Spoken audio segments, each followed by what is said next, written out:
what it takes to get work done. You know, even the logistics of coming together like this is not an easy task. And a greater understanding produces simply a greater ability to address the issues that occur in the North. Such understanding assists the government to continue to build upon its commitments to both Labrador and the Aboriginal people, which is near and dear to all of our hearts. By the end of the fiscal year, the provincial government will have allocated a total of about $5.3 billion in Labrador since 2004. And that's certainly a wonderful number, and we look to see that increase as time goes by. The new administration, of which I'm a part, will continue to invest in Labrador, and we will work diligently to advance the interests of all that reside here, Aboriginal or otherwise. I've dedicated myself as the Minister of Labrador and Aboriginal Affairs to vigorously pursue the interests of Labrador and the Aboriginal people, so I can appreciate the fact that you've come to think, discuss, examine these issues. And in this large and awe-inspiring land of ours, which we call Labrador, and is famous for being called, of course, the Big Land. And I'm just so glad to have you all here in this wonderful district, which is my district as MHA before Minister, which is, of course, Lake Melville. The diversity of the land is reflected by the various names given to the land. The Labrador Inuit speak of Nunatsiavut, which means our beautiful land. The Inuit of Labrador speak of Nitassinan, as being our land. And then the Nunatsiavut Community Council speaks of the land in Nunatsiavut as being our ancient land. I must commend the organizers of this event.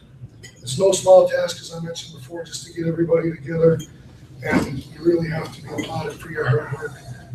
To get everybody here, just to handle things like the meals, the hotels. We have so much going on here in our communities. Even that is a major, major undertaking. Labrador shares many opportunities and challenges with other northern jurisdictions in our great country. And the North, like everywhere across the North, you see such commonalities and also variations in terms of the needs and concerns. So very important to recognize that. Likewise, in Labrador, the unique concerns of each different area of Labrador must be considered. Labrador is blessed with a bounty of natural resources.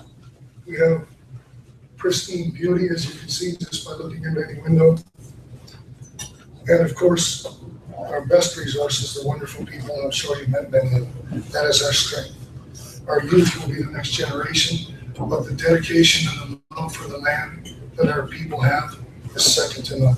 And we do exist in a harmony where all Aboriginal groups and settlers and residents from away, we all make sure that we exist in that harmony. I fully believe that the research and knowledge you share here during this time together will yield valuable insights that, like the stones of an Inukshuk, will help us all find the way ahead. We have national and international representation from countries such as Austria, Finland, Russia, and Alaska, and from many institutions across Canada. So I want you to know how much that we really appreciate you coming here. I mean that from the bottom of my heart.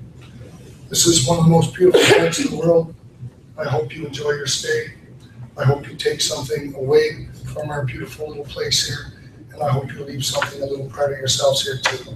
So with that, I want to say enjoy the rest of your stay, enjoy this conference and your workshop, and thank you so very much for having me here this morning. Have a good day.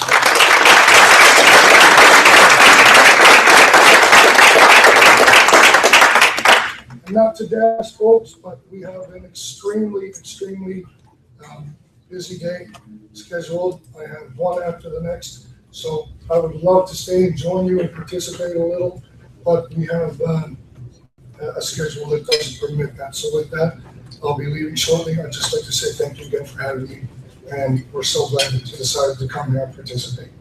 Again, have a great day. Thank you so much.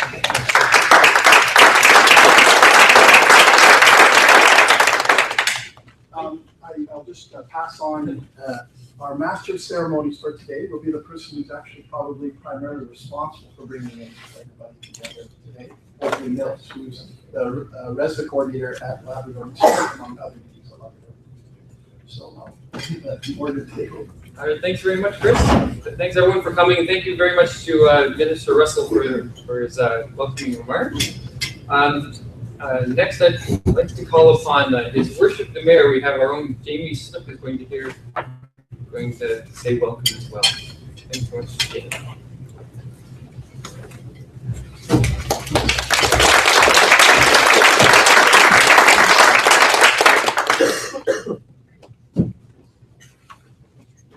Thank you. I hope everyone's rested after allowing a journey. For some people, came the whole way across the country. I've never been webcasted before, so this is a new thing today.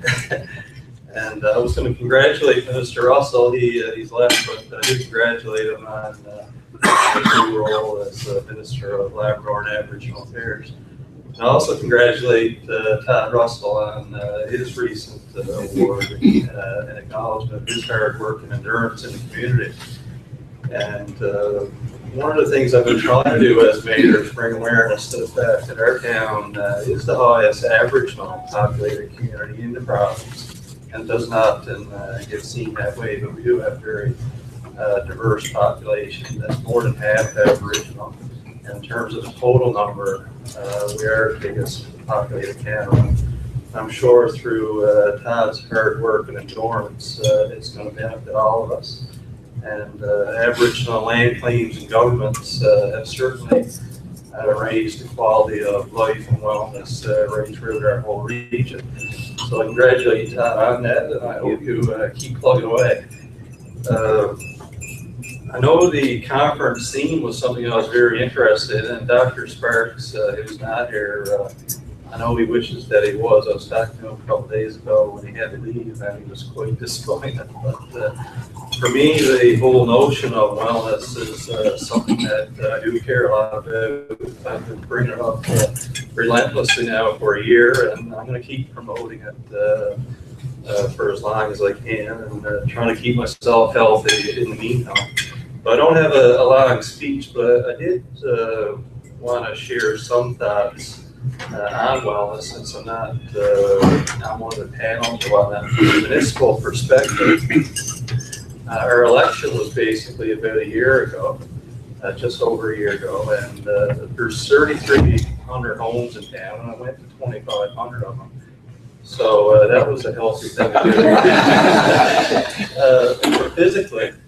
But I did try to treat it a little bit as a research project, in a sense that I kept notes for almost every single house I went to, and street and region of town.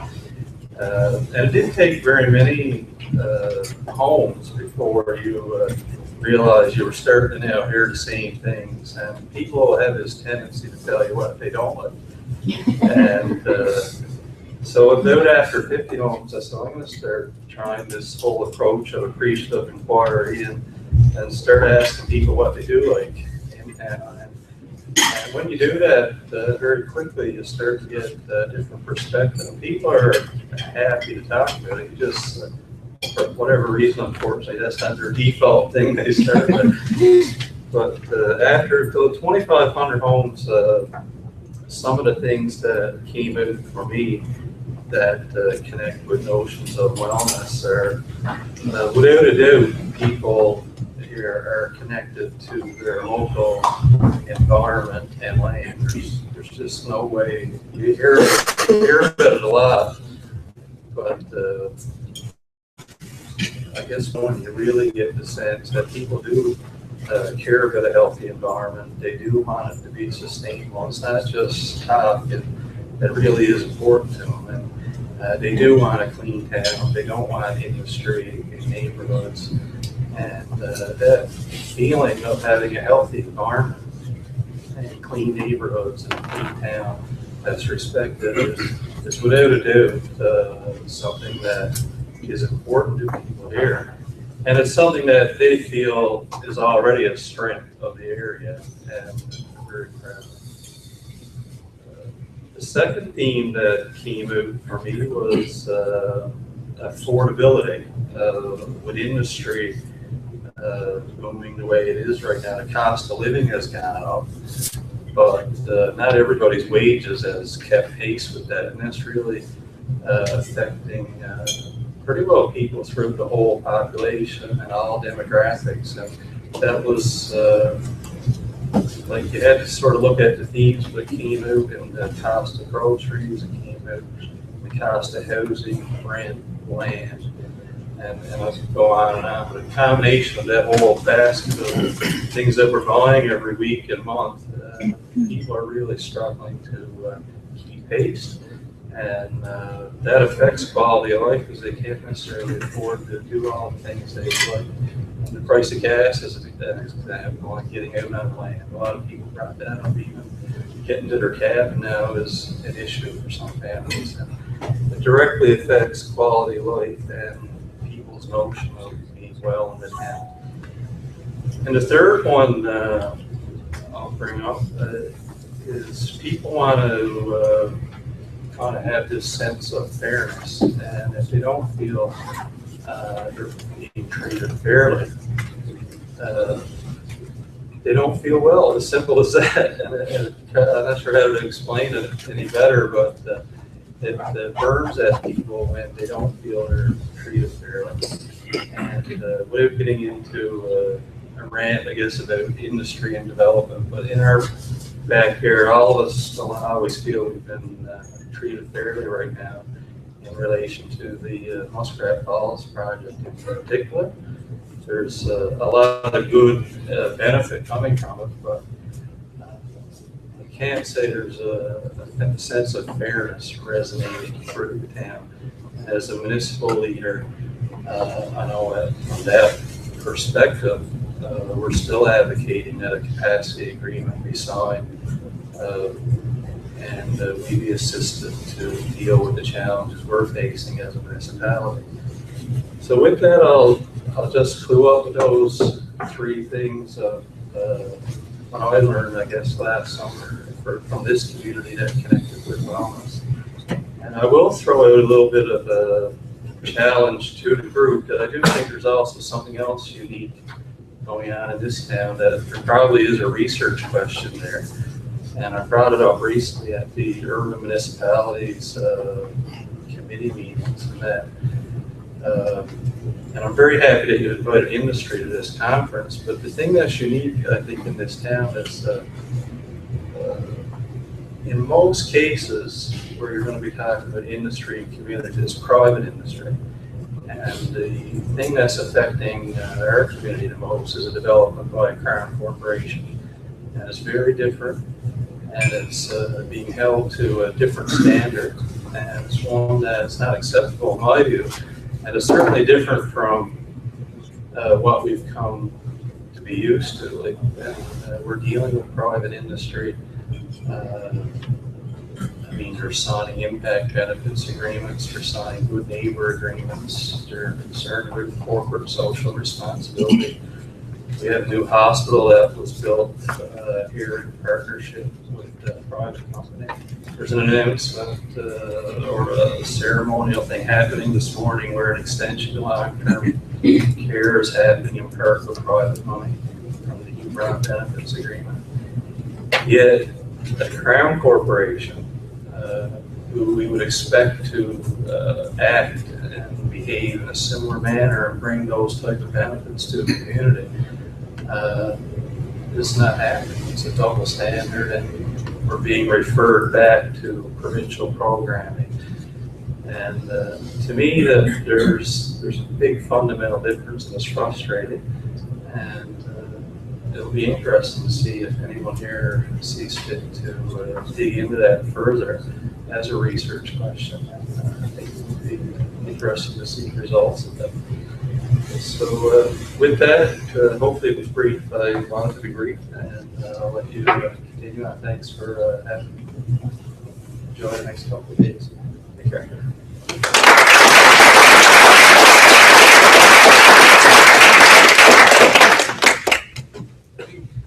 Mayor's already given us quite a number of things to think about. It really kicked off the session meaningfully there in a lot of ways, a lot of the themes. Done a lot of job for him, I think, in terms of introduction. We also have welcoming remarks from Todd Russell, the president of Newman Community Council. welcome us this morning. More than.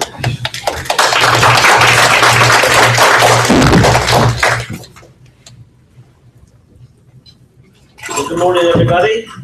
My name is Todd Russell, and I'm President Representative of the Community Council. First of all, let me thank Memorial University, the Labrador Institute, and those within ReSDA for the invitation to bring greetings on behalf of the people I represent. I also want to extend, now in absentia, I suppose, the new Minister of Labrador and Aboriginal Affairs.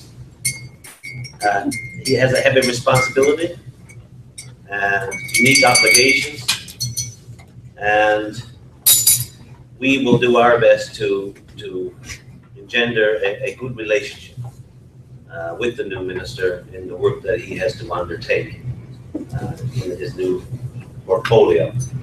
And I wish him the best. If he succeeds, hopefully we succeed. If he can help to raise the issues of Labrador up, then I think we'll all be raised up. And so we all have a role to play in that. That doesn't mean to say that we cannot be critical. That doesn't mean to say that we can't offer certain insights and advice, but neither does that absolve us of our responsibility to try to work together to do what's good for the people of Labrador, and specifically for the people I represent within the Nunavut Community Council. I also want to thank the Mayor for his congratulations.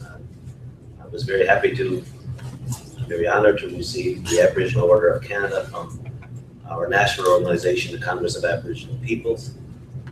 They put in that particular award to recognize that many times people who contribute to the well-being of Aboriginal community generally across Canada, whether they be an Aboriginal person or a non-Aboriginal person, does not get signaled through the regular Order of Canada.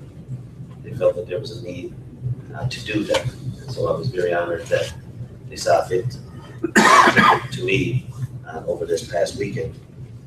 I also want to welcome all the participants who have come here to share and to add to what this conference can bring, not only to those who are involved with ReSDA, directly, or the Labrador Institute directly, but hopefully for those of us who will benefit from the work you do in this room today and the work you do over the next few days and throughout the year. And I did want to take a little, if it's okay, to take a little bit of time to share a perspective, much like the Mayor has taken some time to share a little bit of perspective. And to those who have come from away, it's so good to see some faces I have not seen in a long, long time.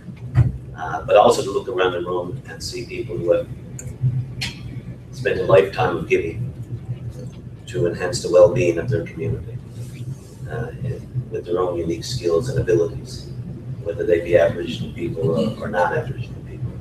I see so many of those faces, and I know I can see them light up a little bit when I say that.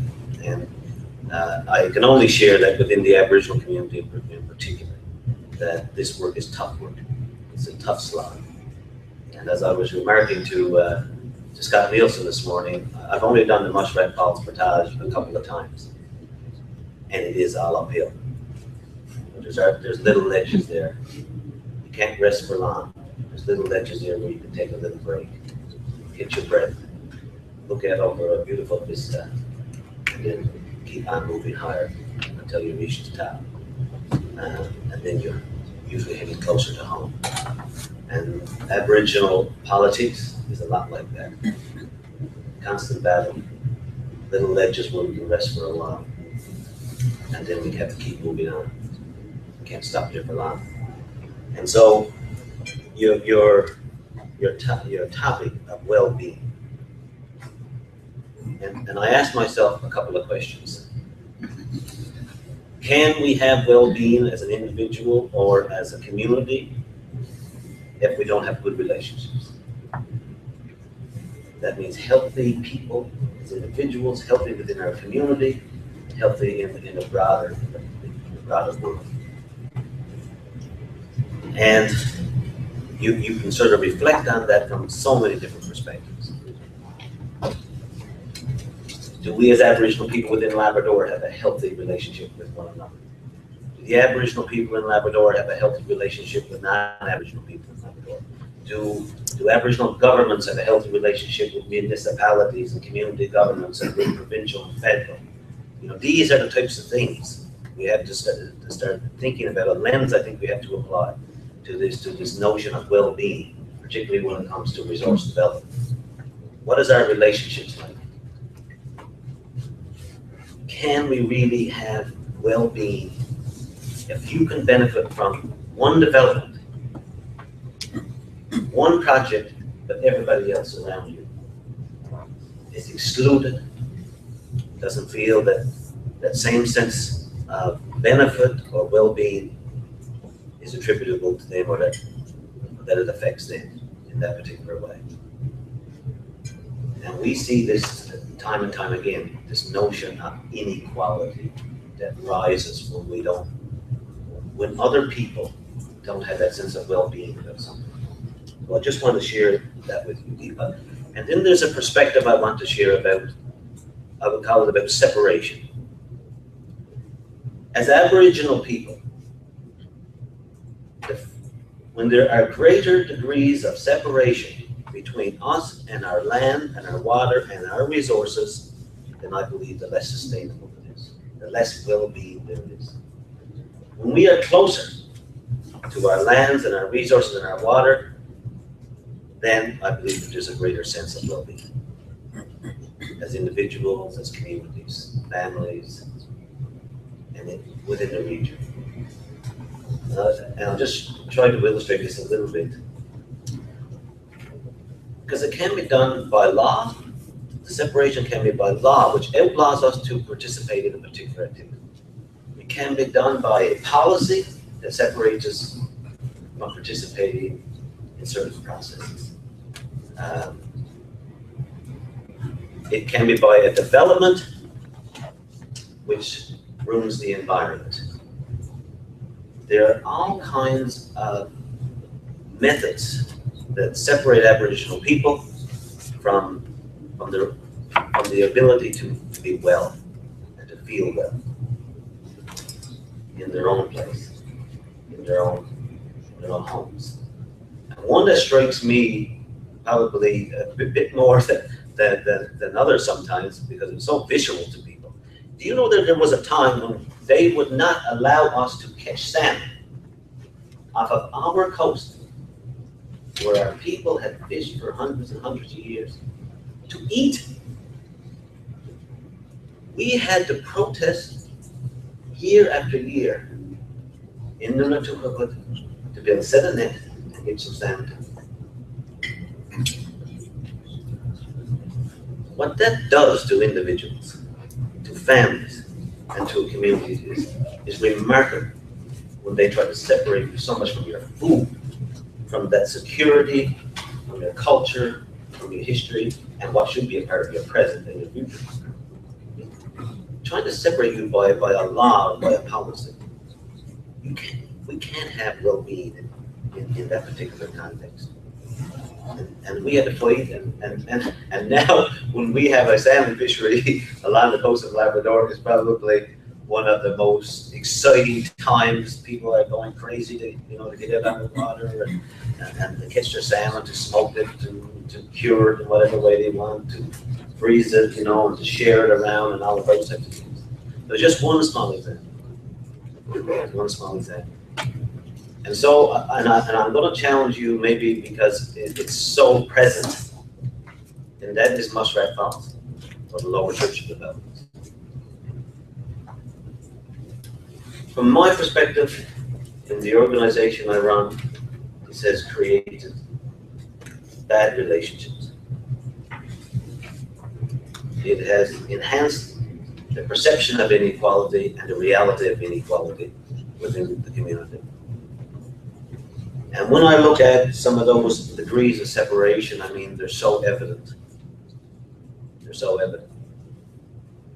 And then I look at well-being and say,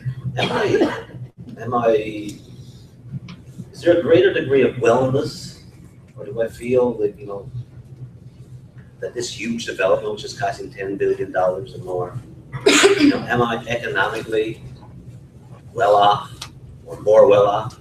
Like socially, is there a sense of greater well-being? Physically, do I feel like there's greater well-being? You know, so I look through all of those lenses, and for the most part, and primarily, we would have to say that it fails on all of these. On all of these. I mean, is there a financial well-being for the people in Labrador? Some people got good jobs. That's not a bad thing. But outside of some people having a good job, can people name anything else? There's not one of our communities who are on diesel who's going to get connected to this. There's no revenues that's guaranteed. In fact, most people are of the impression that we're going to pay more for energy in our community. Economically, we don't see it. We can't see it. The mayor, you know, use other examples more specific. To Goose Bay, price of goods has gone up, price of housing has gone up, infrastructure has taken a beating economically. Socially, I don't think so. I mean, we see big trucks going around, we see lots of pink flags or red flags, whatever they're called. Maybe they're there for a reason. There's lots of red flags going up. I think we should be quite aware of that. That's a very tangible type of thing. So, you know, socially, and people feel like that in some ways they're getting shoved to the back of the line in town. That everything else means, like everything around Mushrat or Lower Churchill means more than them. And so socially, I don't think that there's much to be gained. And mentally, I don't think so. And then biophysically, or when it comes to our health, I just want to illustrate one thing. We know the mercury levels are going to rise. There's going to be all kinds of signs. There's baseline work being done now. There'll be things afterwards. But I am going to make a bet. As soon as one sign goes up on our coast, down to Wilburn Bay, which is just down here somewhere, or down to Northwest Point, a little further out, you know, these are places in the upper Lake Melville region. When one sign goes up and said the mercury levels have gone up, we don't know if it's going to hurt you in small drink, but please use caution when eating a fish or taking a seaweed.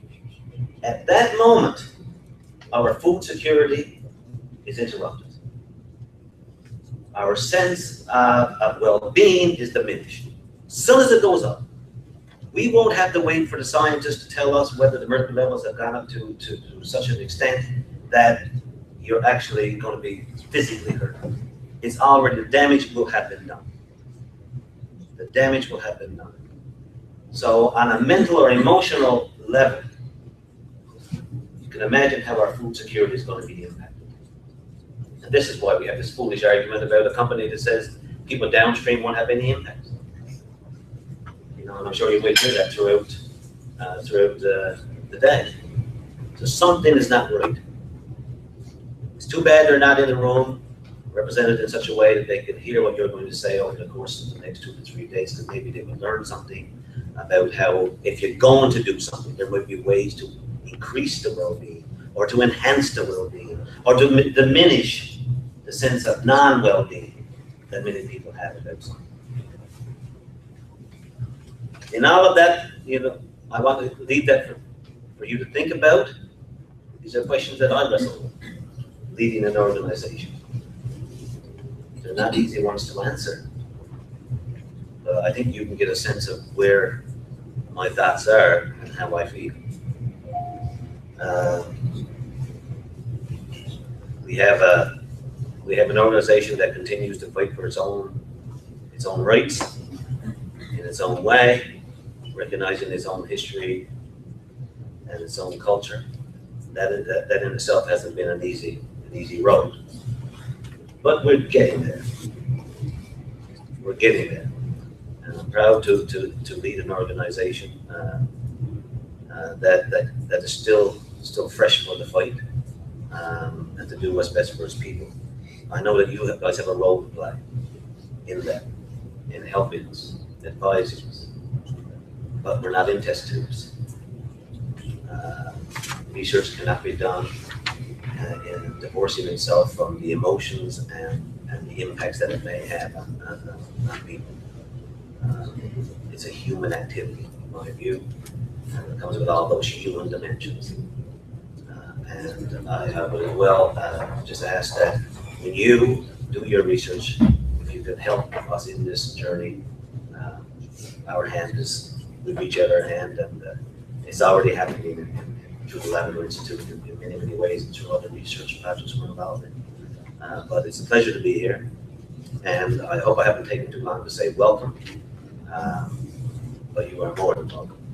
In the Nutugabut, in Labrador, I believe you've already sensed some of the hospitality that exists here, the beautiful sharing that has always been a part of who we are, and I wish you the best over the next couple of days. Thank you.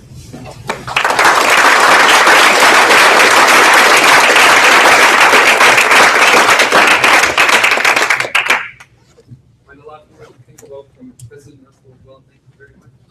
This is my way of segueing into Chris and Peter. I just want to pick up on something President Russell said about relationships, about bringing everybody together here. I just want to acknowledge some of the people besides me at the Labrador Institute and Dr. Ron Sparks, the Lab Institute, who helped bring everyone here. ReSDA now has a Labrador Advisory Council, which is people from many of the organizations that are present here who help put this workshop together and will help advise some of the research partnerships and so on going forward. And most of those people on that committee are here today. There's Trish Nash from Nunatuket, Michelle Watkins from Labrador and Aboriginal Affairs, Harry Borlace from Nunatuket, wasn't able to be here today, but has also been instrumental in putting this together, and Ron Sparks and myself, and Val and Chris.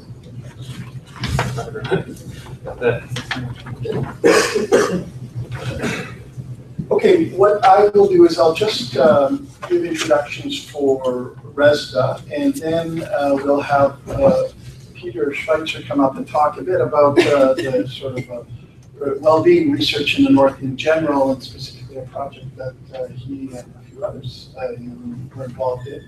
And then I'll talk specifically about sort of the main theme of today's workshop, well-being in resource development. First of all, many of you have seen me before. I've been up here quite a few times over the past 5 years here in Labrador. I originally from Newfoundland, so it's a great excuse to come home, especially Labrador. My father was the ship's doctor on a ship called the Kyle, which was fairly important for Labrador history. And my uncle was the first Newfoundland ranger in Hebron, and my aunt was the first public health nurse in Hebron. And my other uncle was involved in the union here when the airport in Africa was built. So I have very strong connections to Labrador, and so that's probably why every time I can, I try and arrange meetings in Labrador so we can come back here. It's always a pleasure to be here. But first of all, just to briefly to introduce ReSDA. I have been here to talk about ReSDA before, and some of you were at the meeting that we had year before last, and we talked about ReSDA. But a lot of you were here about 3 years ago. We had a meeting for another project called CERNICA, Social Economy Research in Northern Canada. Some of you were here for that. And ReSDA really grew out of that particular meeting, because at that meeting, a lot of you talked about, we were trying to find out how can you get the social economy, a more humane type of economy going in northern communities. And at that time, very much like Mayor Stooks and President Russell pointed out this morning, they pointed out that it's very difficult to do that when you have a resource development going on and you don't know how to benefit from that resource development, because often that resource development causes more problems than it causes benefits. Yet, it's possible, in theory, that resource development should benefit communities. So how can that happen? And so this project grew out of that, grew out of those meetings. So it grew out of the meeting that we had here in Labrador 3 years ago, and it grew out of other meetings that we had in other northern communities in Canada. And so ReSDA, the Resources and Sustainable Development in the Arctic project, has a very straightforward and simple objective, is to find out how resource development can be done to benefit communities as opposed to harming them. And that's the basic idea. So very simple, very straightforward. And we are trying to talk to communities and to share knowledge with communities and do that through workshops such as this to find out how we can do that. It's a project which started officially in 2011 and it goes till 2018. It's funded by the Social Science Humanities Research Council of Canada. It currently consists of 55 researchers in 30 institutions in 11 countries, but it's based in 12 main community partners, and it's based in Canada, but it hopes to look at resource development in northern Canada in comparison with resource development in other similar places of the circumpolar north. And we have here today researchers from other areas that will be talking about similar types of developments in their own particular regions outside of Canada. So we host these workshops to bring researchers and community people together to share knowledge. We as social science researchers can't really conduct our research, unlike natural and biological scientists. We can't conduct our research unless we talk to the people in the communities and we find out from them what they think, what they feel, and what they believe. And that's what we're here to do today, to share knowledge around the idea of resource development and how to make resource development can be done in a new way to make it so that it benefits communities as opposed to harms communities. And with that, I will call on Dr. Peter Schweitzer from the University of Vienna, who will talk a bit about well-being in the Arctic from a more academic perspective.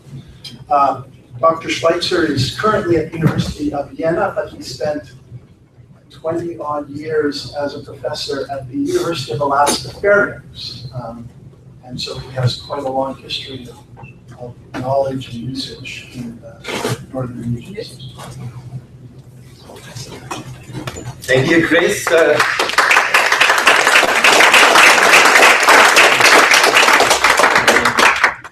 Thank you very much to the people of Labrador who make us feel welcome here, and it's great to be here. So when Chris told me that he wants me to speak, say a few words here, I felt really uncomfortable. You know, somebody coming from a very non-northern area these days, University of Vienna, to tell you guys in the north what well-being is. So I'm not going to do that. As we will be, we will have a number of sessions today where the notions of well-being will be developed from a northern perspective, but also from a southern comparative perspective. But at this point in the program, I want to limit myself really to a few introductory words. I will be speaking a little bit later than in session number 2, where we're presenting about the ASI, the Arctic Social Indicators Project.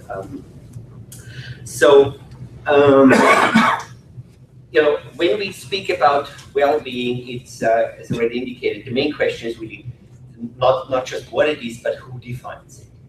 And so clearly, I think there is a long academic tradition that people outside of the North define it. And I think today we're in a situation when we really go more and more to community members, to community leaders, to different levels of regional and national institutions to help us figure out what well-being really is. And let me take off my glasses so I can see what is written here.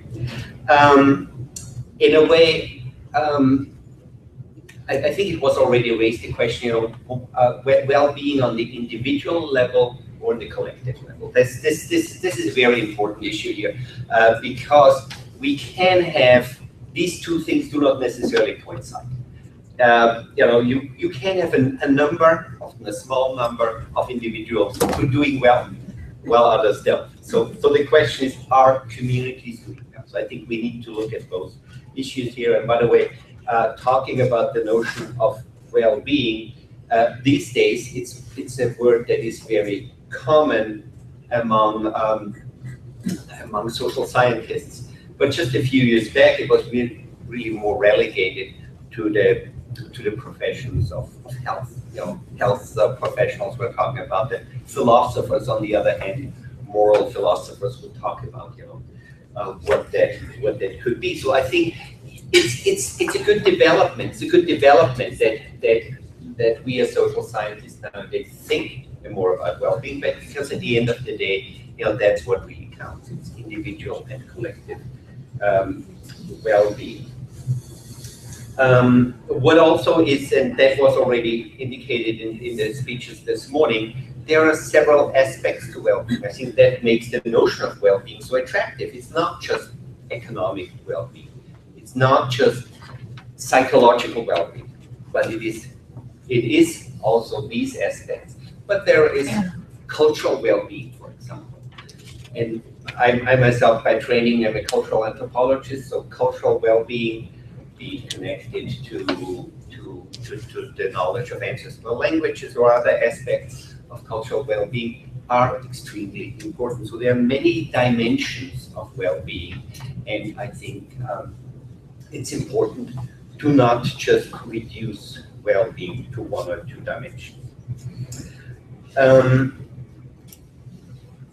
What is, I think today, in today's world, it's very, if we talk about well-being, and especially if somebody coming from more southern areas to the north, it's important to point out that you northerners, right now, you know it yourself, experience this tremendous interest from other parts of the world. In the 30-some years that I've been interested in working in the north, I've never seen quite such an area. You feel it in the number of researchers that are coming up north from parts of the world that didn't really have much interest before. It's a number of countries that want to get into the Arctic Council in whatever form or shape. So I think that's exciting. It, of course, has to do with economic interests very much so. It has, on the other hand, for some actors, it has to do with environmental changes that are going on in the north, often spiked through changes in the climate. So there are tremendous and exciting developments happening in the north, and I think on the one level, it's great to receive that interest, but I think we also need to be aware that this can be a fleeting interest, and that that southern actors such as myself, have not necessarily the long-term well-being of northern areas at their heart. So I think it's important, or that would be my advice in that particular respect, to really take advice and resources that are coming, but be very aware that you need to be in charge of the process. I think it has been too long in the history of the relationships between North and South, also in academic relationships, when the North was just the giving end, and it's important to establish a more equal relationship. And I think that the whole ReSDA project, the way I understand it, is part of such a change. And part of what for that change to happen is to build up research capacity. And I think, as we just heard, what is happening at the Labrador Institute, I think that's really, in order for the North to become an equal player in these exchanges, that's what is needed: research capacity in the North itself, defined by the North. By the way, I'm also very happy that I'm representing the non-Canadian part on the board of ReSDA, but I'm very happy that in this particular meeting today, I'm not the only one who comes from outside of the borders of Canada, and not the only one who has research experience outside of Canada. There are a number of people here, Canadians and non-Canadians, who have that perspective, and I think that perspective is important. It's the comparative experience. on the one level, it's already great that there are so many people from different parts of Canada here. To have that exchange going on to the next 2 days will be really exciting. But it's also important to beyond that have that circumpolar comparison to hear from other parts of the North and also from other parts of the world, especially areas of the world that share certain similarities with the North, often called resource frontiers, for example. So there are many other parts of the world where there are similar issues at hand. So with that, I want to give the word back to Chris. Thank you very much for coming. I personally am very much looking forward to the next couple of days of listening what the North tells us. Thank you.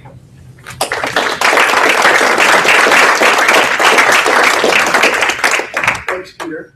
What I just want to do today is put the context of this actual workshop into place. What we'll be talking about in terms of well-being and importance for ReSDA. As I said, ReSDA, very simple objective. How can resource development take place in a way that actually benefits communities? Well, of course, central to that objective is to know what makes a community well. What is well-being? How can we make communities, help communities? How can we help communities become well? And that's the objective of today's workshop. One of the most difficult things when you conduct research in the North is to make sure that there is a good relationship between communities and researchers. There has to be a dialogue going on at all times, and that is sometimes the most difficult thing to do.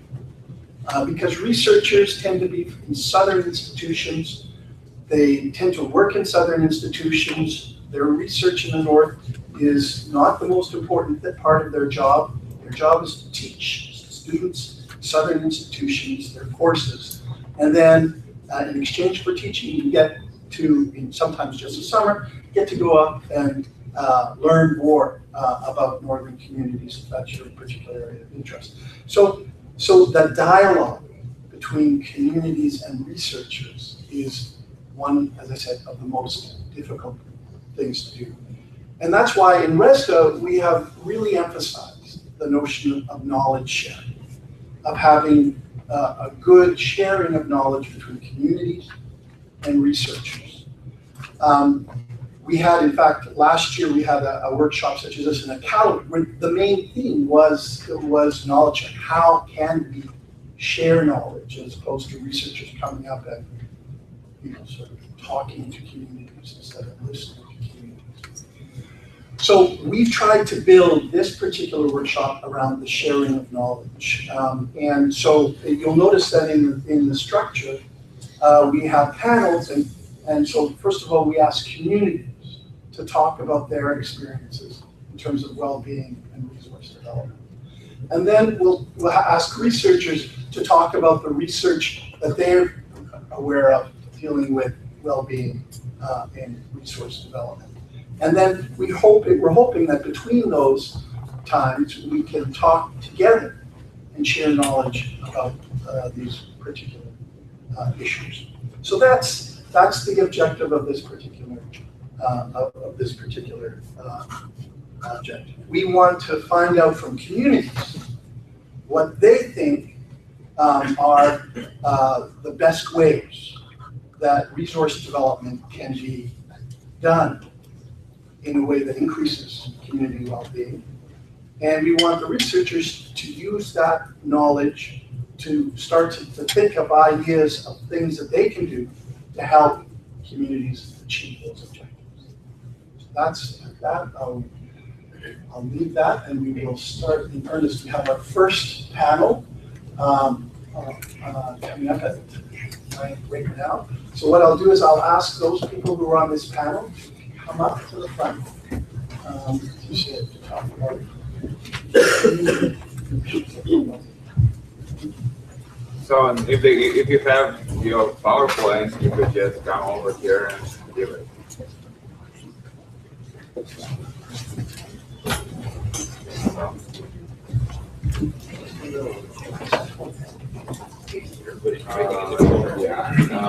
Morgan.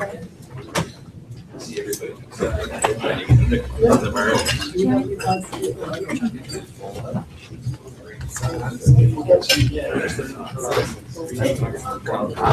Yeah, you can do everything. Well, we got support. Yeah, I see.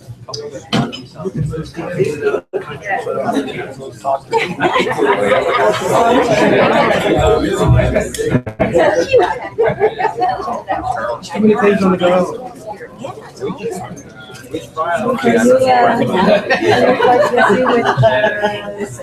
I'm not a Yeah. Stay loyal to you.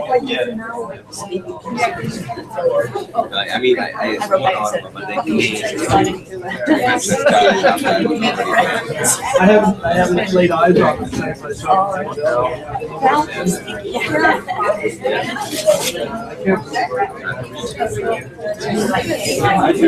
And I also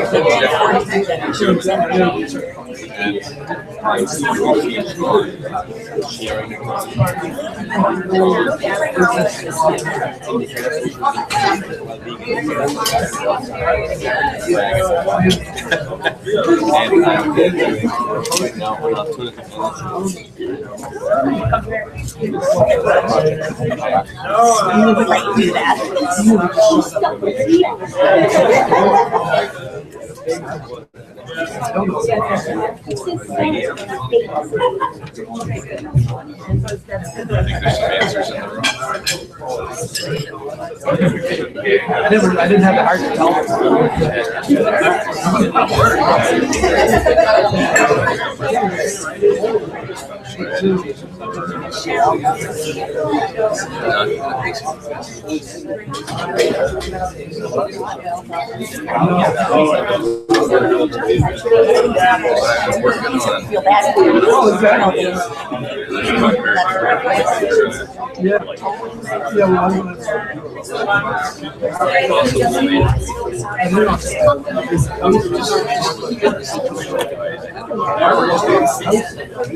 I just said I'm working on it. I didn't have any answers to it.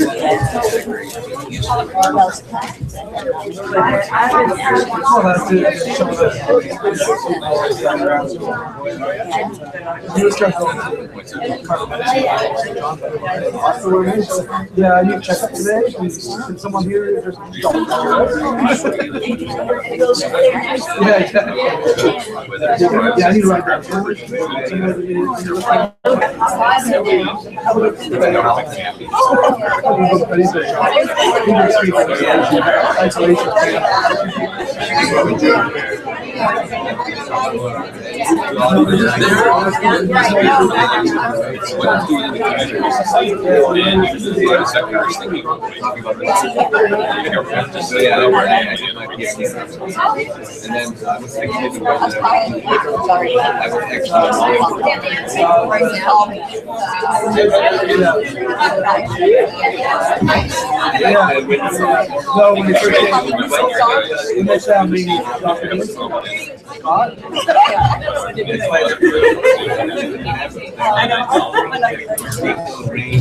Just get in that.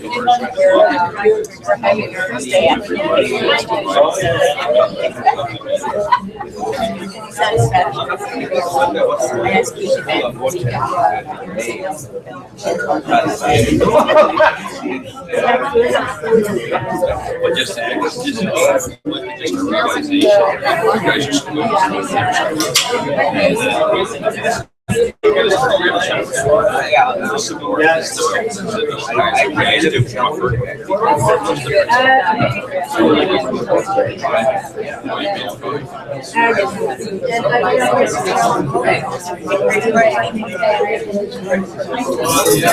Yeah, it is.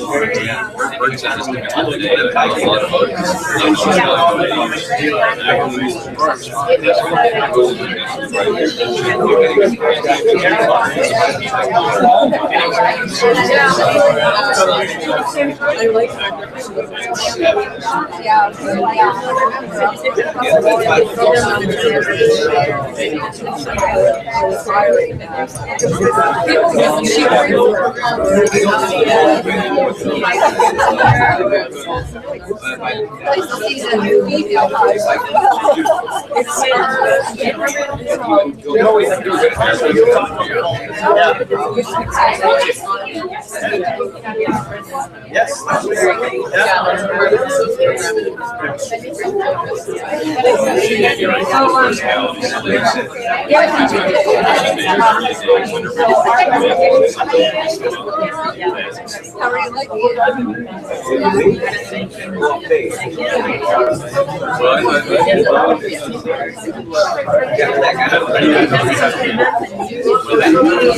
You know what happened right now?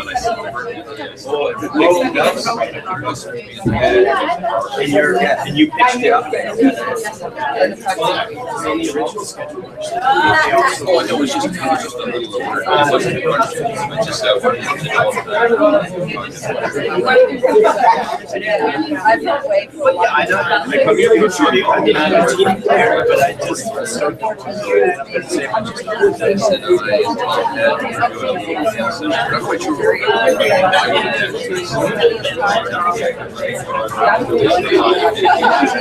The developers always agree those. I deal with that $1 million,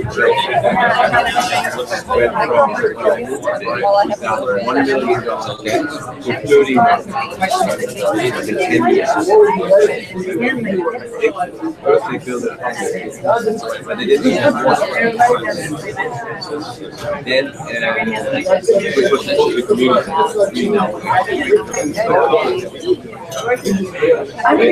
Now they need water. That's okay. I don't mind. I don't mind. Build the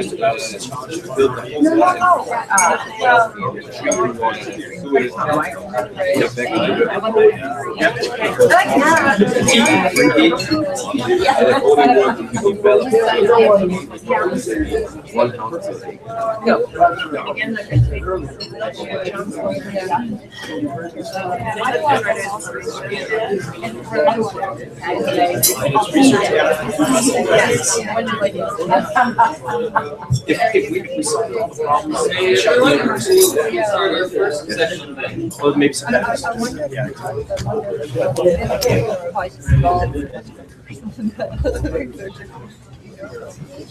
In the spirit of hearing from communities, as ReSDA has been designed, we decided the first session we'd start up with community perspectives about well-being across the north. So we have a range of presenters from different areas of Canada. And going first will be Michelle Kinney, who's Deputy Minister of Health and Social Development with Nunavut here in Labrador. So she'll say a little bit about Nunavut. Slide through. Okay. Great presentation. Community well-being one. Yeah.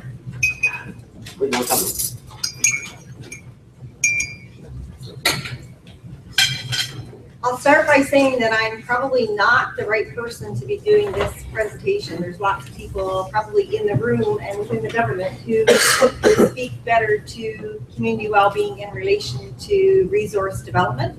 My background is as a psychologist and as the Deputy Minister of Health, so that's the perspective I'm going to bring, and I'm going to try and include pieces from other government departments too as we go through. So feel free to add, ask questions, that sort of thing. It's an overwhelming task to speak to community well-being in 10 minutes. So I'm going to try and flick through things fairly quickly. Next slide. Just to start off, I guess, because I'm first and the other panelists will correct me and fill in the gaps as we move along, but I think there's a fairly standard definition that most people use as far as community well-being. So community well-being is generally the combination of social, economic, environmental, cultural, and I've added mental and emotional and political conditions identified by individuals and their communities as essential for them to flourish and reach their full potential. I can't claim ownership for that, but I think that's a generally accepted definition. I want to add before I start my presentation that when we talk about community well-being specifically with Inuit, community is not just the geographical location where people live, so the actual physical community. Community is around the collective, it's around people, it's around connection to the land, which can extend well beyond the actual boundaries of a physical community. And Labrador Inuit have established a vibrant and distinguished culture throughout the years, intimately connected with the environment, with the seasons, with the rhythm of those seasons, with wildlife, and with weather conditions. And that's helped develop the whole social network concept, spiritual beliefs, activities around hunting, all of those kinds of things which are essential to community and which I'm probably not going to do a good job of getting to today, but it's a discussion certainly that needs to happen in relation to resource development. The landscape, the weather conditions, all of those kinds of things have made the Inuit a resilient people, able to survive in difficult circumstances, and to be well connected to the land and to each other as we're interdependent. Okay. I'm putting this up, and I'm not going to have the time to go in to describe it in detail, but the point that I wanted to make is that for community well-being in relationship to Inuit, community is at the center. When you look at white Anglo-Saxon descriptions of community, often it's the individual that is at the center and things move over from there. For Inuit, the collective or the community is actually more important than any individual within that collective, and that's an important concept to get. The diagram is meant to portray the relationships between people, between the generations, as you see in the center part, connections with land, and that whole circular way of being. The whole idea of our government being a consensus government, engagement is extremely important. You know, the executive council travels from community to community, holding their session and then having a public information session. So there's a real sense of community, that engagement, connectedness, and interdependence. Okay.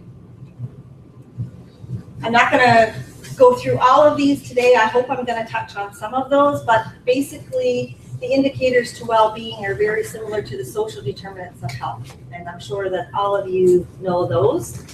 So I'm not going to go through that. Next. For the Department of Health, our vision is very simple.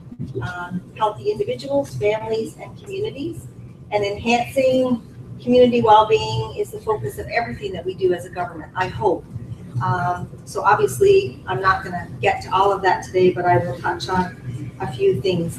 You know, as far as I'm concerned, everything that we do, whether that's recruiting foster families, facilitating intergenerational trauma programs, looking at housing initiatives, food security, everything that we do should be contributing to community well-being.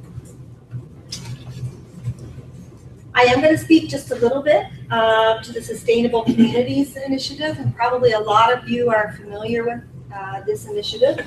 And Tom Sheldon is actually leading this along with the committee, so I'll do my best to speak to it a little bit. Next slide. Obviously, I'm not going to talk about all of this today either, but basically the components are listed up here. So the whole idea is that the Sustainable Communities Initiative would address issues that are central to community well-being and sustainability in a context of changing climate. So there's everything included from developing an integrated food security strategy that we're working on, community freezer and youth outreach programs, engineering, water and wastewater solutions, air quality, housing strategy, all of those kinds of things. And I'll talk just about a couple key points as we move forward. The objective of Sustainable Communities Initiative is to inform best practices and provide guidance for community sustainability. And like I said, we're working on a number of initiatives in different areas, but we're looking at locally developed tools that are going to fit our community context in Inuit culture and the realities of Nunavut. One component of the sustainable communities is housing.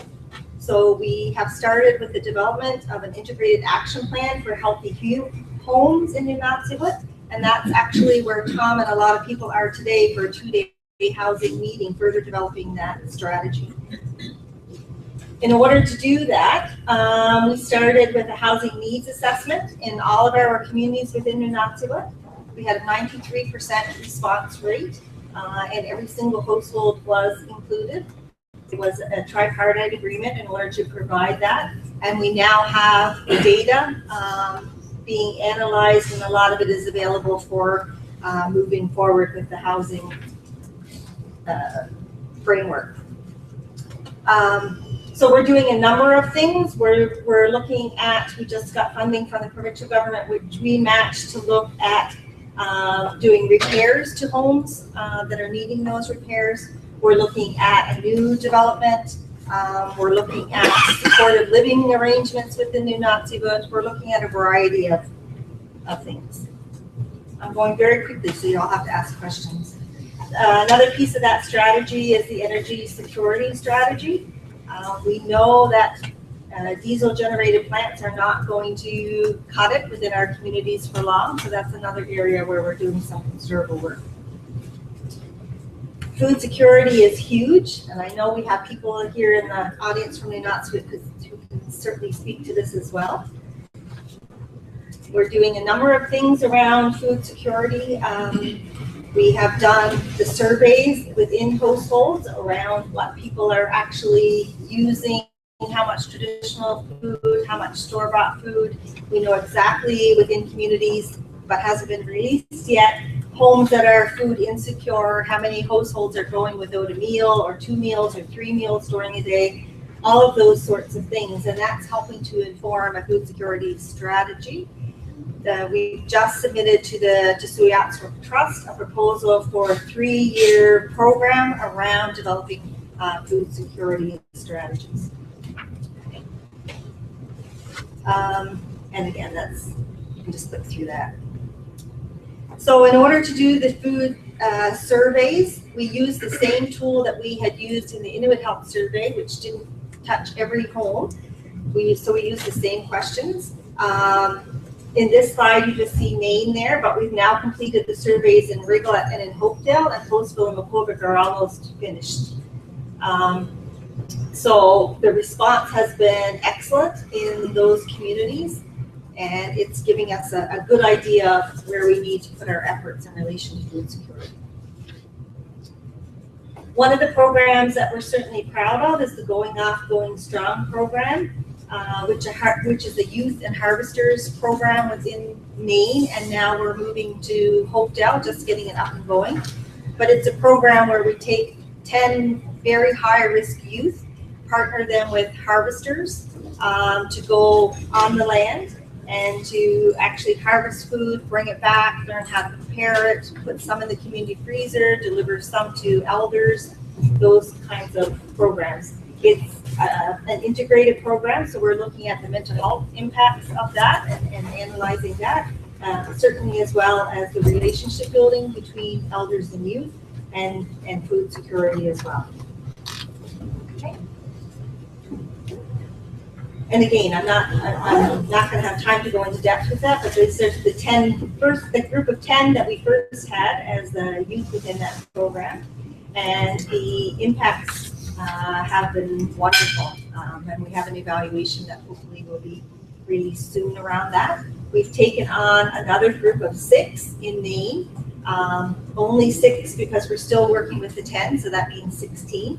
Some of the outreach programs involve more than that, but that core number is where the greatest efforts are being put. And that's just some pictures as well of that program.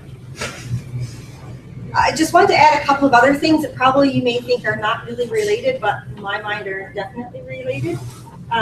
Because of some of the social issues in our communities, as well as I would think the provincial child welfare system and some of the systemic issues. We have a large number of children in care. A lot of those children have been placed outside of the region.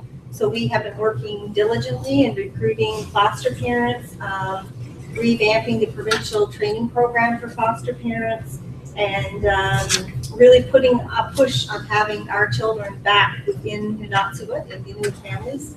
We've also done a lot of work around adoptions protocols, all of those kinds of things. So you may not think it's related, but it all falls into the community well-being piece, I think.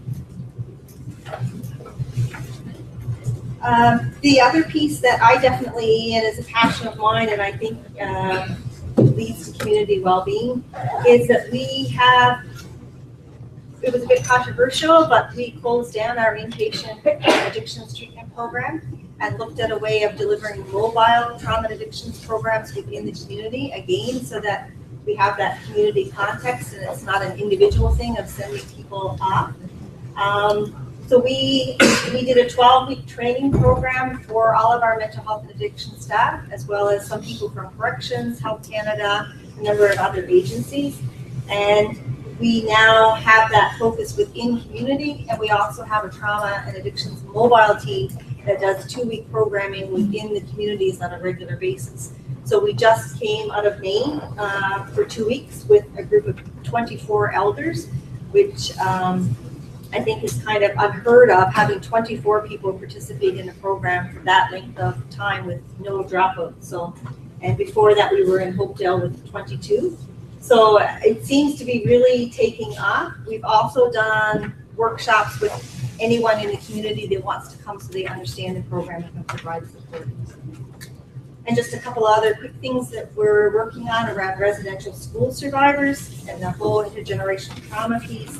Doing a lot of work with youth and elders around their stories of resilience and trying to develop role modeling and that sort of thing. And I'll just close with that slide. This is the Hopedale Youth Group. But I'd like to think that some of the programs that we're trying, the new initiatives that we have, those kinds of things are making a difference.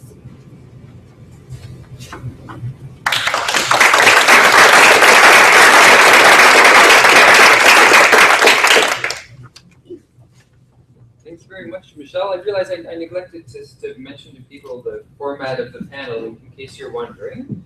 We'll just invite each of the speakers. We'll talk for about 10-15 minutes the way Michelle has done. And then at the end, hopefully there'll be some time for dialogue between the presenters and for questions from the audience. So we'll just hold the questions until they each have a turn to speak, and then hopefully the conversation can include all of them.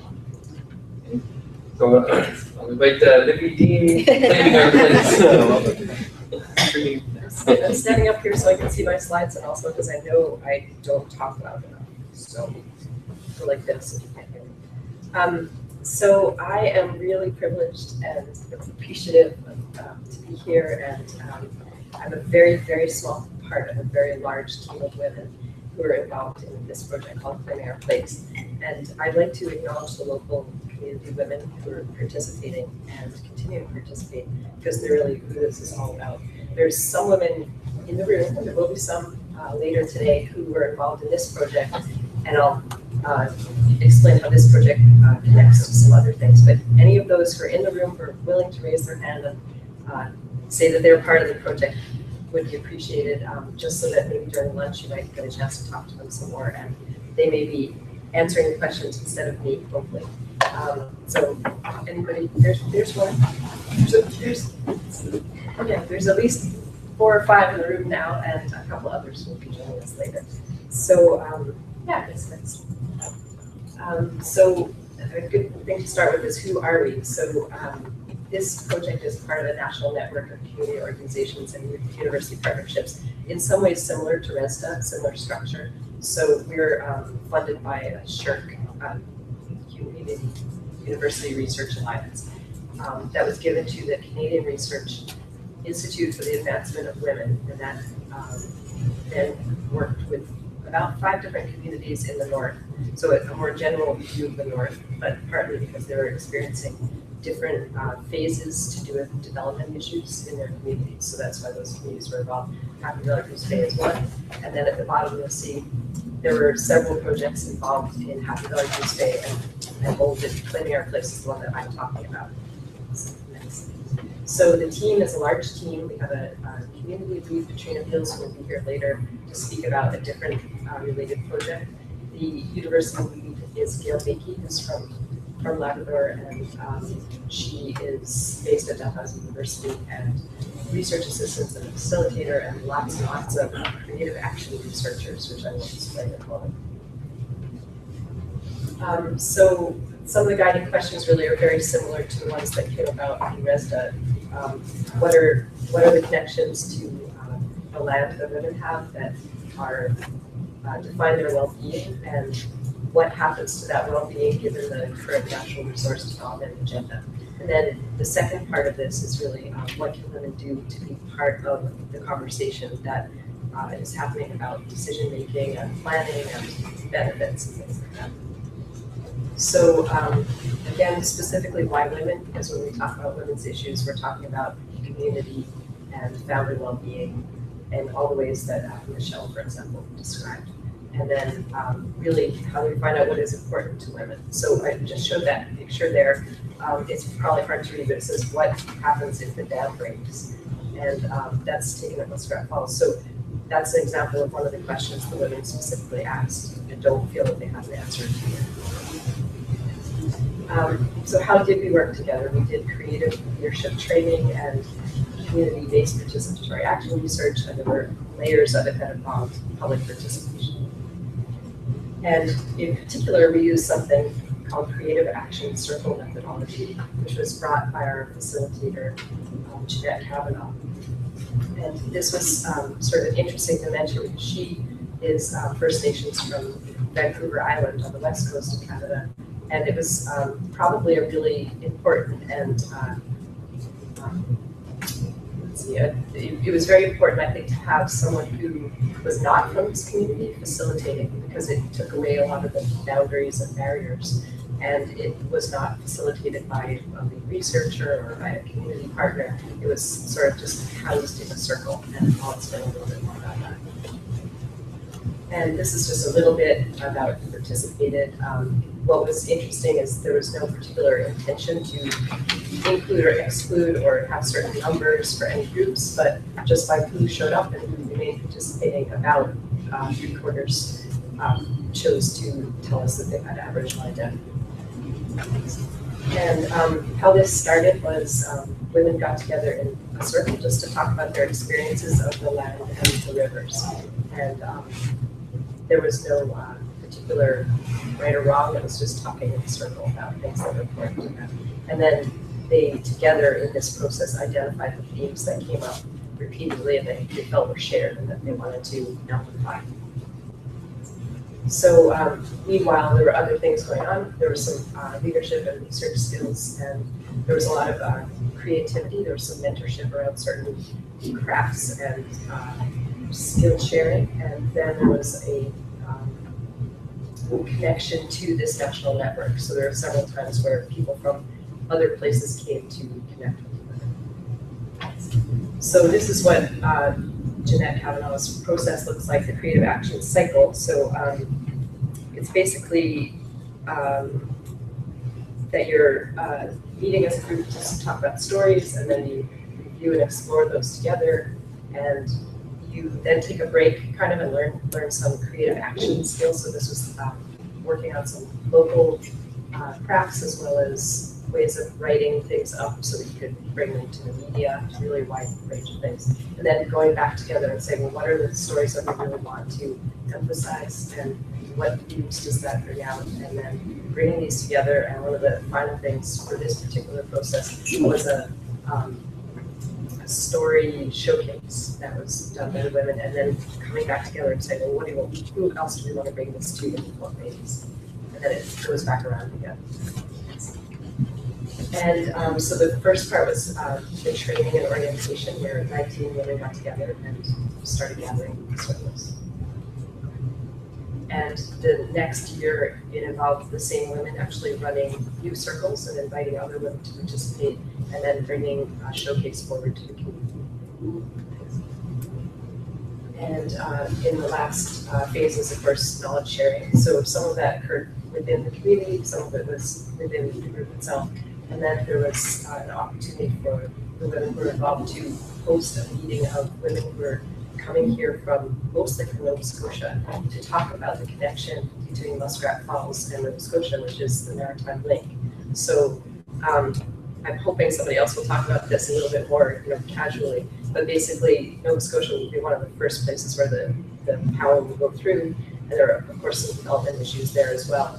But the benefits of the power, as was mentioned, they will not be going to any of the communities here. And if you don't know about that, I highly recommend that you speak to Todd, who's describing that, and other people, because it's really important to understand what that means, is that there's a lot of prosperity being generated, and very little of it will actually solve the problems of power in the communities here and to the north of here.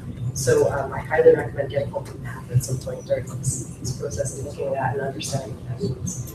And so when the women from the creative action researchers, when they were able to facilitate this meeting of some Nova Scotia women coming through, it was really interesting because their voice needed to come into that room. So one of the ways we worked on that was the women wrote some of their important statements and put them around the wall. So how powerful that was one of the women in Nova Scotia who's from Pictou Landing First Nation was dishing out some soup, and she looked up at the wall and she went, oh, that's exactly what one of the women from my community just said.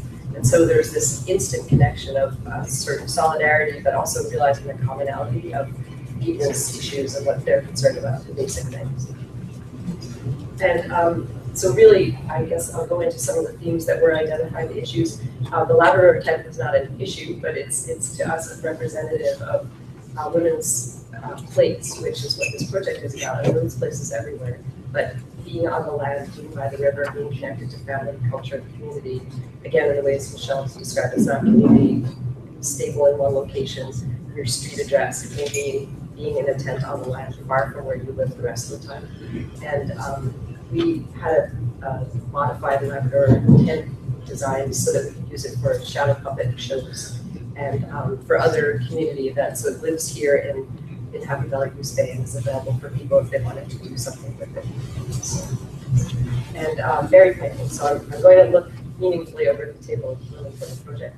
See if anybody wants to pick up on what the importance of berry picking is. I don't know. Sandra, is there any chance you can say anything about that? No, I don't prefer saying right now. Maybe the one that, like you said, discuss everything after everybody's finished. Great. Maybe I'll say something then. Okay, great. So I would just say berry picking was identified as a very important thing, and it may seem like a very small thing to people who don't normally spend a lot of time on the land, but it's a really key thing. And it's certainly an activity that has been affected by resource development, in particular right within Happy Valley-Goose Bay. There have been places where people have customarily gone to pick berries that are now housing developments. So some of the other experiences and observations will probably not surprise anybody in the room, but really strong experiences of dislocation from the land for a variety of reasons, barriers to access. So that sometimes literally means a fence, and sometimes it means things like I mentioned before, the cost of fuel, so that it's hard to get your machine to go on the land. And then those implications are huge because contrary to southern notions of what the land is as like a place to visit somewhere out there, that's just part of who you are and part of the community here. So it really impacts things like cultural identity, obviously, food security, and we don't even know what the impacts are in the future. And lots of other things were brought up. This concern over a pro or con mentality over resource development, which I'm sure you're feeling already in the room. And we've talked about that there's prosperity being generated, but who is getting the benefit of that prosperity? And housing came up, and just that issue of who benefits and who does not benefit, and where is the voice.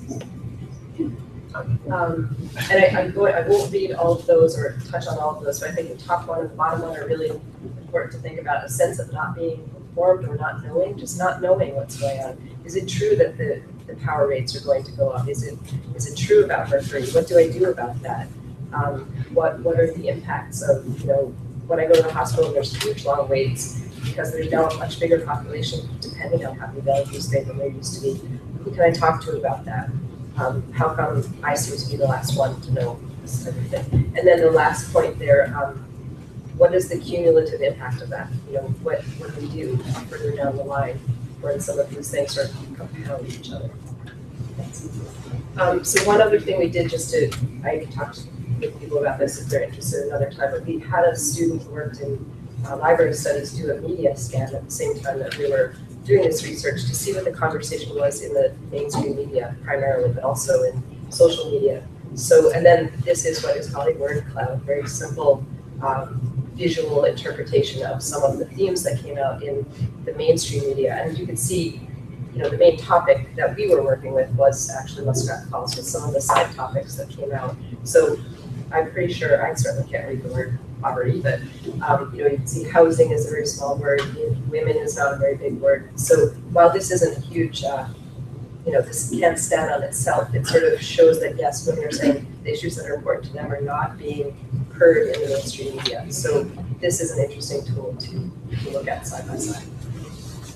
And basically, that's the story, is how can we account for women's perspectives in resource development? I certainly don't have answers, but this is an ongoing story. And some of the activities, I mentioned a few of these, public showcase and so on. There will be a blog from this project in part to house, next slide, to house, there is a series of videos that are including one, which is one of my favorites, how to make a Labrador tent for creative action. So just the idea that some of these may end up places like Issaquah TV or something like that, where other Indigenous people can say, we have a really similar issue. What's an important symbol for us where we could do something and then bring it to a wider audience? So those are the kinds of things that are spinning off out of this. But that's definitely to be determined because it's up to the women what they want to spread around. So thank you to everyone who's helped support us. And I didn't even look at my notes at all, so I'm sure I skipped lots of stuff, but I'm eager to hear everything who's talking next. So feel free to talk to me later, but please speak to some of the women involved, and we'd love to hear your thoughts on this and hear about your experiences that may be similar. Thank you.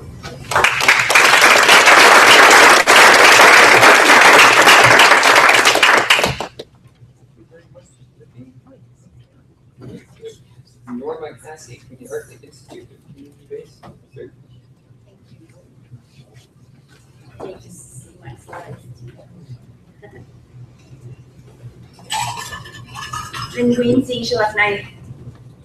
Japanese, no cut night, Inuit,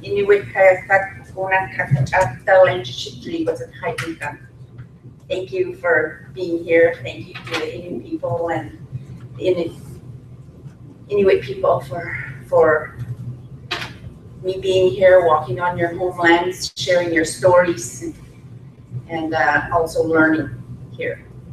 It's a pleasure to be here. Thank you to ReSDA for inviting me to be here as well.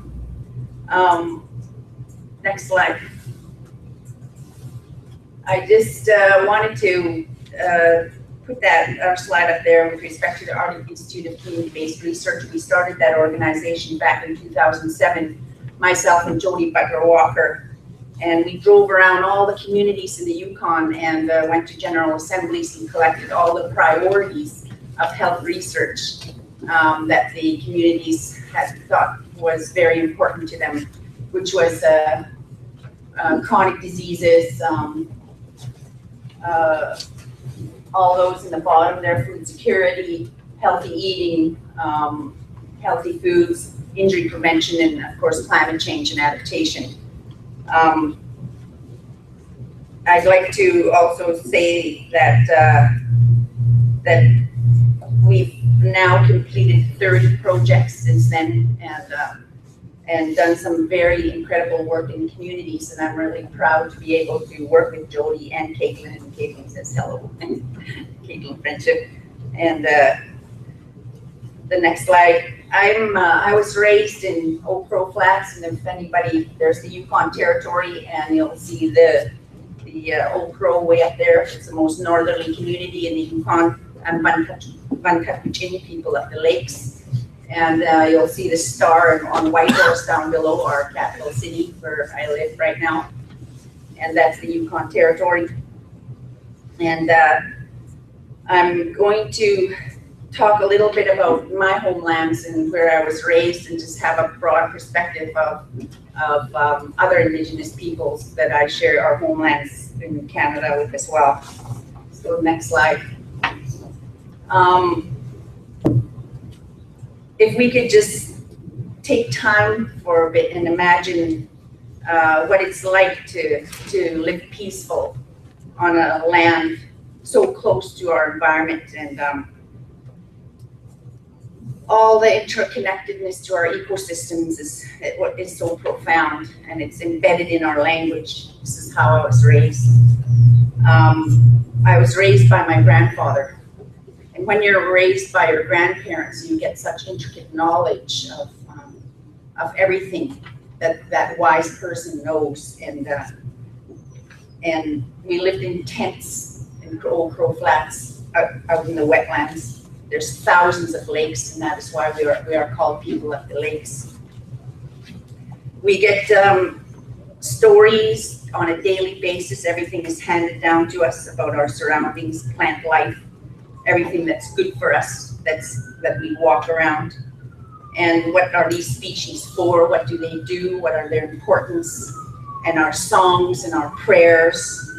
And we hear stories of the history of our people and our ancestors. And the ancient skills and methods, we continuously listen to the elements. I was one of the kids a child that was put in a toboggan outside, to sleep outside all day long, or stay in a toboggan all day long. And I had no choice but to listen to all the elements around me, and and the species that we live with, the animals that we live with, where they come from, when they make themselves available to us, the timing of the sun, the moon, and the stars, everything like that was so there and part of our well-being.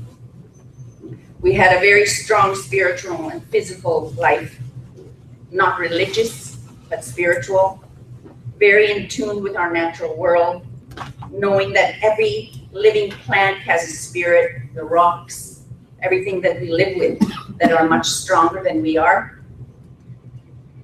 And we had a kinship with all things physical, and we looked at life as whole, not singularly at all. There was an order in our life to our societies. We had clan systems. Our responsibilities that we had to each other and our world was very evident. The climate that we lived in that guided us, and we were also guided by our elders, very wise elders. No alcoholism, no other social issues that we face today. We had good leaders that continuously provided for our community, and the children were constantly honored. And the giving back process, what we took from the land, we gave back. What we took from the waters, we gave back. For example, the bones of the muskrats, the bones of the beaver, the bones of the salmon, the fish. We give back to the water so that they will always return the next year. And that when we took a caribou's life, when we took a life, we put the blood back into the ground. And when we cut off the head, we face it away from us so that the spirit can continue to go and travel on its way forever. And with profound gratitude, that's how we live. And when visitors came, we shared. We shared our cup of tea, our food. We gave them food and drink and made sure that they were comfortable because they traveled the ways to come and visit us. And they're honoring us and they visit us. When we fed them, no one refuses. It's an insult to refuse. And those were our laws. And the community base of the resources that we lived around us. We had communities and tents and camps strategically set where there's lots of resource around us, such as fish, berries, caribou. We don't have much paper around us either, no work like that.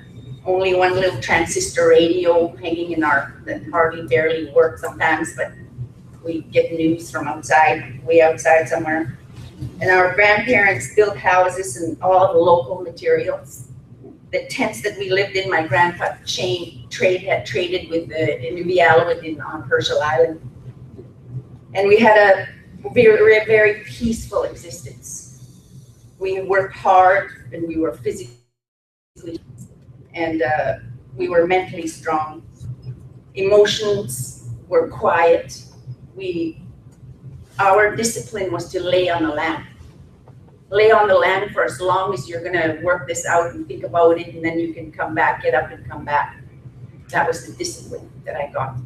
Or to take branches, and if I did something bad, like kill a spider in the tent with my slingshot or something with a spruce cone, then I remember sitting there with a huge spruce branch and have to sit there and pick off every one and pile it all in one place. That was discipline, wasn't punishment. And that was the kind of life that I lived with my grandparents. Next slide.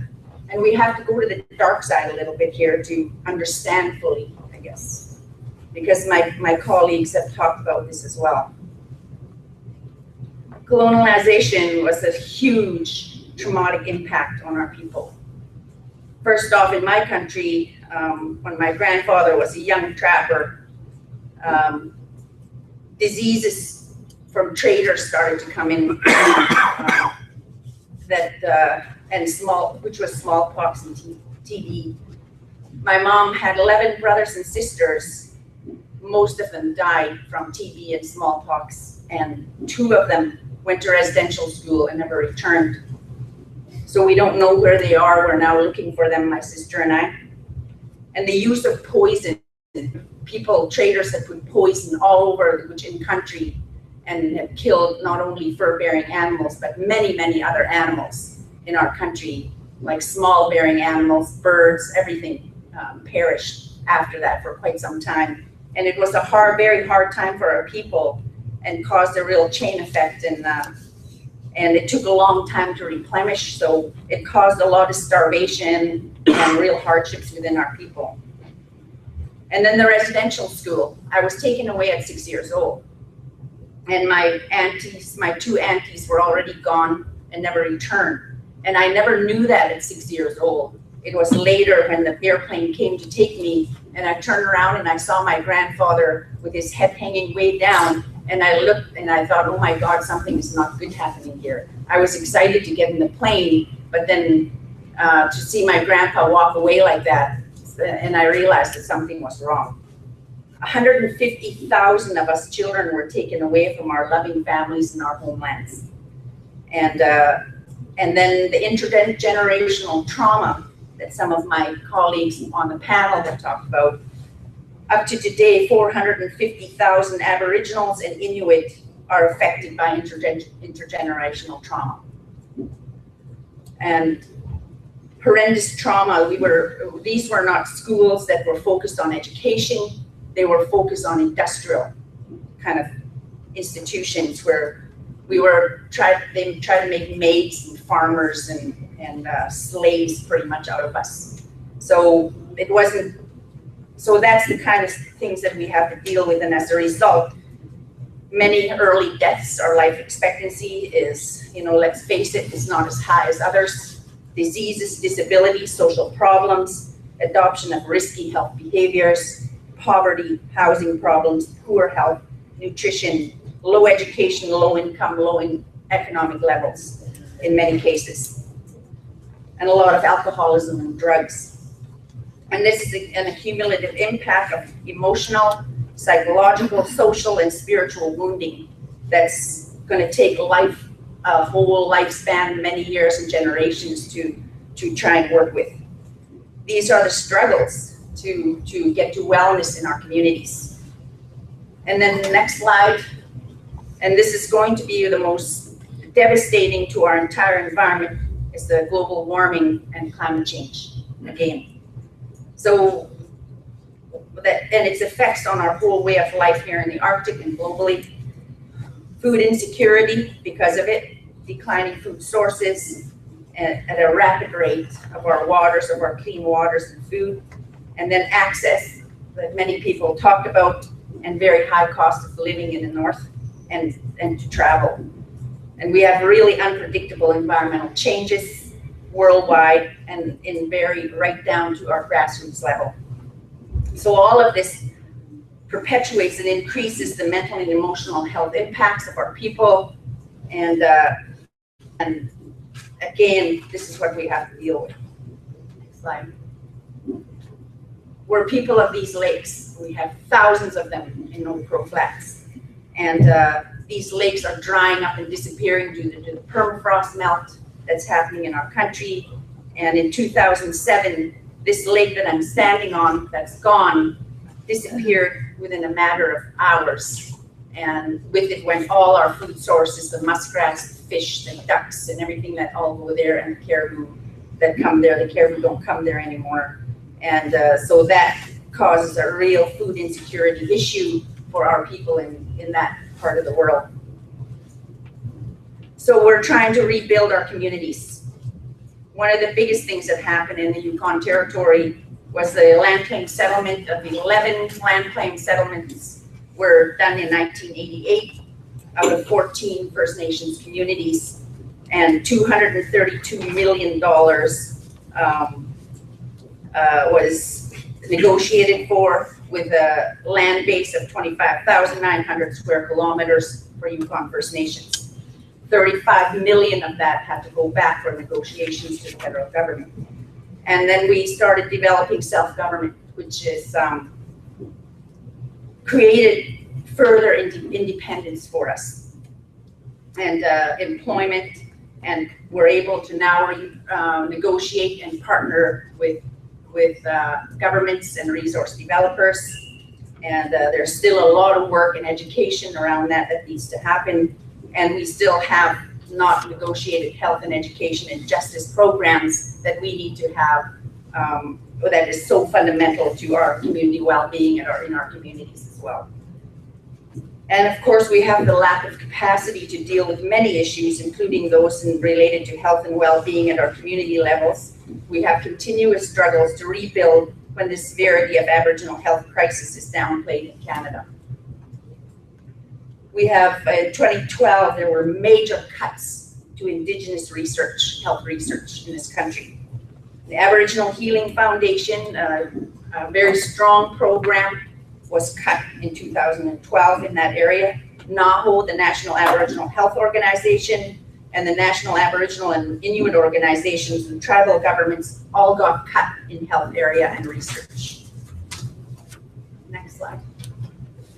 So in rebuilding our communities, we have to work and educate, bring awareness to our communities about climate change, and find new ways of adapting to our changing culture. We have to revitalize our culture within children and youth, and a lot of that is going on in the communities. I'm really happy to say that some of the communities are really taking their children, taking them to the land, taking them to harvest camps, engaging them with elders and harvesters. And in the couple of communities that I completed a food security strategies, these are what's going on. So we have glimpses of things that, that's very positive. We're now engaging in food security strategies, which is a priority of all Yukon First Nations. And we completed 2 so far under the Arctic Institute of Community-Based Research.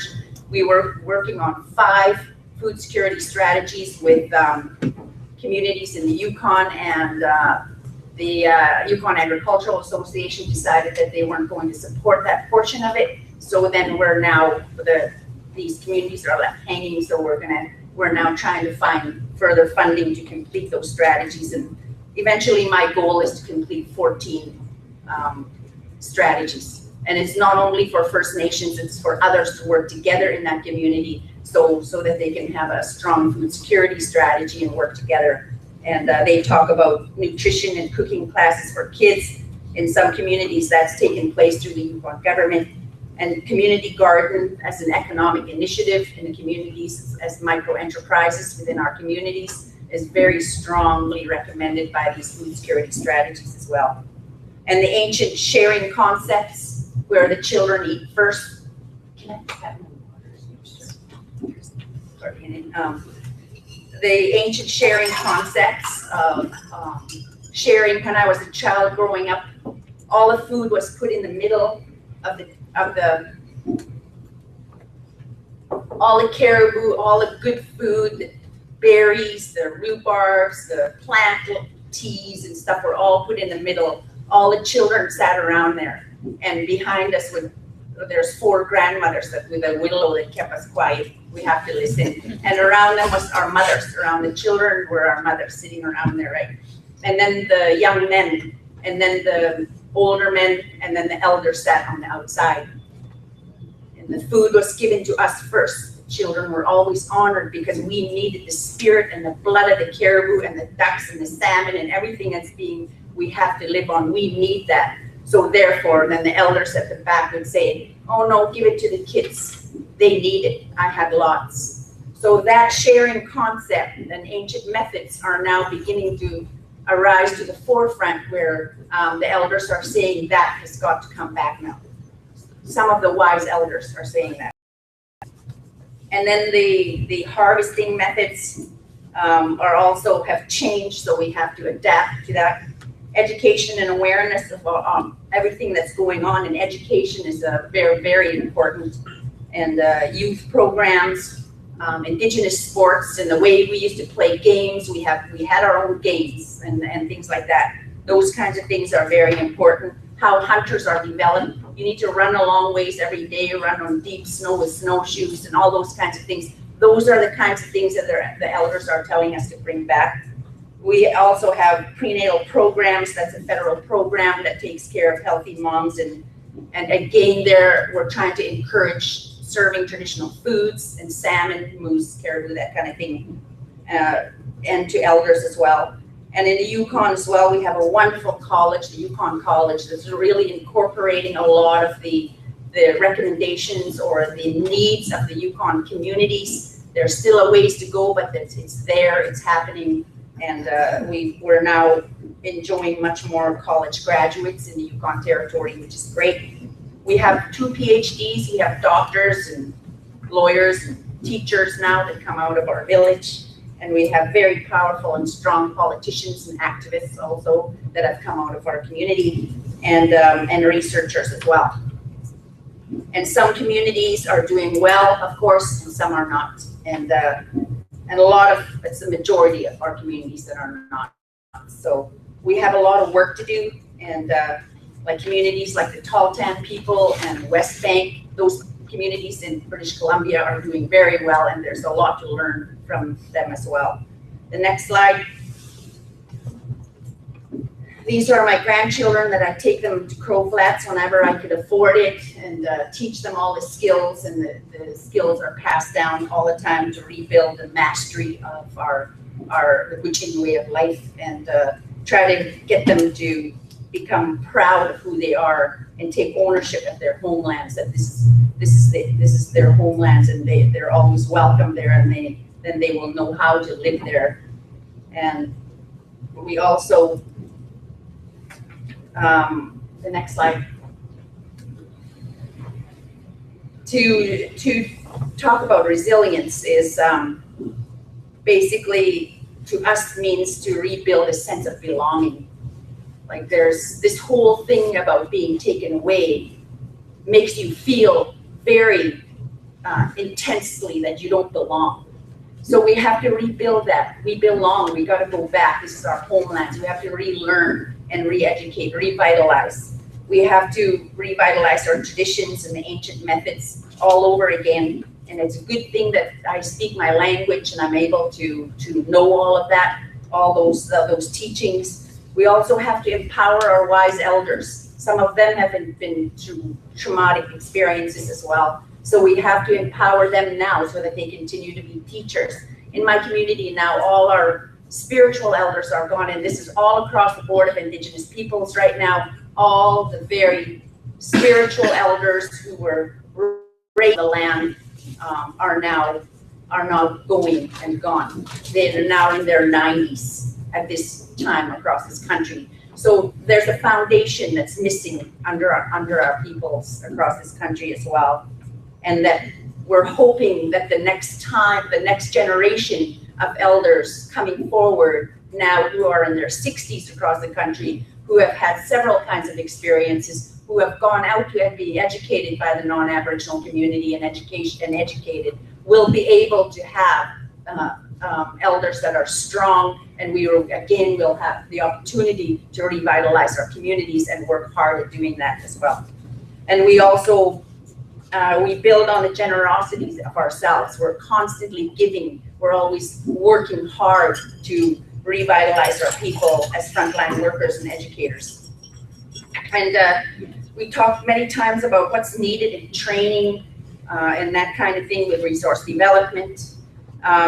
Again, most of the people that want to work in the mines are masteries of their physical condition. They want to work physically, and basically what's missing many times is the life skills and communications education.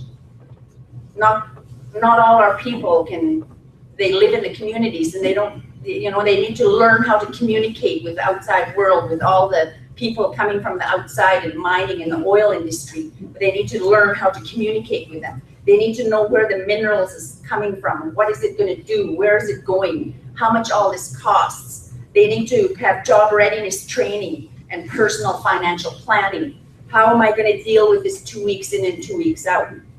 And all of that kind of thing. Most of the time it's 2 weeks in and they blow your money and you get fired or you don't come back. The drug testing is also used for firing and letting go a lot of our people. How do they communicate when racism faces them right there on ground and put them in an unsafe situation? That also has to be taught and dealt with. I mean, we can't we can't keep hiding and putting these things underground anymore. We have to face them head on, look at them, and try and develop training. The communities know what they want. Communities know what they require in terms of training.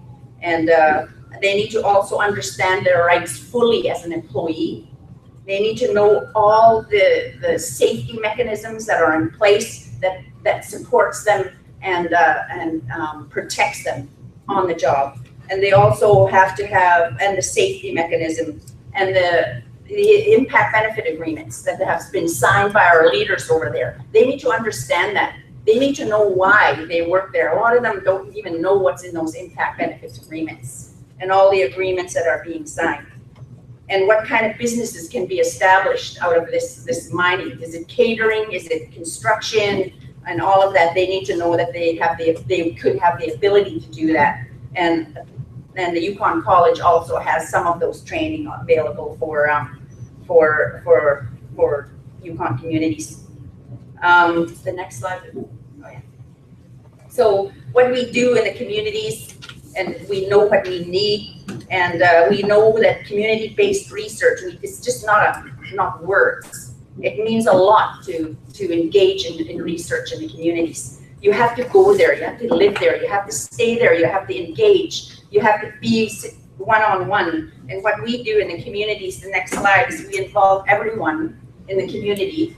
And this is a photo that was taken when we were working with international polar year scientists that just flooded to Old Crow to research the Old Crow Flats area.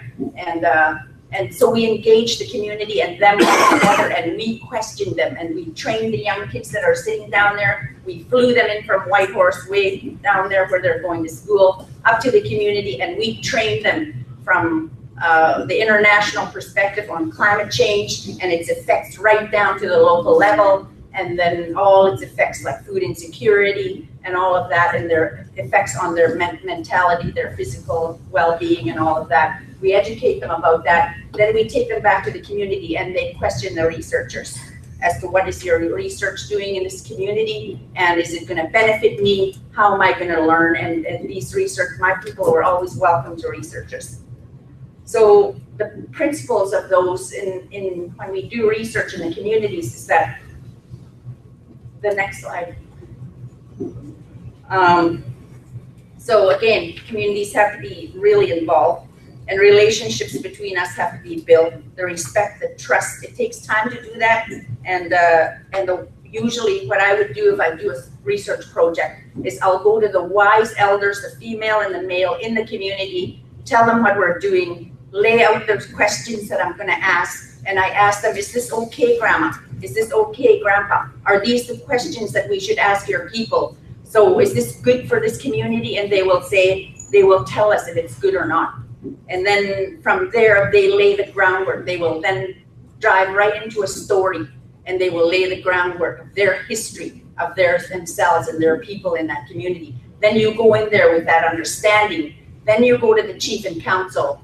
Well, before that, of course, you did a research agreement with the chief and council before you talk to your anybody in the community, right? So we do a research agreement, and we make sure that OCAP principals are involved in that research agreement, because that is a requirement of First Nations governments in the Yukon right now, and of course other places across the country. So we make sure that the research benefits the community, and we make sure that we have photo voicing, because a lot of people don't like to read academic reports. So we make sure that there's a very powerful photo voicing along with it, which means a DVD. We developed one DVD in one community and one in Klowani First Nations. The one in Klowani First Nations will be coming out soon. The one in Old Crow is on YouTube. It's called Our Changing Homelands, Our Changing Lives. So we do a lot of that kind of work in the community, and I just want to say thank you very much again for being here. And next slide. And Masi Cho, and yeah, thanks.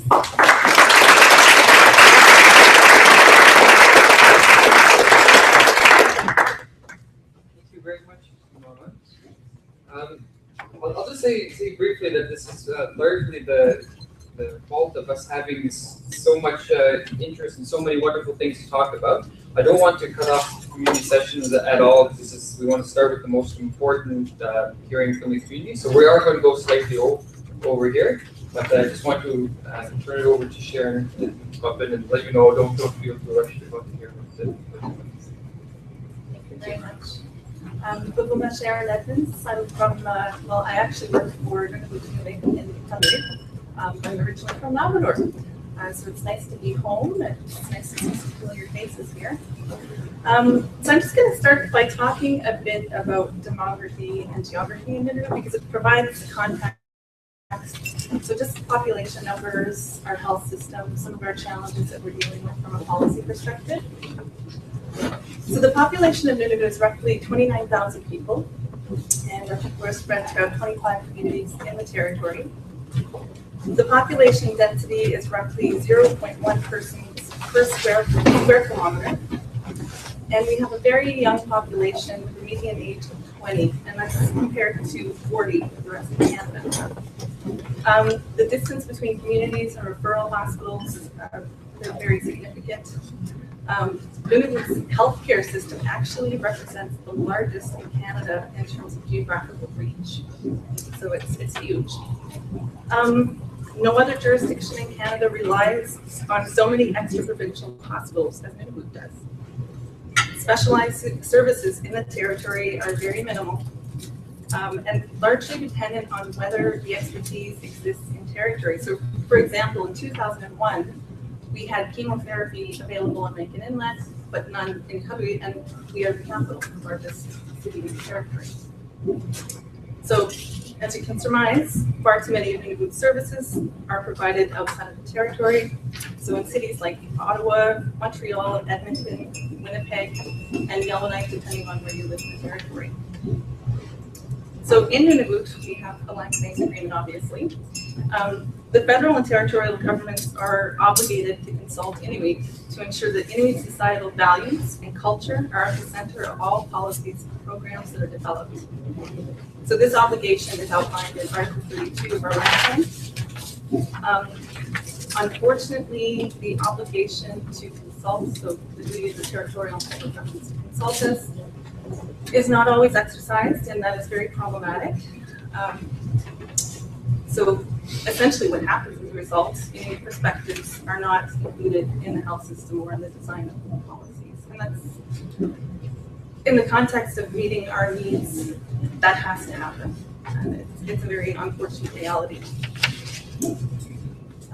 So I just want to talk a little bit about a rich history of traditional healthcare that we actually have in Nunavut. And it's something we'd like to see more incorporation of traditional healthcare in our mainstream system. So Inuit medical knowledge refers to much more than, like healing techniques. It concerns the body being conceived as a whole in relation to a social environment. So every person is linked to a broader physical, animal, and social environment. And sometimes you'll hear people talk about that, and it's always called, a holistic view of health. So I'm going to talk a little bit about indicators. So that speak to the socioeconomic status of Nunavut. So we have a very high rate of unemployment. We have very low incomes. We have poor health status and social problems. It's not new information. It's been documented for the last 50 years. And basically, it's the result of those first years of active colonialization, which we are still living with today. So it does, that does paint a grim picture, but there is very good news too. And I think that it speaks to the resiliency of the Inuit culture. So in 2007, there was a survey of living conditions in the Arctic, and it was found that family ties, social supports of each other, traditional activities, they are all still very important to Inuit. So this would indicate that Inuit culture thrives despite the rapid changes that have been experienced and are continuing to happen. SLICA also found that well-being is not just about things like participation in the wage economy, but it's also about really fundamental things to culture, about access to country food, feelings of involvement, and from a governance perspective and a self-determination perspective, it also includes control of local political affairs. So that's a huge one. And it speaks to the core, again, of Inuit self-determination.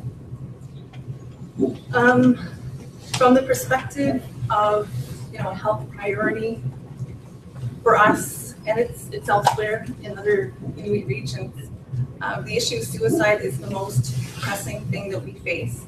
I'm sad to say this, there is not one person that has not been touched by suicide. That's huge, not one person.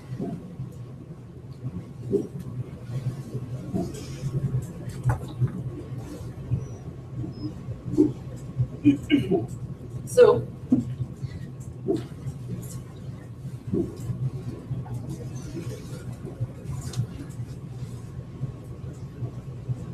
I'm not an emotional person, so I apologize. But between the period of 99 and 2003, the rate of suicide in Nunavut was 11 times the national average.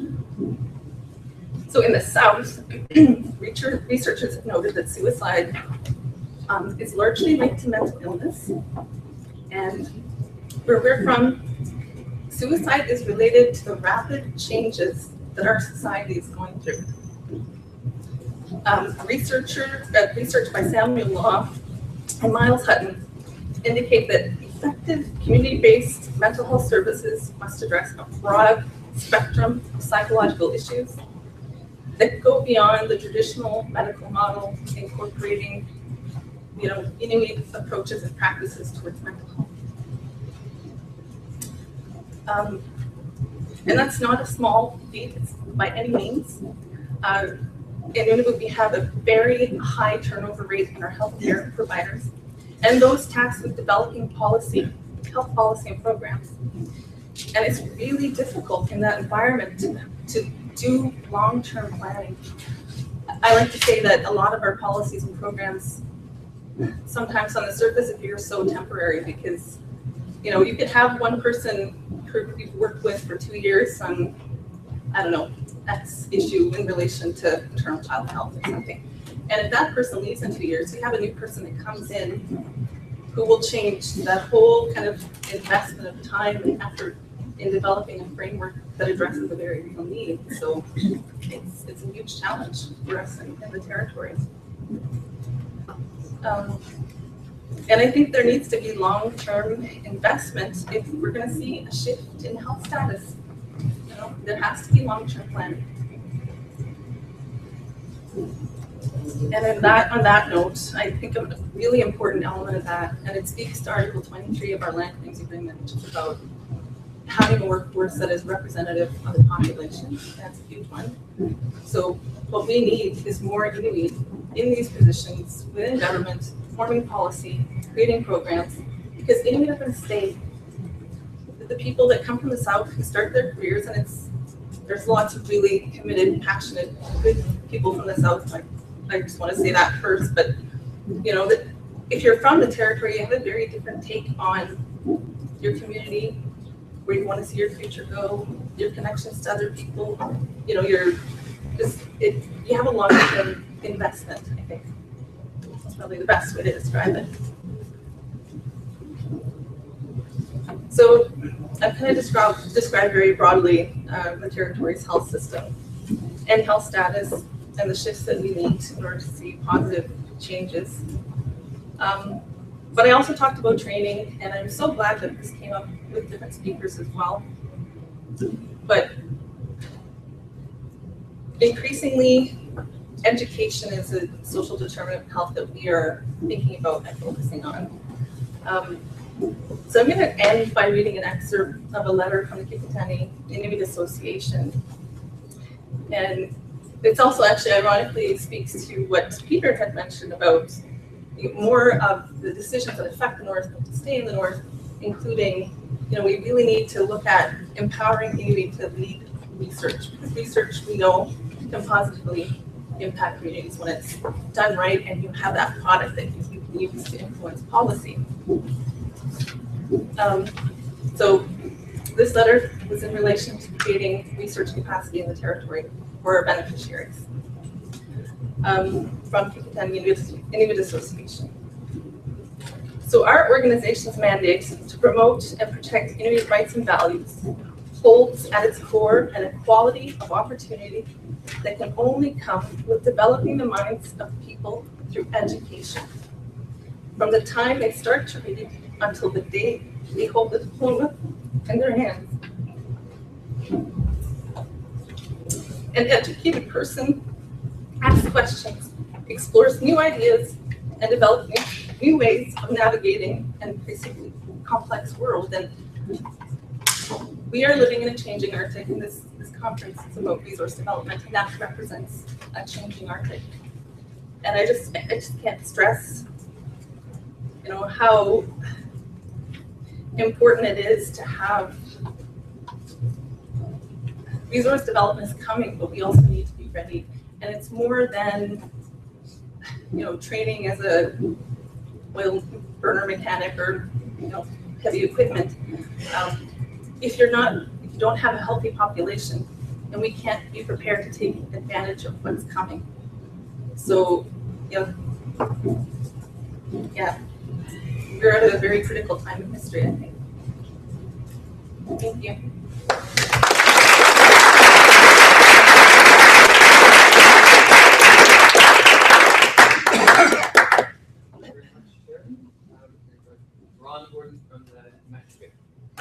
Morning. First off, I'll just start off by saying thank you for having me here. I was actually, this is one of my colleagues' files. I was asked to replace them quite short notice, and I didn't have anything quite prepared yet, so bear with me. I might be a little bit brief. I come from a community named Kuujjuaq, Quebec, in northern Quebec. It's a fairly large community comparing to the other neighboring communities. We are the hub of the region. Basically, all of our resources, all of our food, everything is basically all shipped in. We don't have any road links coming to the community. So some of our biggest issues that we have is with the cost of living. Cost of living in the north is quite high. It varies from different community to community. Further up you go, the higher price it is for normal goods. Some of our practices that we do, hunting and fishing, is very vital to our livelihood. And it's a big concern to a lot of the communities with mining projects within the region. So that's one thing, one of our concerns that we have is, you know, maintaining our traditional way of life of hunting and fishing. But with the mining industry, it also brings economic development to the region and employment and training within the mines. I myself work closely with the mining companies to help with the employment and training and recruiting of Inuit. And with certain mining companies, they've adapted their training programs around the Inuit culture to help them better themselves at training and completing the training program. Because within the region, the education, we have a very high dropout rate. So a lot of the younger youth do not have high school diplomas. So we're adapting the training to fit some of the individuals who do not have higher education within the region. It's one of our ongoing issues is adapting our education and training policies into to accommodate certain individuals within the region. The region itself, the youth actually outnumber the adult population by almost double.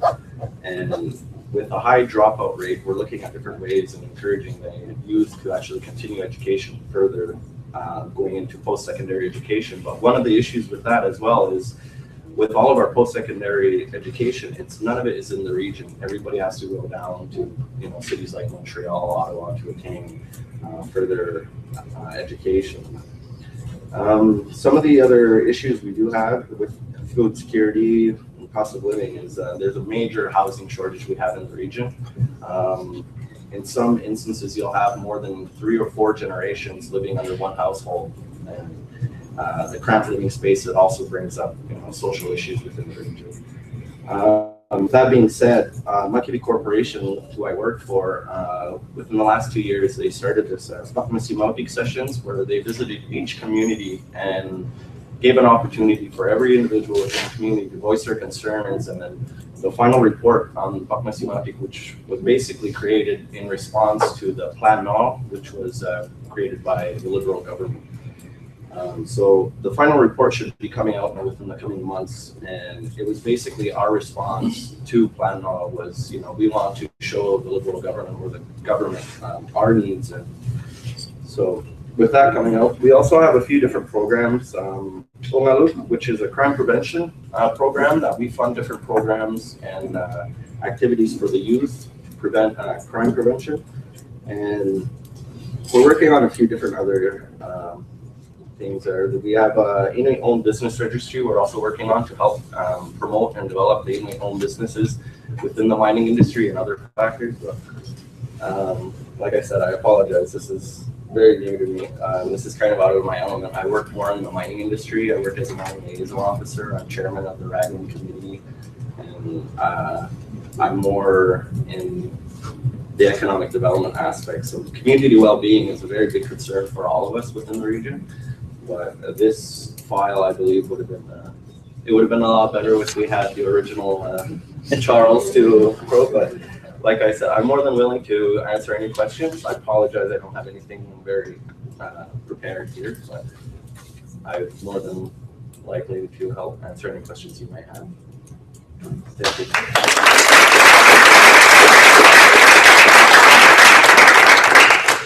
There's definitely no need to apologize. It's really great to have people involved in mining and that sort of thing too, right? So hopefully we're only just a couple of minutes into our break now, so I think it's important just to take time and have this discussion. And all 5 of our panelists also bring different perspectives and so on. So if you have any questions either for individual presenters or for them as a group, please. Okay, well, I'll start off with Ron. Ron, one thing I've been thinking a lot about is preparing people in northern communities to take advantage of job creation associated with resource development. It's important to shoot as high as you possibly can. And I was in Coujai a few years ago to a Caribou conference. I was very impressed with the research center that you have operating there. I'm not sure if it's still operating. I don't know the status of it, but I know at the time it was designed around identifying the quality of country food, for example. Yeah. And you had a lot of researchers from all over the world. But I wondered, what was the uptake in the community in involving other people from there in that sphere, and how did that work out? How is it working out? Well, the research center is actually still ongoing. That's in our resource department. we still continue taking data and doing baseline studies within the region with different fish species and wildlife and fauna. But one of the main goals is for our research center is to trace and detect trichinella in some of the wild game that we do consume for our meals. So once there is if there is certain hunters who have gotten a walrus, for example, they'll send in a sample to the research center and have us test it to make sure it's safe for consumption. It's still ongoing. Our research center is developing even more and more. Unfortunately, we didn't have too much projects going on within the last year or so. Our director has been under health issues lately. He just recently, I'm glad to say that he had a successful kidney transplant, so he'll be back soon. But our research center is ongoing, and it was the creation of the research center. I can't tell you exactly when it was, but it's been around since as long as I could remember.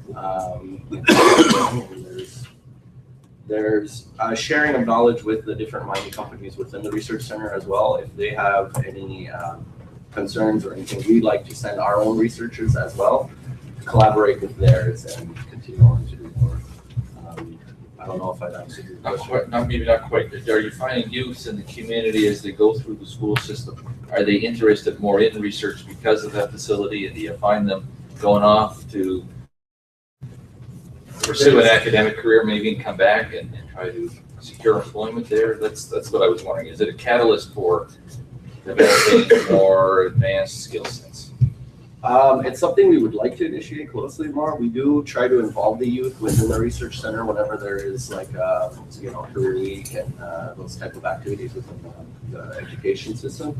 I can't say for sure that it does spark more interest within the youth, but they do see that we have local technicians that are out on the land doing research in different species. But it's something that we would like to see, that we get more youth interested in research around our region due to the future development of there's a lot of prospecting and mining exploration that's taking place in the region. So we would like to have a youth who are better understanding of the region to be doing the research. But like I said, the high dropout rate we do have in school, it's quite difficult to actually have post-secondary educated students who would like to pursue it. We do have our fish biologist is a local. He was born and raised in Gujarat, and he's been there for quite some time.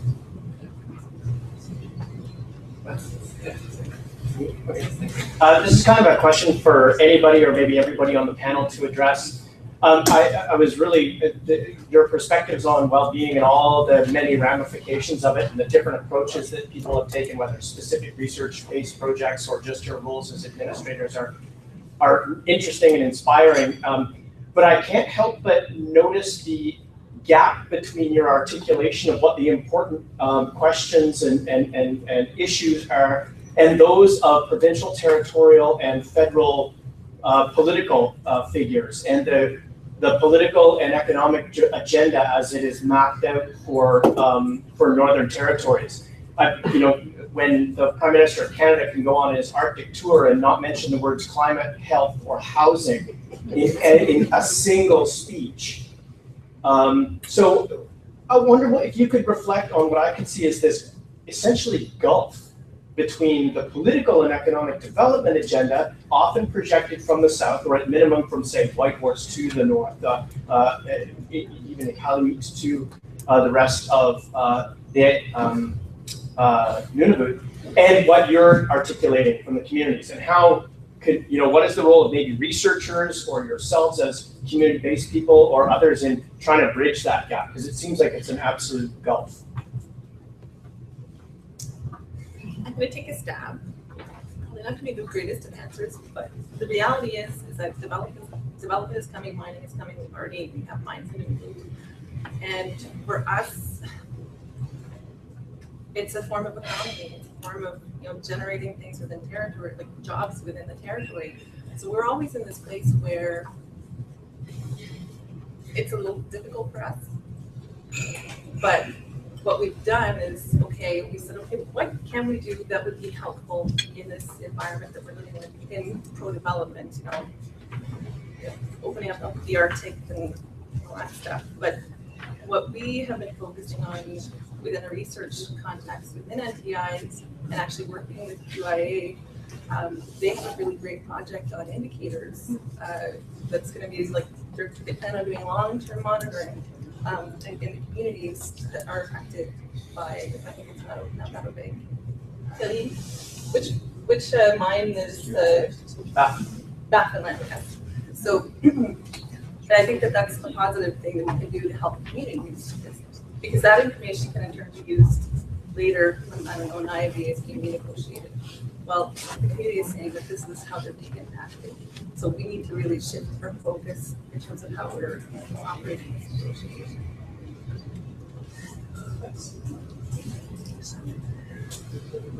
It's kind of been touched on. I just want to thank the panel for sharing. My name is Jen, and I am a Yukoner, and I'm now down in the South as a researcher. And I guess my question is open to everyone, but I think Norma and Sharon, you really touched on it and Sharon, you spoke to it very eloquently from your heart, is that we need to build researchers who live in the North and give back and it's not to say that there's a divide, but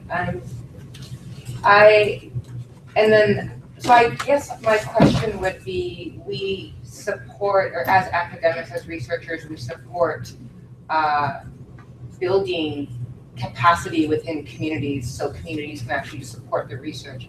My question is, how do we sustain that? How do we keep that knowledge building so that knowledge then becomes the pieces that inform Arm's question around, as opposed to it coming back south? So do you have some thoughts about maintaining that in the North? Long-term planning. Or is that part of that kind of dialogue that's happening in your Yeah, we're starting to think more long-term, especially around research, because we realize there are things that we're interested in that researchers are maybe not interested in. There's been a food security project that we've been trying to get off the ground forever, and I've shopped this proposal around at least, 20 researchers. So in terms of our thinking about research and building local capacity, and it also links back to education. Like, we think that the bar has to be set high, because a lot of people will, especially policymakers, will say, just in relation to a university, that whole concept that's being discussed for Nunavut and the other territories, people will say, no, that's 30 years away. You don't have the education base here to support, a university. And what we've actually said is we've flipped that on its head and said, you know what we need to do is set the bar really high, because our youth need to see something that they will want to strive towards. And if it's Inuit from Nunavut leading research, working with our institutions, our communities, and focusing on very local, very real research priorities, that's going to generate a new type of interest. And we want those people to stay within the territory. We're hoping, I might be saying too much here, but we are looking at creating a first cohort of 4 PhDs from the territory. And they're going to be from Nunavut. They'll be doing work in Nunavut, and they'll be working on projects that are of significance to Inuit, to our history, to our future. So I don't know if that helps you at all, but that's how we're kind of looking at developing long-term. Can I just speak to that quickly too, just to add to what you're saying? I think that long-term planning is the key. I think having an agenda and being able to drive your own agenda is the key as well. And I think within Nunatsiavut, we're getting a better handle on driving our own research agenda as opposed to researchers driving the agenda. With the research committee, that's actually doing approvals of what happens within the land claims area, with the research center in Maine, and having people that are living in the community. I think that we are getting better at saying no. I think there was a time when researchers were coming in and they had these wonderful ideas and we were buying into all of it. And I think researchers sometimes, I probably shouldn't say this, are shocked now when we're saying no. Like, we don't have the capacity, it's not a priority, we have other priorities, and they're coming back and they're saying, but this is such a wonderful idea and we know suicide is an issue. Well, maybe it is, but we may have 3 other researchers that are already, one in the room who's local, who's doing some of that for us. So I think that's part of it. I think the other piece is education and training. And I think we've really tried to focus on that. So we've developed our own Inuit-specific Bachelor of Nursing program, Inuit-specific Bachelor of Social Work program with graduates. They're just embarking on Inuit Bachelor of Education. That's not happening within the land claims area, but at least it's happening in Happy Valley-Goose Bay as opposed to Memorial in St. John's or Dell or wherever that might be. I mean, definitely partnerships for all of those. But I think those 3 things are key. I think it's having a voice, having your own agenda so we know what our priorities are and being able to say no. It's long-term planning around some of that, and it's the education piece as well. I mean, I would love to see us get to the point where we have, a research cohort. But we do have PhDs who are Inuit who are actually doing research here too. And we have some wonderful partnerships when we can help choose the researchers that we want and our best fits for our community. And I see some of those faces around the room, so I applaud you too. That's my 2 cents. Thanks for your question, Jen. I think it's very difficult in research, in the academic world, to evaluate and have collective impact and all that kind of things that's required immediately from your proponent. However, again, as my panel colleagues are saying, is that the prioritized research that's needed in the community, I think is very strong now. It's like what's needed at the community level. And when we go in there into the community, then because I'm known in the Yukon, it helps when your researchers are known in the community and they're also respected, and they come from heart. The prioritized research will then encompass, again, what the community needs, but what the community needs also is this capacity building we're talking about. We need to train. We need to factor this into our proposals. First of all, you got to pay for the knowledge that you're gathering. Secondly, you have to build capacity in training and education. So what we do is we make sure we factor those into our proposals, and we train 2 or 3 youth and sometimes more. And we see the growth. It's hard to measure in an academic quantitative way, but we immediately see the growth. I'll take 4 students in grade 11, for instance, and one of them will drop off or they'll all stay with us. Usually they stay with us. We train them. We teach them about, like I said in my presentation, about the subject we're dealing with. And then we also teach them how to research in the internet, how to sit down and actually do this work. And those kids, those 4 kids, you saw their pictures in the bottom there, they've now graduated, and one of them went on to COP13 and is now working in the community in the area of adaptation and climate change and education and doing that kind of thing. So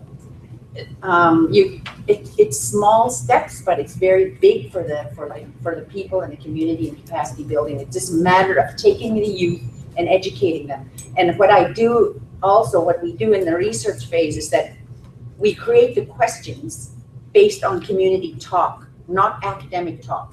We base just the way I talk on community talk, right? So then we base the questions on that, and then we say, Dustin, we're gonna be going to your auntie's house today, and you are gonna ask these questions. Is that okay with you? Can you ask these questions? And then we talk about what the possible comeback will be, and then they go with all this knowledge and they probe. We teach them how to probe. We teach them how to listen. We teach them how to be respectful and that kind of thing. And they become the researchers. Then they go back to their high school and they probe their teachers. So, how do you measure that? It's hard, but long lasting. And those kids, they're doing well. Maybe not just because of that and what we did, but, we certainly taught them how to do homework, how to research, how to look with a bigger perspective on it. Like the whole world is open now. So it really helps them a lot. Yeah, and we also have, and we welcome researchers that are coming from the heart.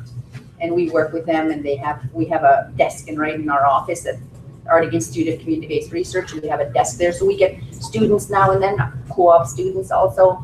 We educate them to culturally orient them as quickly as possible, and then we go out into the field. So a lot of capacity building on ground.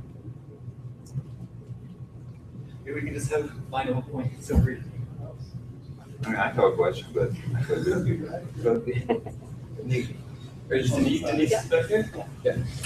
wanted to ask, and I guess it's just, I've seen, and I think of resource development, and I think of what we, as being someone who's been involved in different research as a participant or someone on the ground, putting a whole lot of energy and effort into coming up with really good, thorough research that really amplifies points and messages and come from the community. I think of specifically with climate change, of understanding the impacts that come from development within our own territories, as well as development that happens down south and how that impacts on a global level. We have phenomenal research that's done here about how high the levels of climate change are in Labrador. We've had phenomenal research done about the impacts of social and culture to mega projects like Muskrat Falls. I see a whole lot of research that has been generated and done. I don't hear a whole lot of listening from development side or from the political government side. I think the individual up there, he nailed it when he said we have, leaders and politicians who speak without ever articulating any of these realities, and we see that here on the localized level, of municipal to Aboriginal governments to MHAs. It's how do we get heard from the community? The research is there, I believe, and we are building those capacities. But for those of us who are grassroots trying to do the work and get heard, any ideas on how we get heard? Yeah. And listen to, and actually being applied into some of the strategies that are coming on a municipal, provincial, and national level. Well, for the question that you asked earlier, it's just not a priority. Basically, the gap is there. It's going to be there until we step up and get educated and move forward and try and work to fill that gap. However, sometimes, like people say, we just got to be careful. We got to be careful in terms of what we engage ourselves in, right? We need the background, we need the education, we need the tools to move forward. And right now, it's just not a priority for governments, unfortunately. And the issue about what did you how do we get heard?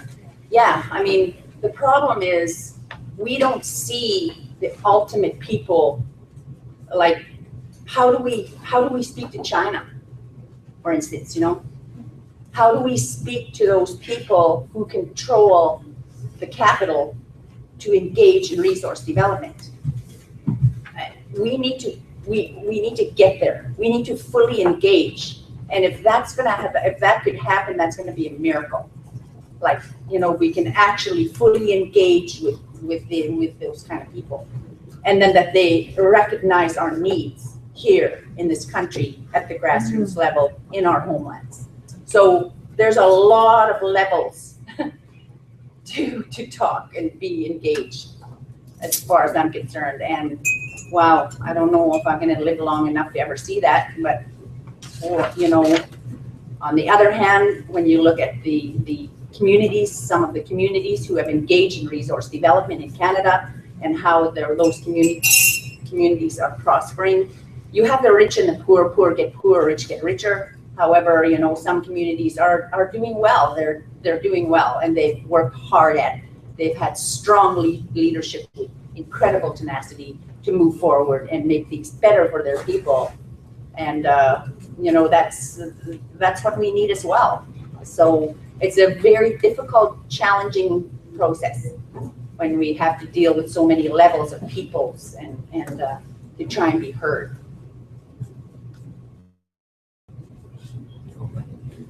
Thanks very much.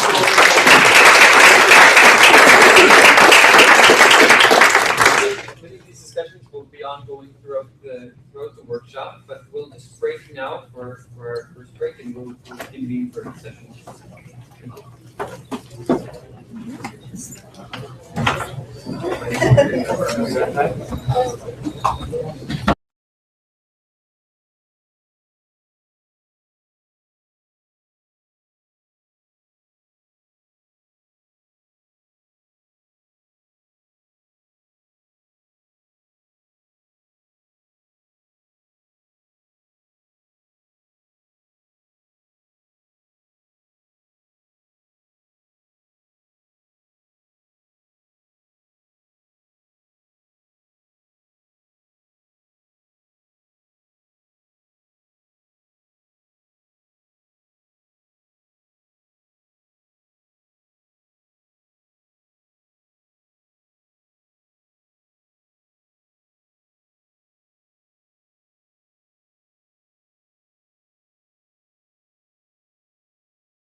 sort of help by explaining what's out there as far as academic research is concerned in terms of well-being.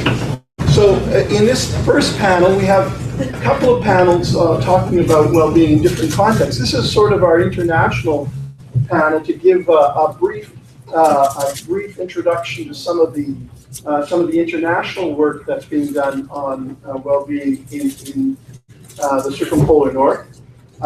So we have 5 presenters. We have 4 presentations, and we will start with Peter Schweitzer, who you've already been introduced. Okay, thank you very much. Yeah, so here I am again. This time I will be talking about the research project that Chris had already alluded to earlier. The lead of this project is actually from Iceland, Joan Larsen. Many of you might know her at the Stephenson Arctic Institute in Akureyri. And we also have a Canadian on board, Neil Fondell.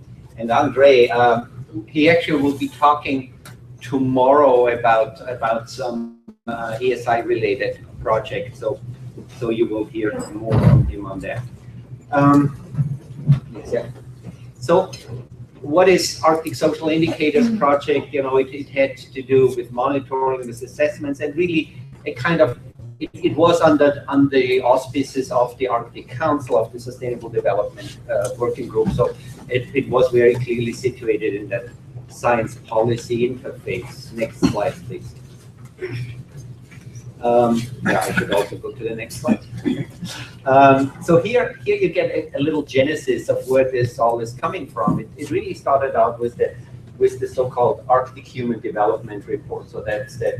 No. Can you go back? Yeah. The Arctic Human Development Report, the first one as we call it now, was in the early 2000s, and it was really a kind of a first in Arctic social science. It was the first time that the Arctic Council sponsored the specific social science project. It was the first kind of state-of-the-art report to sum up how we are doing in terms of human development in the Arctic. And I'm not going to really talk about that, but when that was done in 2004, and Oren Young was one of the lead forces on that, discussion started among participants of that first report as to what to do now. And really the Arctic Social Indicators project came out of that. And you can see there were 2 phases of ESI2, and the 2011 number here is a little bit misleading, I would say. It's still ongoing. And then the Arctic Human Development number 2 is just wrapping up. Next slide, please. So what we got out of this Arctic Human Development report was that, you know, were a number of gaps identified, but most importantly is actually what you see in small print here. I should have put that a little bit, made it a little bit bigger. 3 elements. So in the conclusions of the Arctic Human Development report, there were three dimensions of Arctic Human Development report that were really where we thought that this is something different. And one was called closeness to nature. It was already referred to several times earlier today. You know, that in the Arctic, primarily among Aboriginal people, but also among so-called newcomers or settlers, there is a strong attachment to the land. You know, people like to spend time on the land. So this is here, this kind of slightly strange notion of closeness to nature, so basically being out on the land. The other issue that came about was fate control, or local control, that it's extremely important that there are mechanisms for people in all different spheres of life, that people have control over their lives, especially after a long history of the long colonial histories.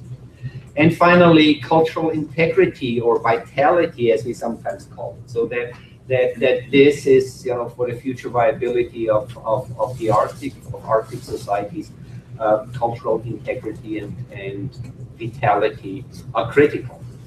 Next slide. So out of that, so what we then with the Arctic Social Indicators report said, okay, we cannot, and we've been talking so far about community level. That's actually really what should be done. But this was the task here was on a circumpolar Arctic level to find indicators that would work to be everywhere, a limited set, because you might say that 50 things are important, but it doesn't make sense to measure 50 things at the same time.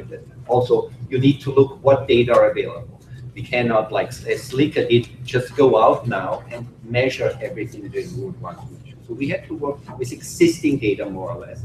So this was the overall goal. Let's just move on in the interest of time here. And then the second time, actually, let me, I might come back to that. Let's move on to the next one, and even to the next one, to here, to immediately give you an indication of where we settled down. We had actually at the beginning of the ASI project long discussion, as you can imagine, what are we going to kind of focus on? And one of the starting points was the United Nations Human Development Index, which is of course internationally recognized, but it only has 3 dimensions, or basically 3 criteria, 3 indicators, focusing on health, on education, and on economy, on income. And so this seemed to be limited to us. So what we did, but we also said, obviously these are important aspects of human development. We cannot exclude them. We will leave them. We modified them. We didn't use the same indicators as the United Nations do, but we left these as domains, but added 3 other domains. And these domains are the ones that I just mentioned before. So closeness to nature, fate control, and cultural integrity. So we felt, since already our Human Development Report had identified these as important areas, we need to find indicators that cover them. So in the end, we ended up with 6 domains. And here you have them from closeness to nature, education, economy, culture, fate control, and health, and a total of 7 indicators. So not 6 indicators for 6 domains, but 7 indicators for 6 domains, for the simple reason that under health we have infant mortality as an important indicator, but also net migration. Whether more people are moving in or more people are moving out of the community. And of course, net migration is important in a variety of aspects. So now we can go back and no, actually to this one. So these in the process of identifying these 7 indicators. So these were basically that was the challenge that we had to face. We could not just say, it would be wonderful to measure, for example, in terms, since I was working on issues of cultural vitality, it would be wonderful to understand really cultural community initiatives and kind of measure, how much they develop over time. There's just no database for the Arctic on that, and it's just completely impossible to reconstruct that without, you need to understand that was more or less done without money. Researchers coming together and without extra money for research. So this is a really critical issue, that monitoring at a reasonable cost, or really at no cost in the best case scenario. It needed also to be indicators that change over time, that development is tractable. So not only do you need data, diachronic data, so not just one this year, but you need data ideally that go back some years, and then in the future you need either through a census or some other mechanisms you need to be able to collect data. And of course, that's what our 6 domains try to address. They need to address certain key aspects of human development. All these 6 domains are really critical aspects of human development. Now let's go one more back. And this is a preview to the second phase of ASI, which, as I said, we already completed the report last year.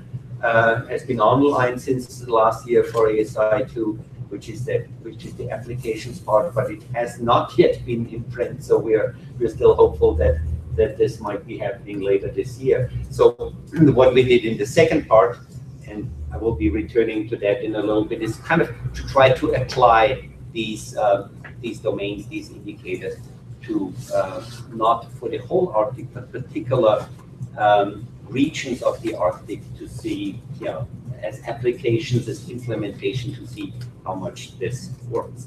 Now let's move forward for a change. Okay.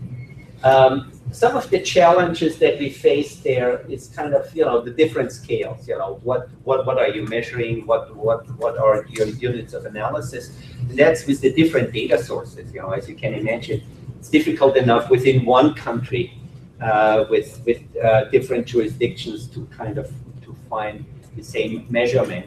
But if you have 8 countries, eight Arctic countries, it gets really difficult because each country has different approaches to data gathering and what they're gathering.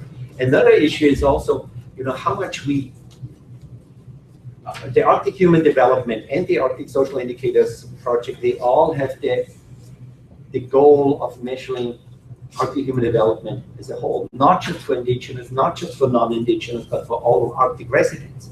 But clearly there are certain indicators that work better for one group than for another. So we had to work with that. As you might have seen, the cultural vitality indicator that we ended up was language. So how much a particular community is able to retain Aboriginal language. So obviously that doesn't make sense for a settler community. But there is at least one indicator in there that really makes only sense for Aboriginal communities, but we felt that it's justified in the cultural realm. But overall, we had to try to achieve this kind of, to measure both indigenous, non-indigenous, but also urban and rural residents, human development. Let's move on.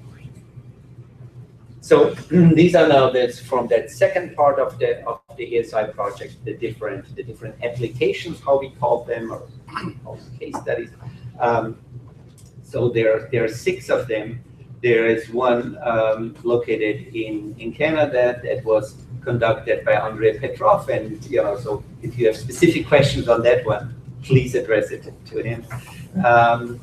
There were actually 2 in Russia. There was one in the North Atlantic, basically called West Nordic, and 2 in a way dealing with the Inuit world, and of course the Northwest Territories partially also deal with Inuit. But apart from that, the so-called Inuit world Slika is, as the word indicates, it's just entirely based on Slika data. So get an overview over what we can read out from the Slika data. Slika data have, of course, one major shortcoming. It is unlikely that it will be repeated on the same scale. We have a one-time data collection. That's wonderful, but unlikely that it will be happening on the same scale in the foreseeable future. I was part of that application on Alaska Inuit, or actually more appropriately Alaska Inupiat, as they call themselves. Also, Matt Berman, who is in the room, was part of that chapter, and where we tried to address human development in the three Inupiat regions of Alaska. Let's move on. So how is that? Is anyone keeping time? Oh, we do 3 minutes. Okay, so let's move on. Okay, given this, let me quickly check how we're doing. Let's move on. Yeah. And actually, you could go back. No, let's since I just talked about Alaska, let's go to the next slide. So these are the 3 areas that we focused on. So the North Slope boroughs, so we have in the high north, we have 2 boroughs. We have the known census area, which is not incorporated as a borough. As you can see, it's you have 3 regional centers there, which are of course overshadowed in population by the large by Anchorage first and foremost, but also by Fairbanks and Juneau. But these are some of the data sources. As in every single application, that's a real challenge. Okay, we have domains identified. We have identified from the first ASI report ideal case indicators, but we do not always have the data for that. And each application has to do something similar. We kind of had to sometimes redefine the indicators a little bit according to the data source. As you can see, lots of our data sources are the US Census and the American Community Survey, because these are data that are readily available. And we try to avoid data that are only anecdotal. There's a second page to that. Yes, you see a similar. So we have particular institutions in Alaska, such as the Alaska Division of Subsistence, which does ongoing monitoring of subsistence harvest. That's of course very helpful. For example, for this domain of contact with nature. Next slide. So just for this, this is just now for the Inuit of Alaska application that I mentioned. These are some of the generalizations that come out of it. Overall, this was probably one of the easier applications compared to other parts of the north. We have relatively good numbers. Also, as everywhere, there is from a statistical point of view, there is a problem of small numbers to kind of really talk about trends. There was overall quite some variation, and probably we had expected that the regional centers, Kotzebue, Barrow, and Nome, would be more different from the smaller communities than in reality were. But there still was some variation across the board, but still, there was not much different. That really was quite some surprise to us. And interesting, maybe for this kind of meeting, when it's also about resource development.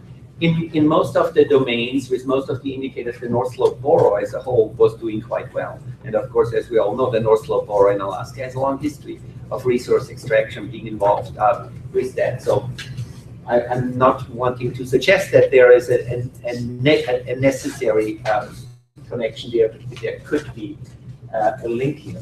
The next slide, which hopefully should be the last one, yeah. So what are we going to do from here? So at this point, I do not foresee that we are going to do Arctic Social Indicator 3. Yeah, Andre needs something to do, yeah. But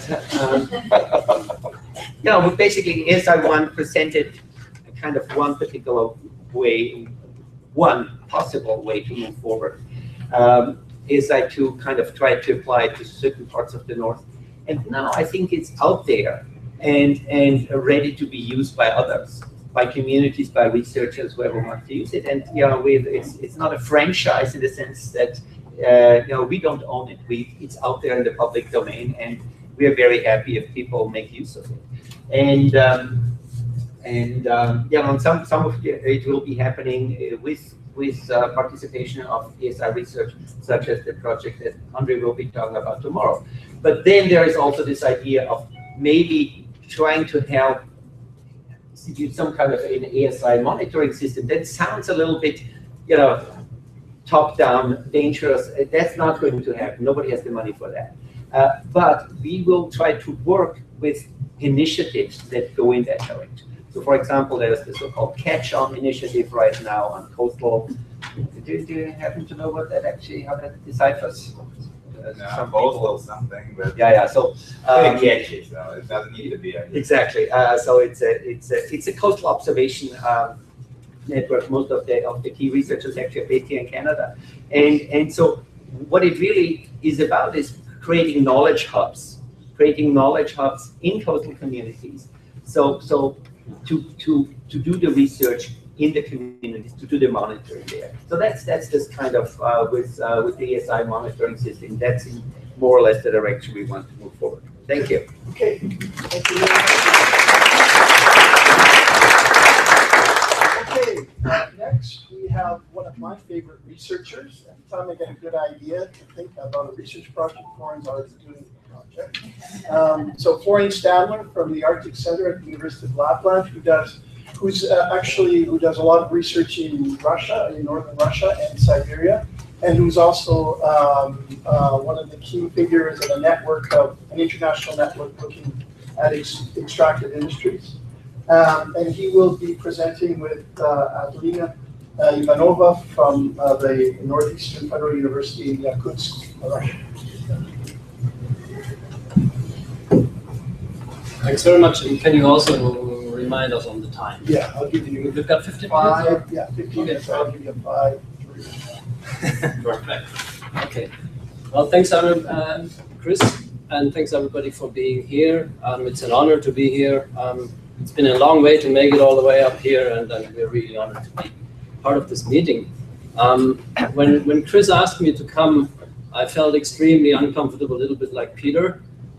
Firstly, because I haven't studied well-being as an academic subject very carefully, and secondly, because I'm in the situation where Peter was maybe 10 years ago as a southerner, having moved to a northern university, but not being myself a northerner. So I invited a specialist on well-being who is actually working in Siberia, Adelina Ivanova, who is a lawyer and looking at these things also through how can legislation help enhance well-being of people in the north. And I was extremely pleased to see, next slide please, that that the components of well-being that you have been introducing here are largely the same that we've been looking at in the European and in the Asian Arctic, the Eurasian Arctic. I'm not going to go through all of them here, but one thing that we also keep emphasizing is that there is no one definition of what is the most important determinant or component of well-being. And just as the North American Arctic, the Eurasian Arctic is also extremely diverse. Societies are diverse, cultures are diverse, and obviously individuals are diverse. So, and of course, any research should consider these different dimensions. And so what we're going to do here is that we present several cases from our research where we thought we could learn from some historical misunderstandings as well as some of the more recent approaches to how well-being can be enhanced in northern communities. And if I speak more here in this presentation, then this is mostly because I have less of a language bridge. Actually, more of the content comes from Adelina. Because most of it is from Russia.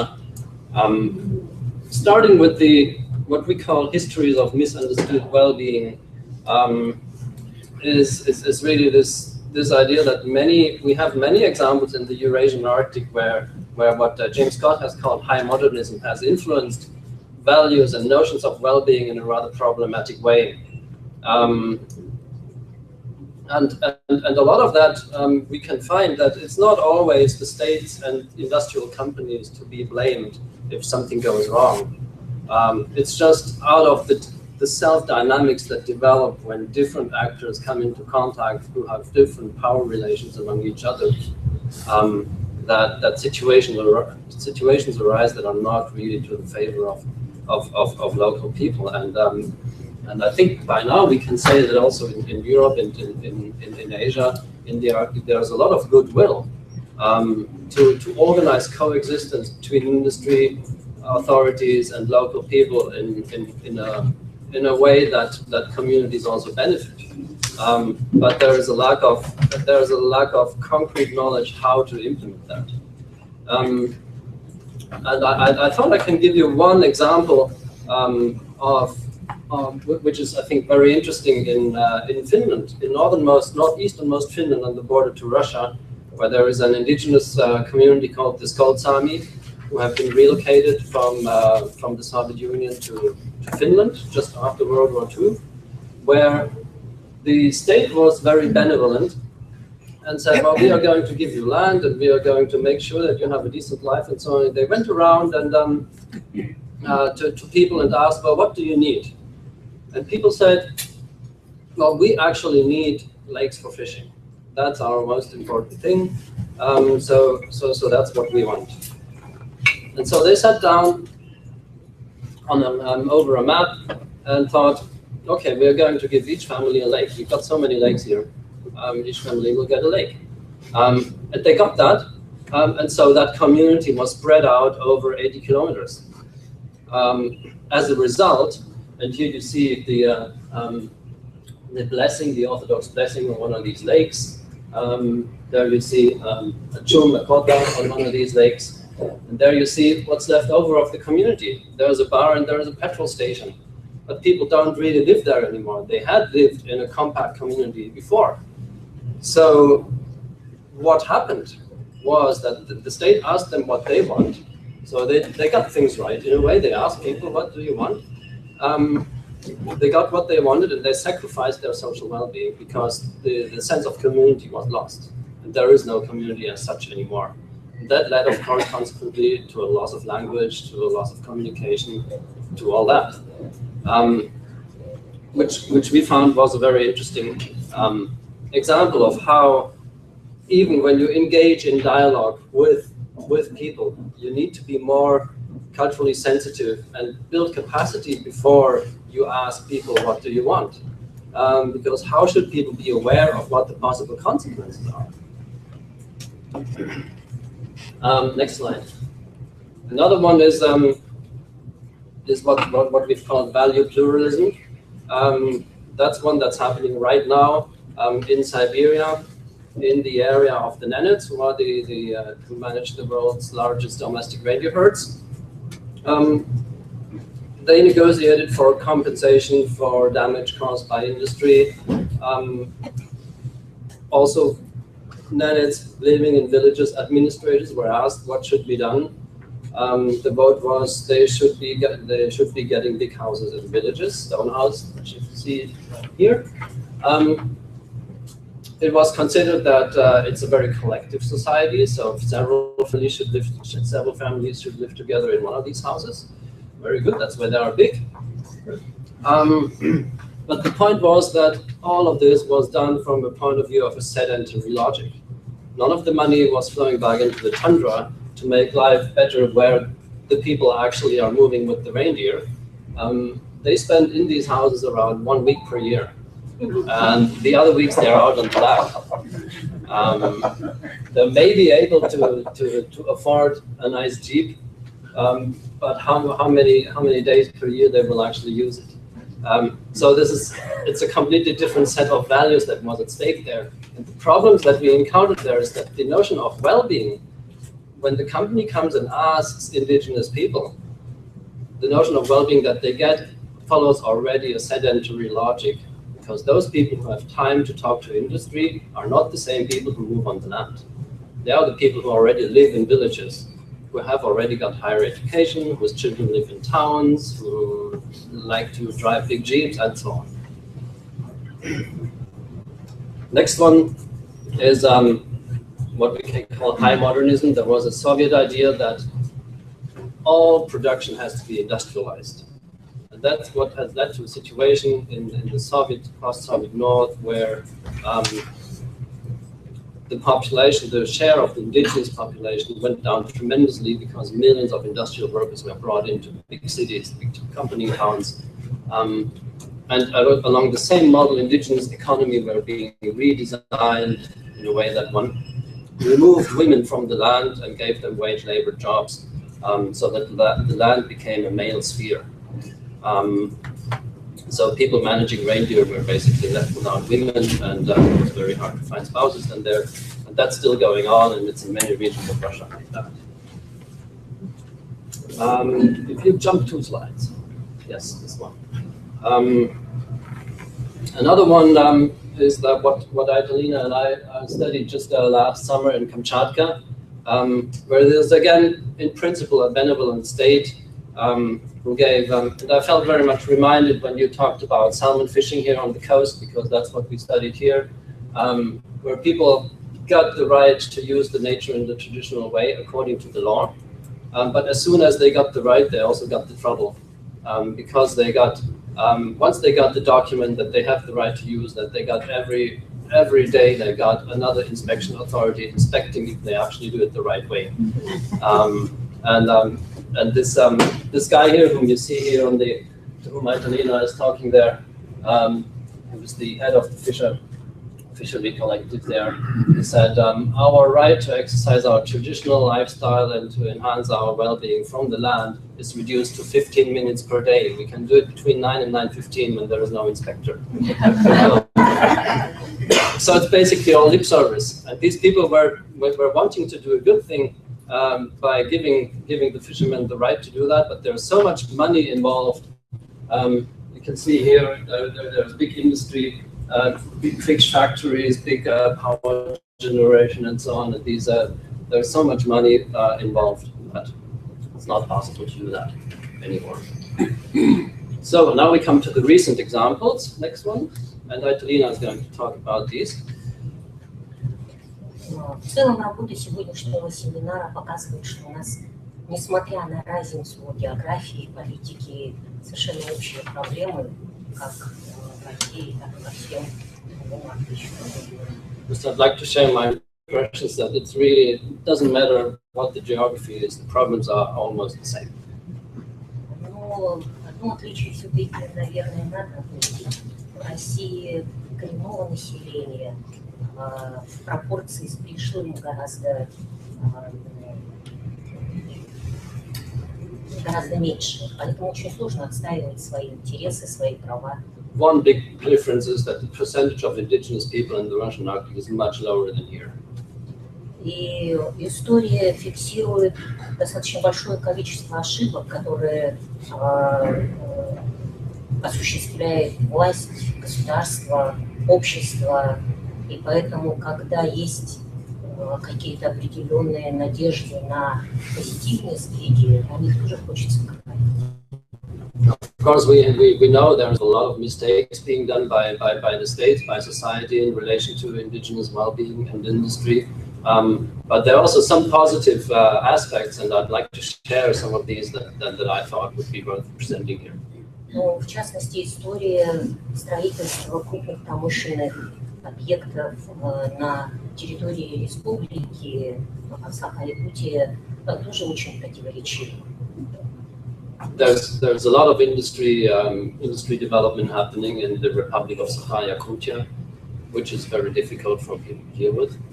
С одной стороны, это нарушение экологического законодательства, ну, например, при строительстве этого крупного нефтепровода Восточная Сибирь, Тихий океан. There's a lot of violation of environmental legislation, for example, the Eastern Siberia Pacific Ocean pipeline construction that you see here on the picture.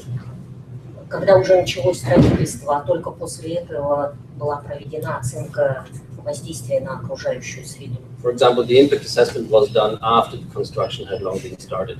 А с другой стороны, республика Якутия, первая из всех субъектов России, в 2010 году приняла закон по экологической экспертизе. On the other hand, or maybe because of that, the Republic of Yakutia has adopted as the first region in Russia a law on an anthropological expert review, which is called Ethnologiczna Ekspertiza in Russian. Который дает более широкую оценку того возможного ущерба, который может нанести строительство промышленных объектов. And that includes a more holistic approach to the idea of what damages happen when industry comes into an area. Учитывает не только экономические показатели, экологические, но и тот культурный ущерб, который может быть нанесен. Basically what I wrote here. Because we have to save on time. Ну, основывается, безусловно, эти нормативные акты на тех конституционных нормах, которые есть в Конституции, в частности в статье 42, которые гарантируют право каждого гражданина на благоприятную окружающую среду и достоверную информацию о состоянии окружающей среды. But all these laws, they really have to base on the Constitution, on the Russian Constitution, and one important article in that Constitution is what we've written here, the right to a healthy environment. Одним из важнейших критериев благополучия является и осознание своей культурной идентичности. Next slide, please. A crucial component of well-being is obviously in the North cultural identity. Ну и в качестве примера можно привести достаточно важный закон, нормативный акт, который был принят в Якутии, это закон об оленеводстве. And in the Sahara Republic, there is a law on reindeer herding, which is related to that cultural identity, and we thought is a good example. Который дает возможность заниматься оленеводством, не получая экономическую прибыль, а прежде всего занимаясь своим традиционным хозяйством. And in that law, reindeer herding is conceptualized as an economy which is mainly for the support of traditions and not for financial profit. Ну и сравнительный анализ вот всех тех регионов, где мы побывали, все-таки дает возможность говорить о том, что в Якутии достаточно внимания уделяется и духовной культуре коренных народов. Next slide, please. And then when we compare in the other regions where we've been, we can say that in Yakutia, for example, there is also quite a bit of attention being paid to spiritual and mental well-being issues.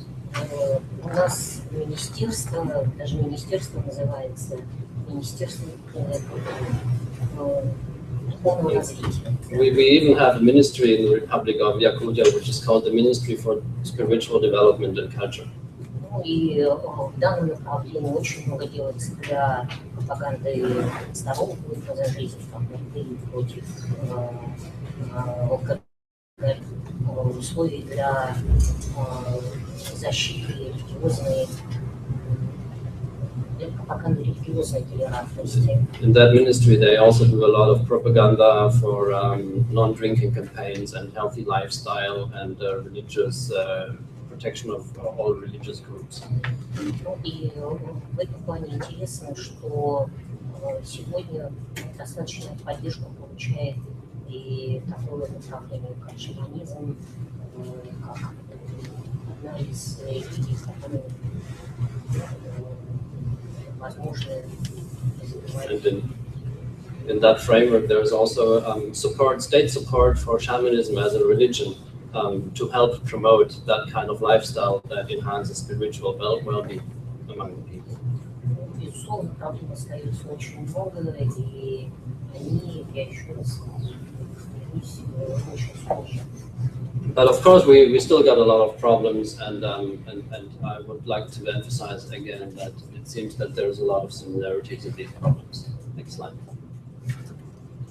Well, and from all of that, we thought that preliminary we could put up these four conclusions that preoccupation with the economical and material notions of well-being is often detrimental.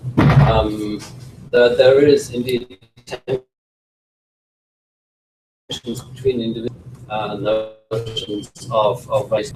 There is a Soviet history of individuals having to sacrifice their well-being for the common good. Whereas now it's often the other way around, that the common good suffers from some individuals getting too much out of industry. What we found from all of our cases was that in Europe and Asia and the Arctic, the state remains a tremendously important actor for people's well-being, as a that creates the conditions that enables the environment for people to give rights to actually enhance their well-being themselves. But you can't do it without the state really. And the state has the power to avoid negative consequences by the timely setting of the rights before developments happen. And that's what they have learned in Europe and in Russia as well, of hope that they gradually continue learning that. Thank you.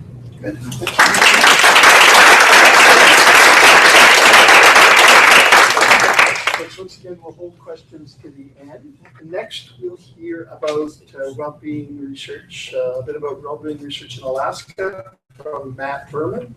Matt Berman is at the Institute of Social and Economic Research, University of Alaska, Anchorage. Which one? It's a red dog. PDF file right there.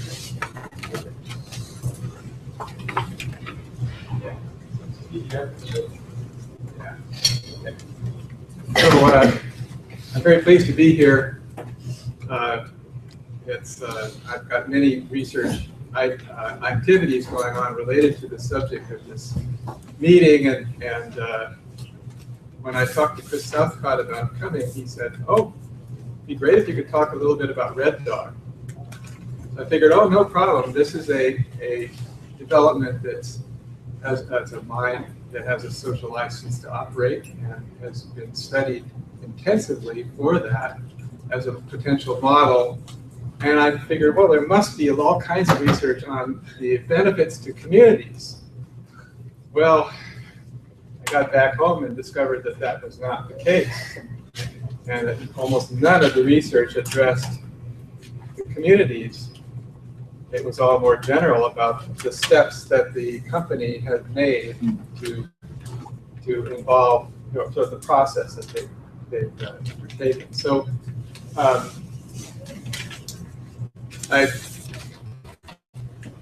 so suffice it to say that what you're seeing now is research I put together really quickly over the past 2 or 3 weeks based on what I could do, and so it's very preliminary, and I invite your comments.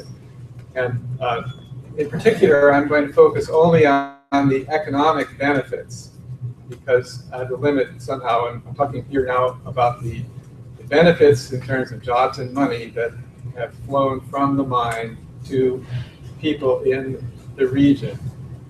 So, go to the next slide, please. Just for your the benefit of people who are not familiar with Alaska, the area in red there in the northwest is the Inuit region of Alaska. This is, of course, various regions according to the Alaska Department of Labor, which is a state organization. And it coincides, the 3 regions there coincide with the Inuit region of Alaska that Peter Schweitzer talked about just a few minutes ago. There are 3 subdivisions. There is the North Slope Borough on the north coast there. There is the Northwest Arctic, where is the region that actually has the Red Dog Mine located in it. The Red Dog Mine is right in the corner between up in the very far, I don't have a map of it, but right in pretty much at the boundary between the North Slope Borough and the Northwest Arctic Borough. It's just on the other side of the Northwest Arctic Borough. In fact, and the Northwest Arctic Borough agreed to redraw their boundaries so that the mine was entirely within the Northwest Arctic Borough to make it much cleaner. And the reason for that was that so we'll let you have the mine. So it's a sense of generosity there. And then there's the Nome census area. The Nome census area is around the community of Nome, which is actually on the Bering Sea. Nome has a history as a mining boom town, dating back to about 1900. And there are, in each of these 3 regions, there are about 7,000 to 10,000 people living there. And there's an Inuit majority, or Inupiaq, as people call themselves. There are, in each of these regions, there's a regional center that has 3,000 to 4,000 people. They're ethnically mixed communities where all the pretty much all the administrative and professional jobs occur. And then the balance of the population is in small villages, small communities with less than 1,000 inhabitants that are overwhelmingly Inupiaq. So it's important in looking at well-being to distinguish between the regional centers and the villages. So I'll try to do that. So next slide, please. Something about the Red Dog mine itself. It's an open pit lead zinc mine. There's a picture there in the bottom in the bottom right illustrates the scale of it. The mine is actually that you can see the buildings off in the distance over there on the right. That's actually a very large building. It's an extremely big open pit mine. So it's a large scale mine, and the development consists of both the mine and it's about, well, it's 46 miles, 60 some kilometers from the coast. The mine, the ore is processed. It's into concentrate on the site of the mine, and then trucked to the port. And at the port on the Chukchi Sea coast, it's loaded into barges and sent down to the smelter in Trail, BC. So Red Dog is a joint venture between Teck, which was formerly Cominco, multinational company familiar to many Canadians since its headquarters in Vancouver. And it's a joint venture between Teck and the NANA, or Northwest Alaska Native Association, NANA Regional Corporation, which is the regional corporation for Northwest Alaska Inupiaq, formed in 1971 in the Alaska Native Claims Settlement Act. So what makes Red Dog somewhat unique is that the mineral deposit is actually owned by NANA.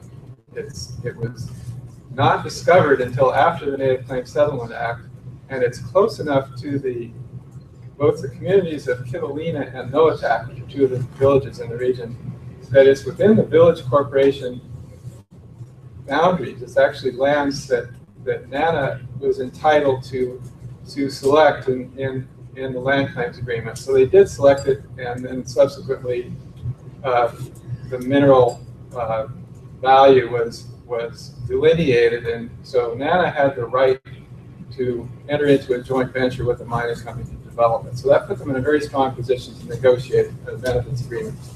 Next slide, please. So in this agreement, nominally, so Teck pays royalties to NANA as the landowner, and the royalties. This is material that's available from Teck on their website. You see, it's not current, but it's illustrative, and set to $373 million in royalties over a 5-year period. That's about $75 million a year, which is not in that's consequential.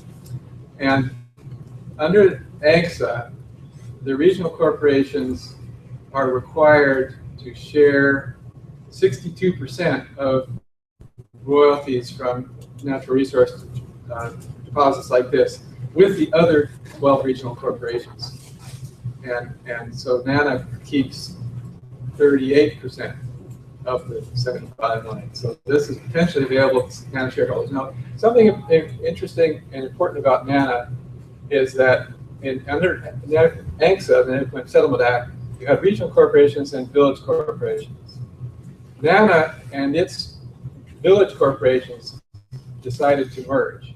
So that there are now no village corporations in this region, unlike on the North Slope and in other areas of Alaska. There's just NANA.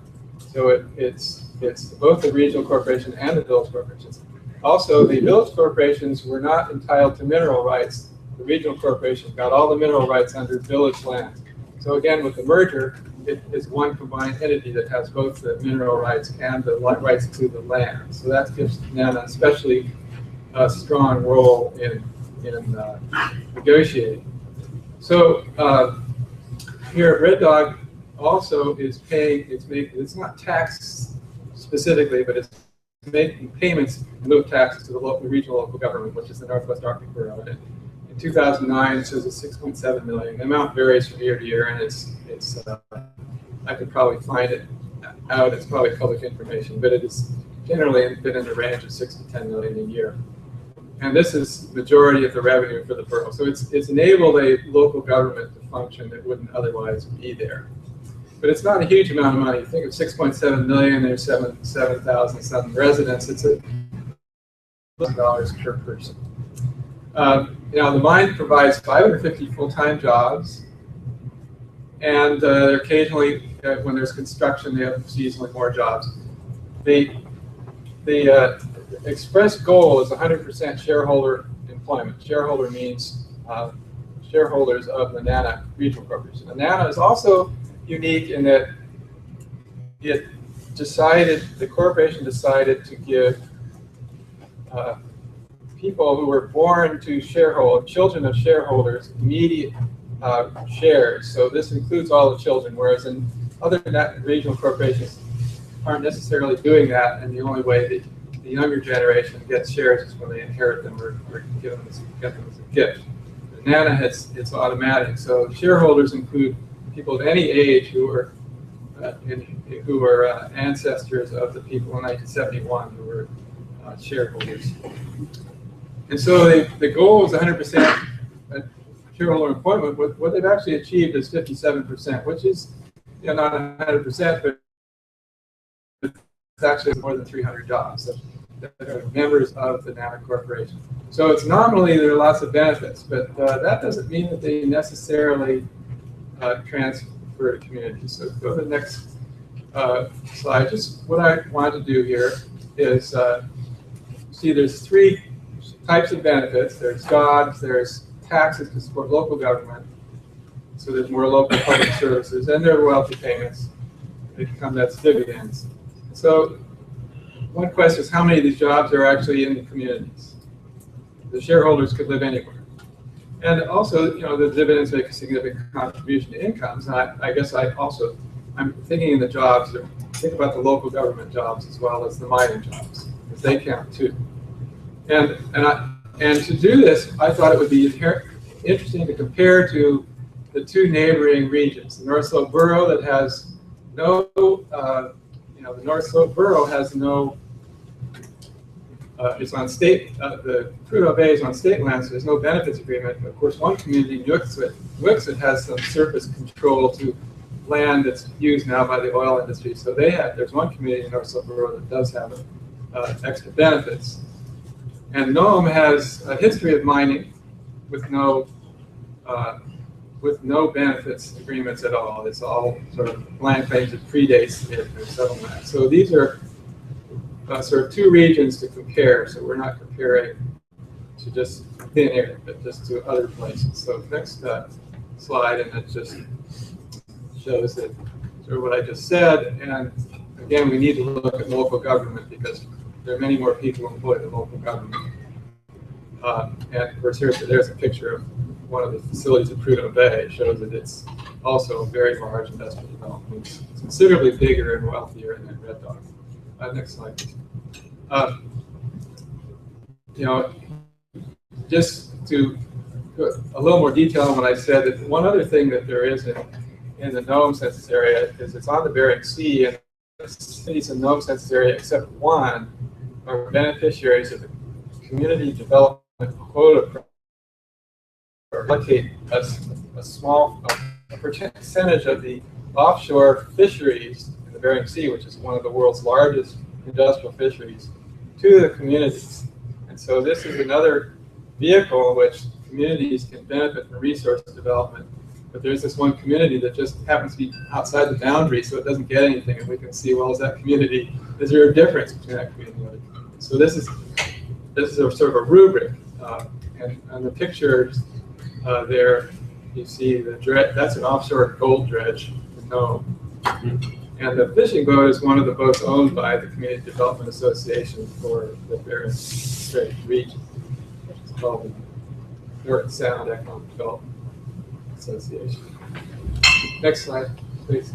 Oh, how come you got to the end so quickly? That's the slide we're supposed to be. Okay. So how many people are employed? Well, here's employment in the three regions, and you see that the employment in the North Slope Borough and the Nome census area, which has more people, its biggest population, are about the same, and there are actually fewer in the North Slope Borough, but it's not. In other words, the local government is nothing like the North Slope Borough. It's got jobs, and the local government is both the borough government, which is like the county, and the cities. Employed in natural resources and mining, Well, there you see there are 145 people in 2013. This is in 2013. I didn't put that in the title.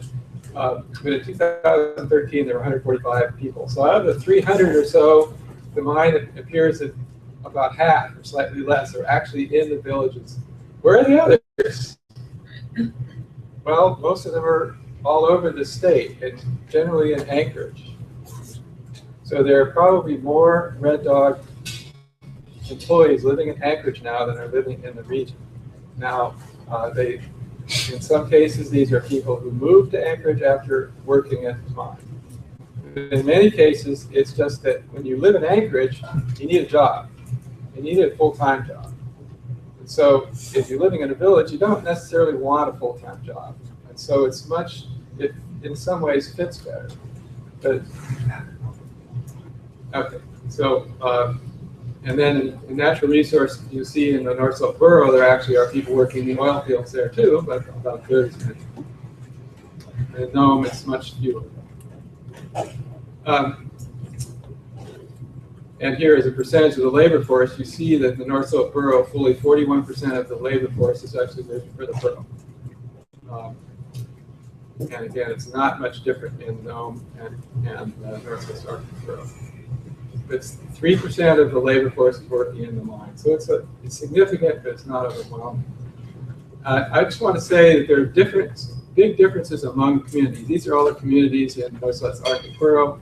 You see in Noatak, which is one of the communities right next to the mine, fully 10% of all the workforce is employed at the mines. It's a very large participation. The other community right next to it, Kivalina, is a much less participation. Very few people are working in Kivalina. So the question of why is that? I don't know. Here's how it varies over time. You see that there's a problem with turnover is an issue. These are all full-time jobs, so these are all people who have left and then been hired and replaced with somebody else, and they come back, work later. You see that most of the jobs are actually not in the regional center. And here it shows you the upper line is the percentage of residents in the employed, and it's about twice as high percentage in the villages as in constitute.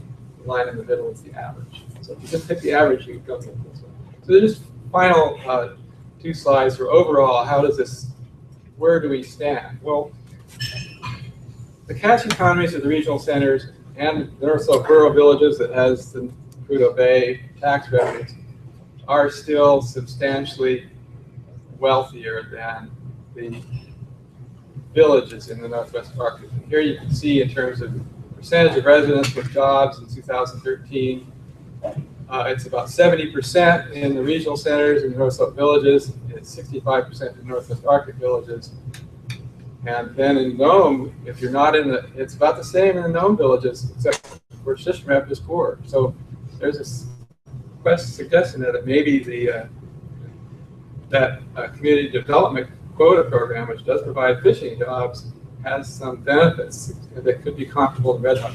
And here it is an income where you can actually look through the dividends to shareholders, and you see there that the Northwest Arctic Borough villages are in the middle between the Nome villages, which are definitely the poorest, and the North Slope and the regional centers.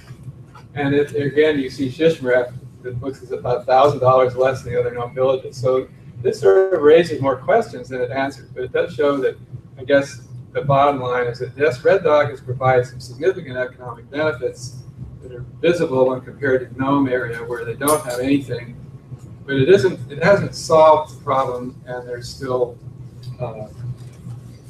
many of the benefits have accrued to shareholders who don't live in the region for a variety of reasons.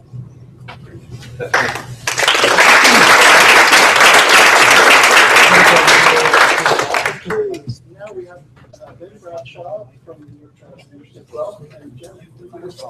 Yeah, Jen Jones. Oh, no, just research. Yeah. Hello, everyone. We appreciate that we're the only one standing between you and lunch, and I'm a little confused. Local time is 12:30 or what? 12:30, okay. So 12:36. Gives us maybe 10 minutes to present. My name is Ben Bradshaw from the University of Guelph. I grew up in Toronto and lived in places like Vancouver, but never north of 60 for anything longer than a few weeks. I'm lucky to be here with Jen Jones, a new PhD student of mine, who will introduce herself. So I'm Jen, as I said before.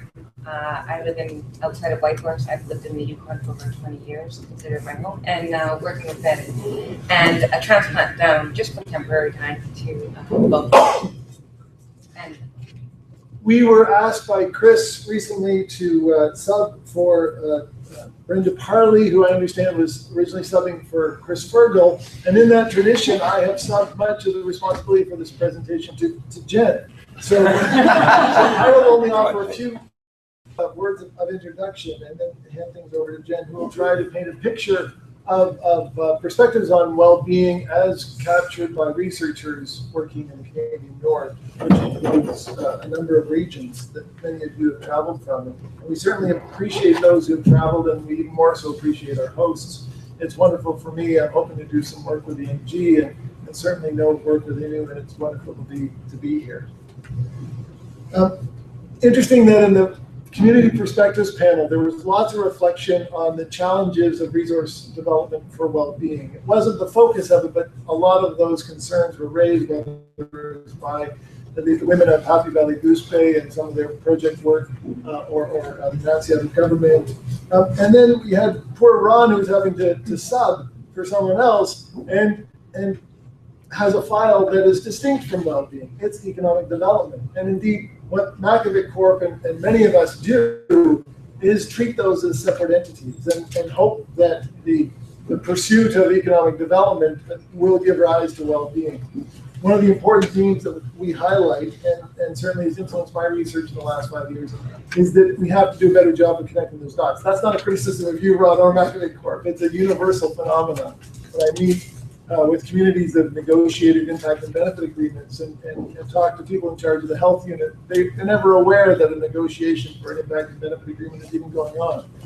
So the work that I've done over the past on these agreements has had to transition of late to pay more attention to well-being, because there's lots of evidence that Indigenous communities that are signing agreements are indeed getting richer. But for them, the most important question is their well-being improving? So with that, I will turn things over to my far more competent colleague, who will run through the nature of research on well-being in the Canadian North, as captured by we bony-headed academics. Yeah.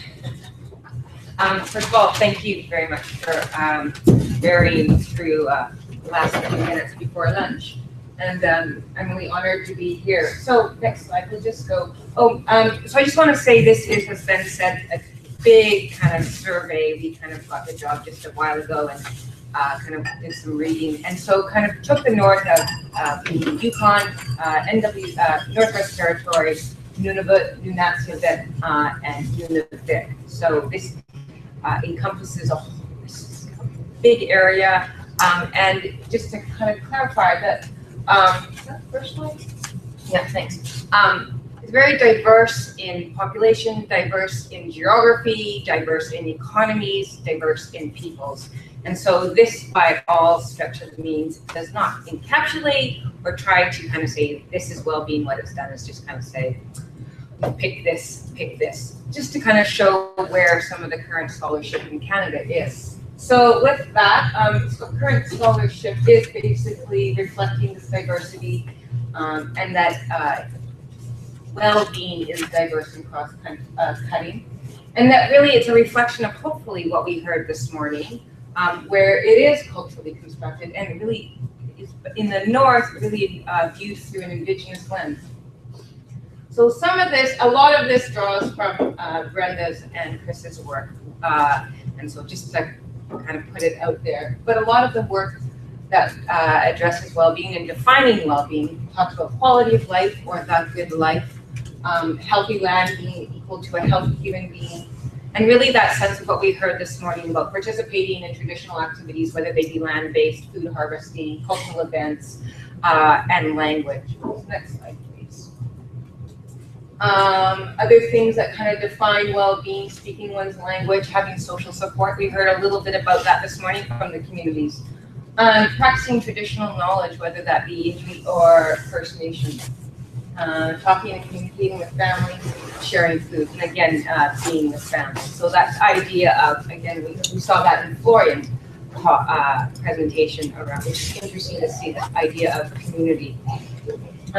But really what the scholarship is saying when we look at kind of what's being talked about from the North is trying to acknowledge these complex relationships of Northern peoples that they have between spiritual, social, economic, political, and mental. Next slide. And if I'm talking too fast, someone can just go there. So when we understand, when we're defining well-being, it's really understanding how well-being is contextualized today. And as this conference talks about, is resource development. But this resource development is also situated within a multitude of different forces that are going on. And so these, I've said up here, are complex, cumulative, and non-discrete. So all of these are happening, overlapping to some degree. So we're seeing changes to land, whether that be climate change, as we heard Norma speaking to for people in Yukon and here in Nunavut, or in Labrador area, and resource development. So those impacting changes to the land. Socioeconomic changes, influx in populations, incomes, and economy, access to food. So that be food security or insecurity, poverty. I've just put housing because that's the project that I was working up in the Yukon. And so poverty impacted by climate change, by resource development, and impacting well-being. So, and that varies across our north. For some regions, it's homelessness. For other regions, it's actual overcrowding and redefining what homelessness is. Something that I'm really interested in is the impacts of legacies, historical legacies of assimilation and colonial policies, and how those impact today. And we see that emerging in some of the research and how those impact current concepts and notions of well-being, and then how those in turn are manifested and impacted by changes, whether it be resource development, climate change, or other changes. And then of course, physical health impacting or contributing to concepts of notions of well-being. Next slide. So we see some challenges. So that's stress on population, and we see that out coming in. This is very small, not trying to do a huge survey, just taking some examples. Dietary changes. We see stresses being coming from resource development and shift or erosion of traditions and culture. But we also see strengths emerging, and this is being captured in some of the literature or kind of scholarship around resilience of people and communities, drawing on, and that resilience being very, again, specific to regions, but drawing on TK, traditional knowledge, adaptive capacities, and we put resource development here too, because as we've heard this morning there, it can be a strength and it can be a challenge. And self-determination. So Norma spoke a little bit about Yukon and self-governing. So we have, in Yukon, we have 11 self-governing First Nations, and it differs across our north. And those also provide context to well-being, how we move forward in well-being, and how as scholars, or what the scholarly research is showing is how we identify research and well-being. Next slide. So, changing research. How is our research? What's the change? What are we seeing in Canadian Northern research? Well, we're seeing research drawing from multiple disciplines. So when we talk about well-being or health, as we used to say, we see now words around well-being. We actually see good life. We see language that really reflects what's going on in our communities. We see research that's really recognizing and addressing the complexities. So not just recognizing things as discrete, wellness being here, health being here, physical resource development being here. We see the interconnections.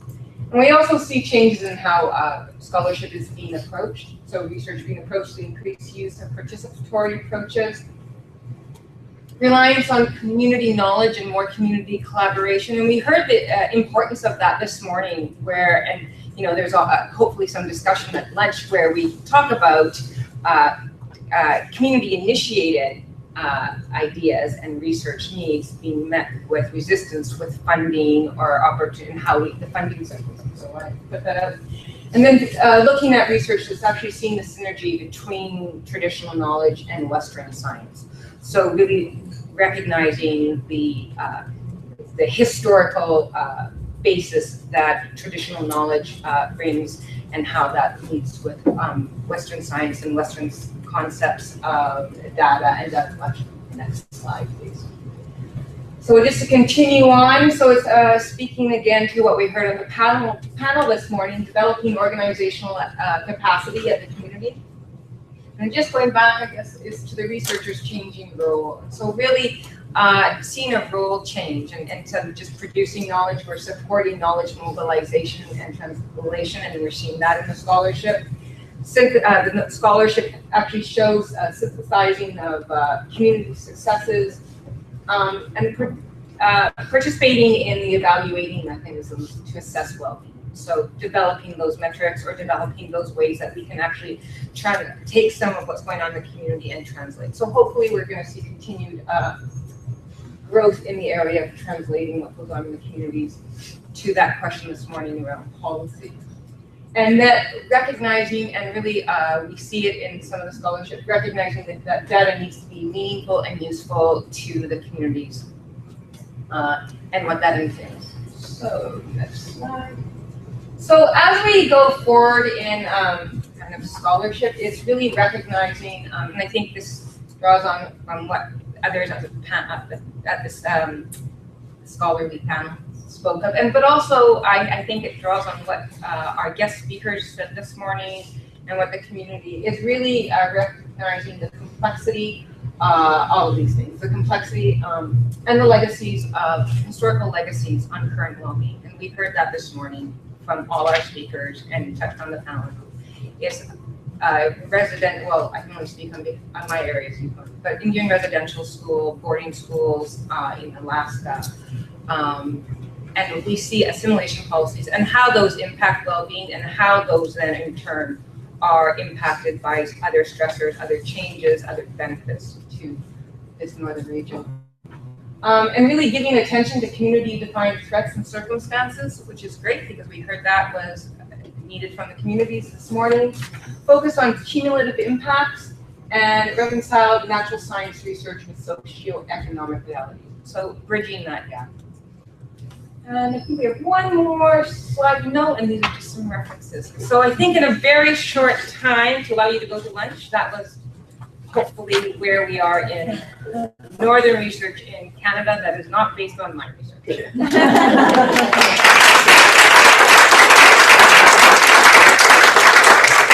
We have lunch, but we will allow for a couple of questions. Then hopefully you can directly during lunch and after you can talk directly to some of those people. But are there a couple of questions that we can have? Andre, come on up. Yeah, I do. But anybody else have a question? Yeah. Non-academics, you want to answer something else? Maybe the academics can talk to the academics. Sure, I have an academic question. Sure. And Morgan has a few announcements. Then please hold your talk directly to the speakers. Then. So without doing the question? You just talk directly. You have a question for Matt? You know where he is. Yeah. I know. But well, I'll ask once again. Is there anybody from the communities that'd like to ask a question? No. Okay, Andre, you can ask one question. Yeah, I mean, okay, thank you. Actually, I also wanted to ask the community presenters, but the question is in a way self-serving, but I would like to hear some thoughts on the relationship between well-being and a concept that some of you and some of the community members mentioned as well, which is sustainable development. Where is well-being on the path of sustainable development? What component of that is certain, if any? What the relationship between the two, and how you see that being in the northern communities, how they kind of interact? So the well-being, people's well-being, the nature well-being, and sustainable development. So, an academic question, but I think it's an important one. Short academic answer. Anybody? I know. Okay, Peter. Yes, Andre, I think that from my perspective, there's actually a benefit to the well-being notion because you can really contain that within the community. Sustainable development, if it's seen, it really has a global dimension. So real sustainable development cannot be done it is acting locally, but still it has the global context. And so I think well-being is something that can be more directly on the local level defined and acted upon. So for me, it has a benefit. I think academics these days have a cautious relationship to the term. Sustainable development is not widely used in much of the writing, although when we are seeking funding from federal government through agendas, we will occasionally use the term, and it works to our favor.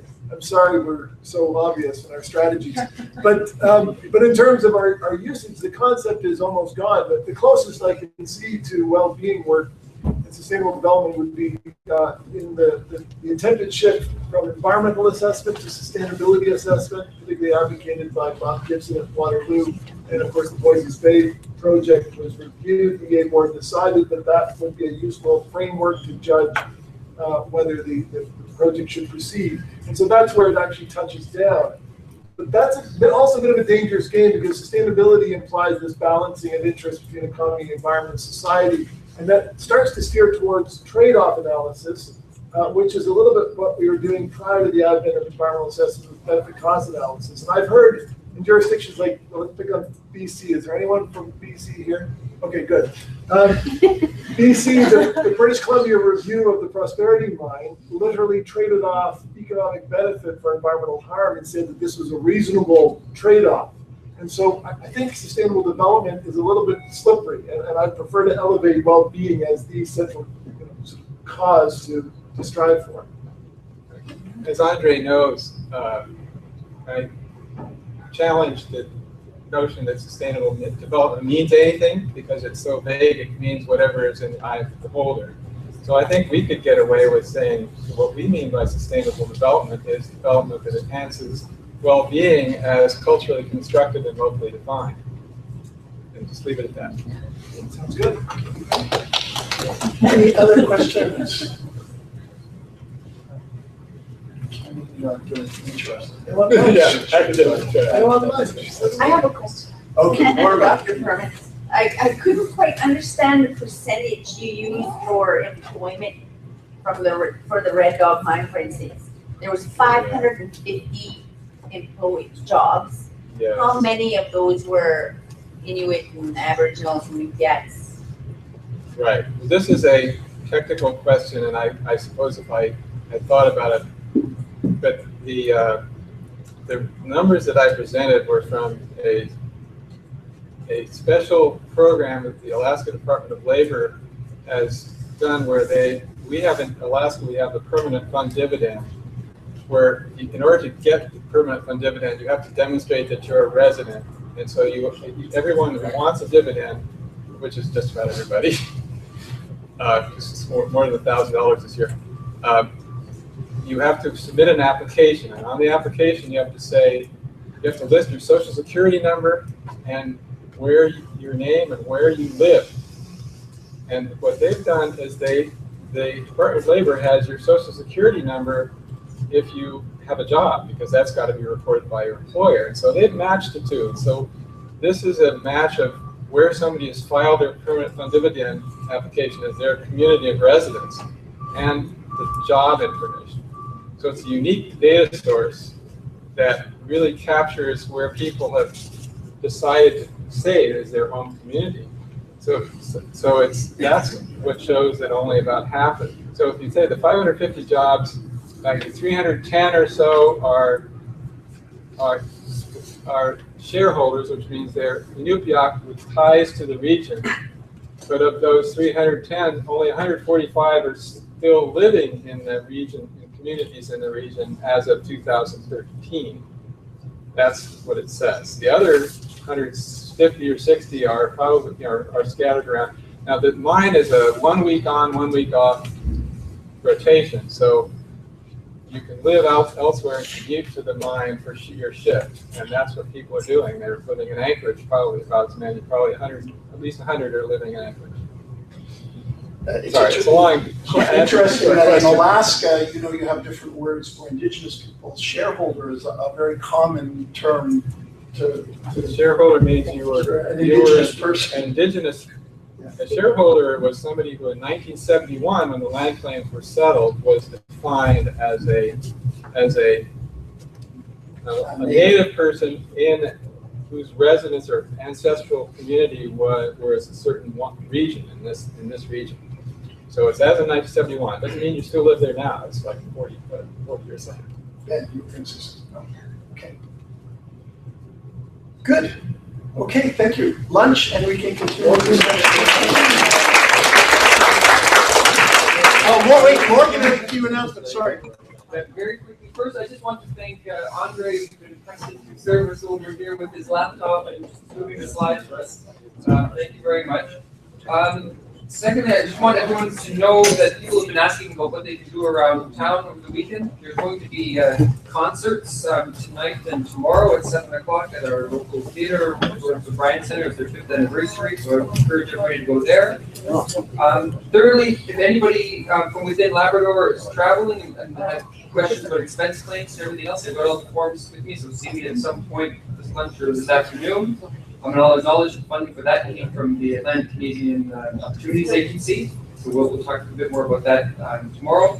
And finally, a lot of people have asked me about the Wi-Fi password here during the break. It's H0TELTW0. It's a hotel 2 with zeros instead of O's. All lowercase. Okay. It was hotel 2, but 02.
try and get started again.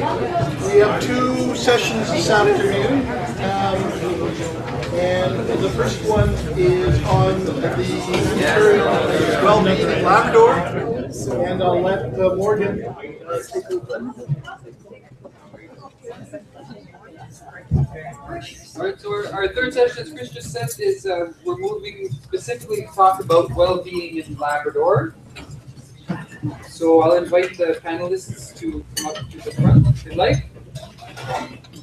We got Amy Hudson from Manitoba, Katrina Beals and Bonnie Earl from the Community Vitality Index, Charlotte Wolfrey from Nutsiva, and Nat Pollock from Vaughan from the Traffic Running.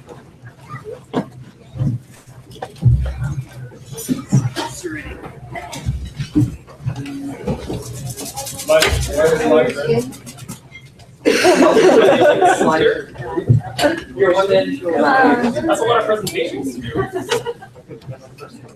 Am I needed? I can.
No, I give you don't get the camera. All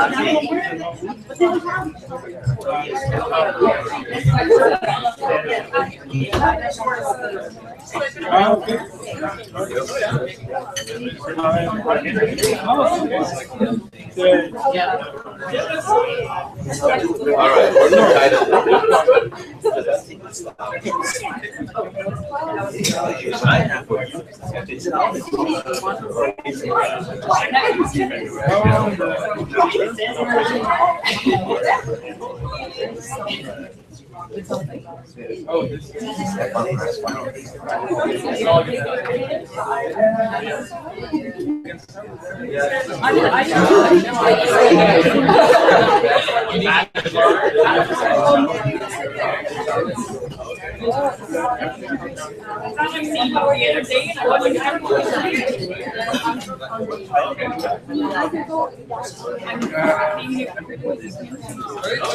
title? We're all set to begin. And the floor to Amy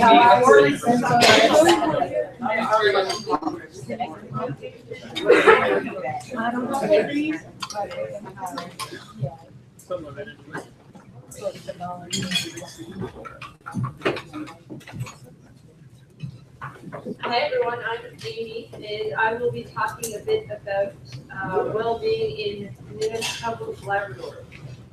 I may not continue to pronounce it correctly, just because I'm really to do so. Okay, you can, just to give you an idea of where Nunavut is and who we are as a people. At the organizational level, Nunavut is a non-profit organization dedicated to ensuring the basic rights of its members as Aboriginal persons and the collective recognition of these rights by all. Nunavut strives to improve the cultural, social, and economic quality of life of Southern Inuit. Our members are currently comprised of approximately 6,000, with the majority of our people living in Labrador. And actually, I should have said, I was just going to get you to run through some of the pictures while I was reading that in. But now it's good as any. And that beautiful picture of Manuk, the polar bear, as Simplashico, and that's my home community. So to begin, to give you an idea, again, of what well-being means for us, it's good to sort of introduce you to where we live and who we are. As I said, there's approximately 6,000 or so of Southern Inuits. There's still, in our communities, there's still a high importance placed on a healthy natural environment. A high degree of importance of accessing our land and our resources. People will tell you, they will always highlight the significance, what it means to be out on the land, and that's the terminology that's used, that I've heard all morning, which is always interesting. We rely heavily on country food still, and all of this still thrives in the midst of the social change that we've experienced, particularly since the 1960s. The introduction of wage labor, military bases, regulations around resource use, education, policing, and all of these factors that have affected and continue to impact our lives and how we use our land and exist on the land that we belong to. And this is just a map to show you, give you some idea of where in Labrador our native communities lie.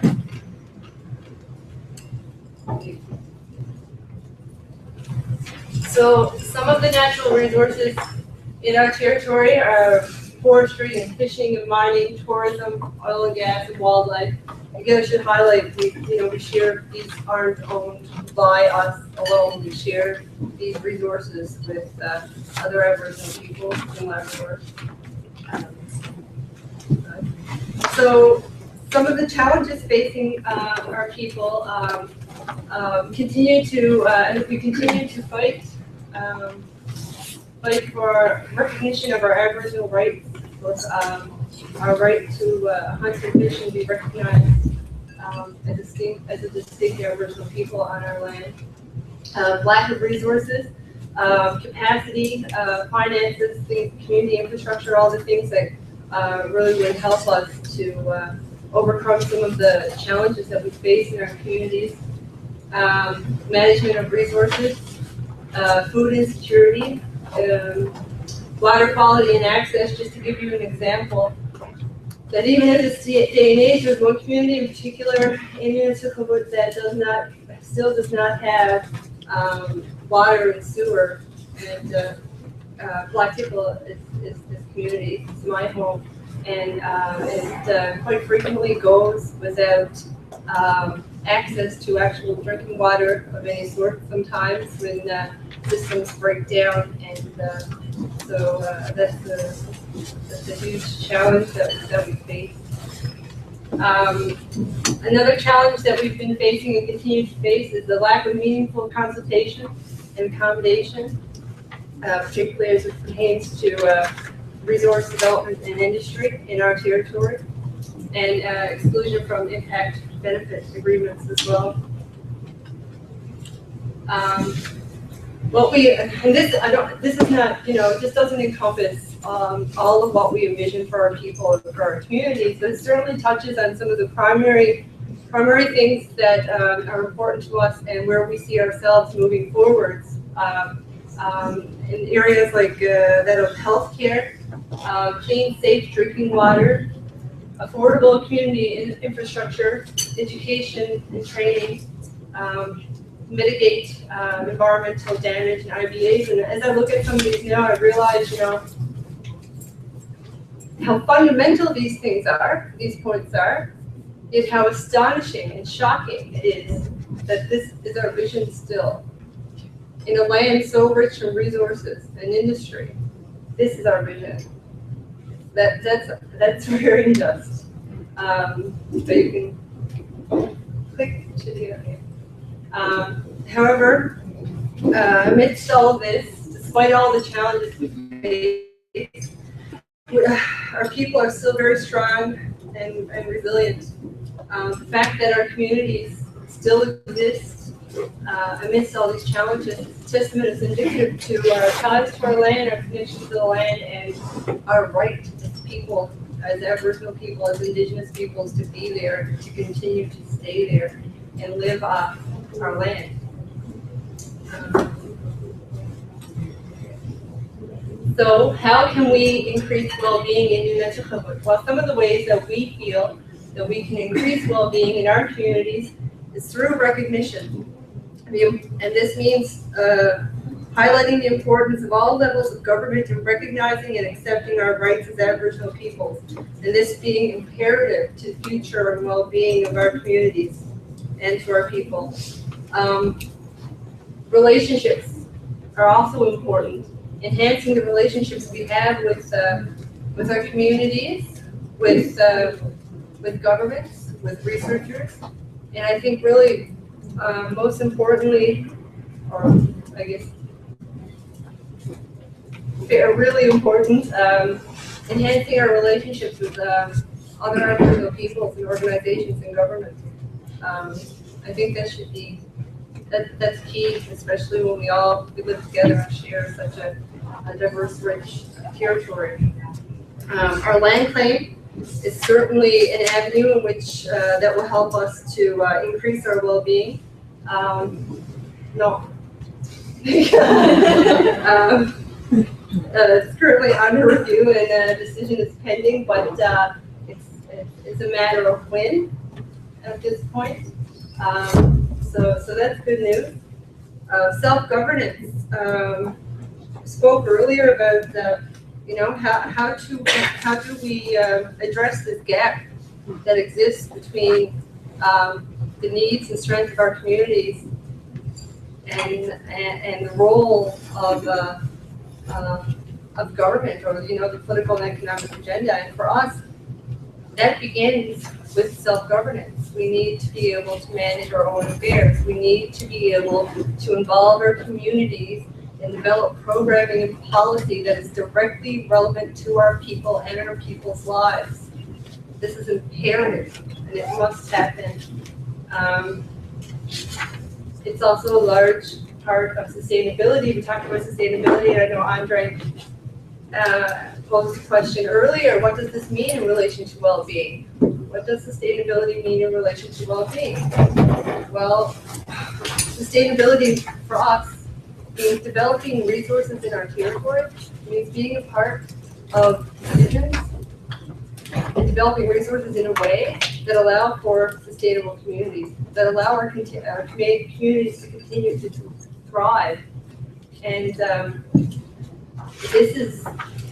this type of sustainability is imperative not just to the longevity of our communities, but to the well-being of our people.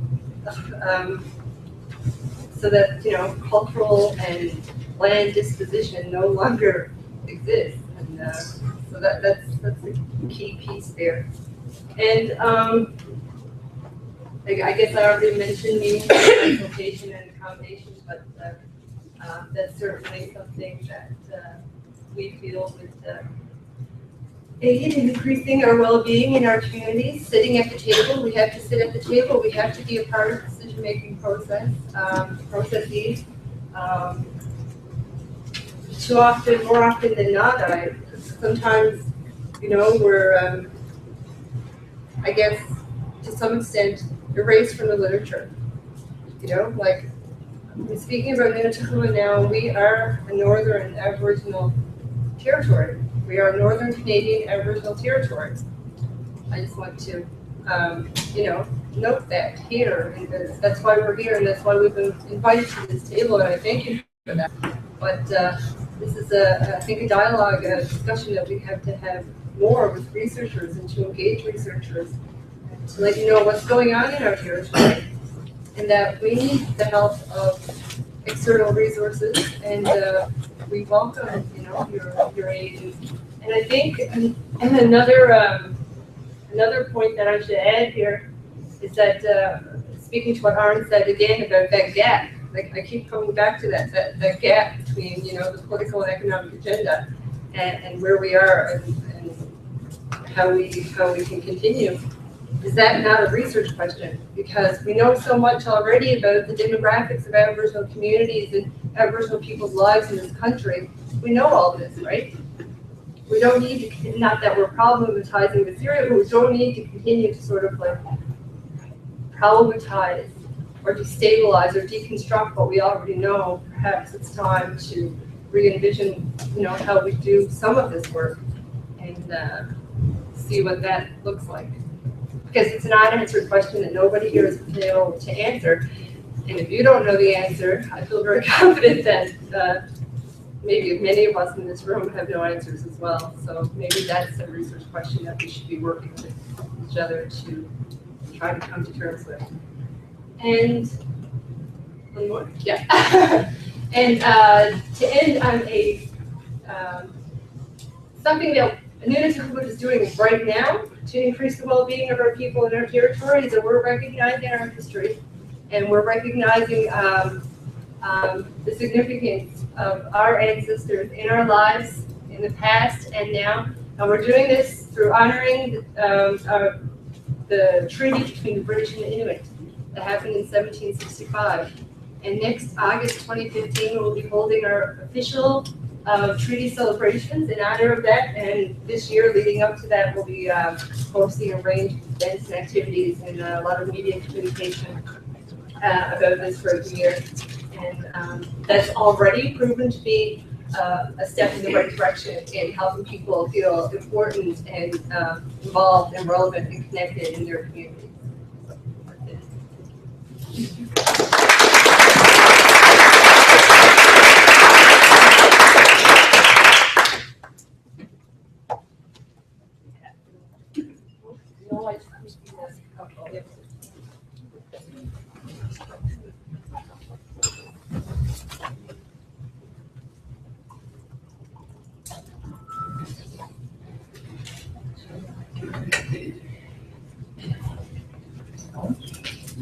I thought it was the only one. Like I said, nothing to this.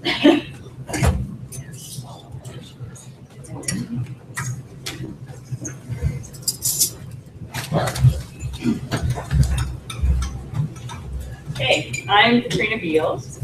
I am part of the FemNorthNet team and am the community connection for the university researchers on this project. And I'm Bonnie Earl. I've been involved as a participant in developing the CPR. And because of the process, my involvement continues to grow. We are here to tell you about the Community Vitality Index and the creative process that got us to this tool to track changes to the well-being of people in Happy Valley-Goose Bay based on a definition of well-being that was developed by women in the community. The CVI is relevant to the local context, attends to the community's diversity, and can contribute to the long-term vision of a healthy and sustainable community. Happy Valley-Goose Bay is in a position to create some better practices for the community in relation to resource development and well-being. There is a lack of information about the community's well-being, what it is, and how it's changing. There is some urgency to take a baseline of the community's well-being so that the town of Happy Valley-Goose Bay can report on impacts over time. Here is the timeline. Bonnie will now walk you through a bit of our process. The women came together to talk about well-being and what we need to be well. And we also discussed how complex women's well-being can be. We defined well-being in relation to us, our own needs, and that of our families living here in Goose Bay.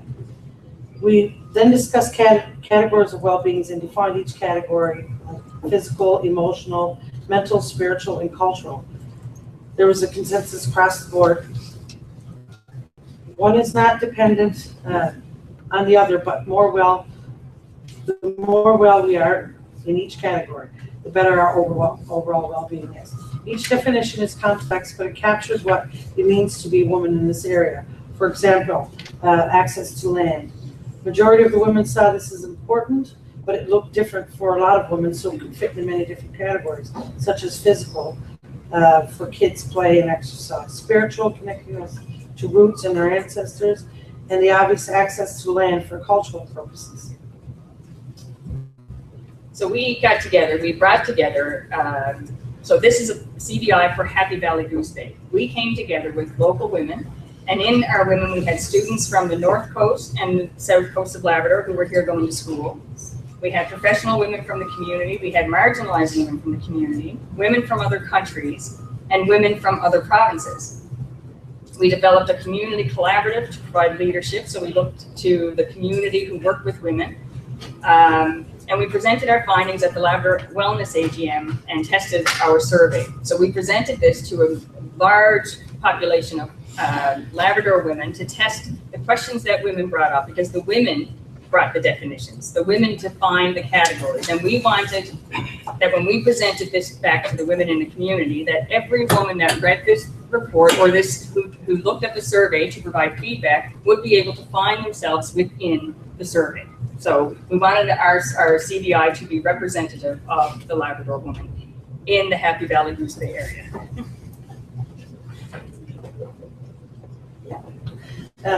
We continued to come together to develop a well-being survey.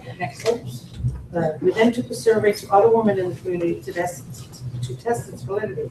As we talked about, it's very complex. The shorter version of the survey was created to respond to the feedback that the survey was too long. We then worked together to create the short and long version of the survey. We want all women to provide feedback and worked very hard to make sure that it's as easy as possible.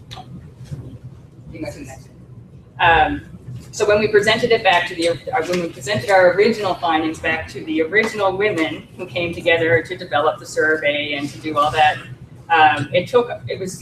we spent 3 hours together working through this very long survey. So it was broken down. We wanted all the questions to be relevant, but we also wanted to gain feedback from women. So one of the solutions we found, like the census that they do, the long version and the short version. So now we have a long version of the survey and a short version of the survey, because we want to encourage women to come and to share their stories. And if it really intrigues them to continue, then they can follow up and do the longer version of the survey. Okay, so we worked with the women to develop a framework that will represent our Community Vitality Index. We partnered with Nunatsiavut Government to develop the framework with graphic designers Jody Goodwin and Monica Peach. So a proud thing for me in this was the Labrador women that came together. We worked with Leah Levac, who is our researcher from Guelph, or from Fredericton, but living in Guelph. But it was all Labrador women that came together, or women who are living in our community. It was the women who defined all the definitions. It was the women who saw what did we want our framework to look like, and this is where it came from. So very much rooted in our Labrador history. And Bonnie will now walk you through a little bit of the framework. The Community Vitality Index CVI framework is based on an inukshuk, which represents balance. All stones of our inukshuk must fit together to form a stable structure. Uniqueness because every inukshuk is different. Direction, we will all benefit from collective guidance and the connection to Earth. Our inukshuk gives us everything we need. The things it represents are vital to the well-being of women in Happy Valley-Goose Bay and likely to people of all genders everywhere. 5 webs or nets: the fishing net, the spider's web, the womb, the snowshoe, and the dream catcher surround our inukshuk. Webs and nets are symbolic for many reasons. In the development of the CVI, we started our work together by building a web between participants. The connections in our web helped us to do our work. Like women's well-being is a net best when all of its connections are strong. Also, a net doesn't work properly if it has holes in it or if strands of the net are missing. Social support, which comes from connections to other networks, is essential to well-being. It is also important to recognize that networks full of connections that we feel trapped by can hurt our well-being. Nets are mostly positive, but they can sometimes be negative. Each of the webs or nets is a component of our collective identity. As women, as Indigenous people, as fishers, as people connected to the land. Networks help us to connect us to things that we need: people, support, and services. Webs are strong like women. Nets represent safety. They can catch you and danger, and also you can get caught in them. Nets hold things. All of these nets or webs hold things that are important to well-being. So the process that we used was a participatory action research. And why this process? Women's involvement in the full process was important. We wanted to hear women's stories, experiences, and struggles so that the information in the CBI would be from the Labrador women. The definitions and information came from the local women, so this particular tool is only relevant to our area. The process can be duplicated and adapted to meet the needs of other communities or another particular group in this community. This is the women's Happy Valley-Goose Bay experience. Women having a voice and encouraged to share their stories, their successes, and their struggles. Women were part of a collaborative process that focused on empowerment. The process itself contributes to women's well-being. Women were able to avail of some training and skill development. And I really believe that we created some great leaders within that, throughout that process, and throughout our whole FemNorthNet work. It was also an opportunity to provide space for women to come together and build new networks. And from here, moving forward, we are in the process of applying for funds to track and collect data in the community over the next 5 years. We are building a collaboration with Nunavut to do similar work in the region. We're entering a new partnership with a women's organization in Kitimat, BC to extend the work there. And we're willing to discuss other potential partners. And I'll end off by saying, as women, our mothers, daughters, sisters, partners, we believe that we cannot talk about community well-being without talking about women. Thank you.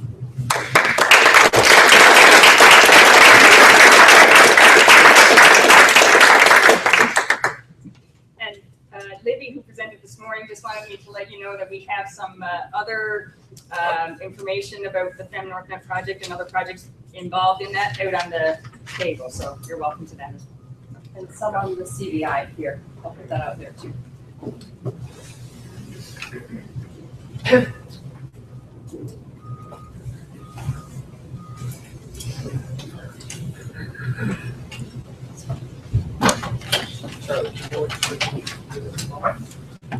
I'm going to stand at this podium because you can actually see me. Most of them you can't see me. It is good. Yeah, it's on a little stick I gave it to you. It's called ReSDA. That's why I want. It's on a stick with UNBC or something like that.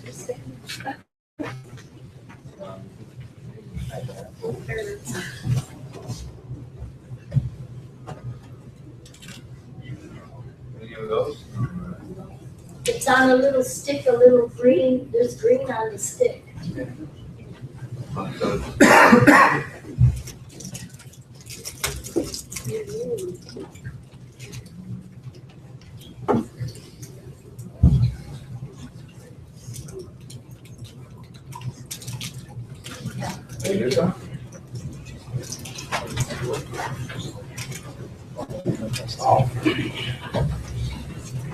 Lukot iluna si Charlotte Wolfrey ubunga regulating ubunga Solia Halbunga regulating Siava.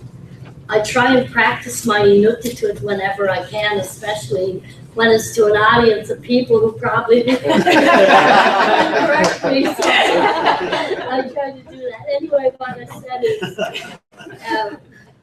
good afternoon, everyone. My name is Charlotte Wolfrey, and I'm from Riglet, and I work in Riglet, Nunavut. So you can flick through the first 2 slides. Okay. So I work with an organization called Anano Hatigit Tumingit, and Regional Inuit Women's Association was after that. And we're an organization, a nonprofit organization established in 2007 that is governed by an elected board of directors comprised of 12 regional representatives, and there's only 1 permanent staff member who happens to be me at the moment. Our mission, Anano Hatigit Tumingit, strives to advance the cultural, social, health, and economic well-being of Labrador Inuit women who are beneficiaries of the Labrador Inuit Land Claims Agreement wherever they may reside. And our mandate is to advise and work with the Nunavut government on issues, policies, and legislation relevant to Inuit women. We try to do public awareness and engagement with Inuit women. and hopefully get women in leadership and support in setting up women's groups, be a voice to keep culture strong and advance issues of importance to Inuit women. And it doesn't matter where our funding comes from. I don't think we got most of our funding from Tasuyatsuak Trust Fund, which is a trust fund that's set up from Voices Bay. So this being resource development, I guess I'll say that much. The rest of it is just project funding, so you can click over that.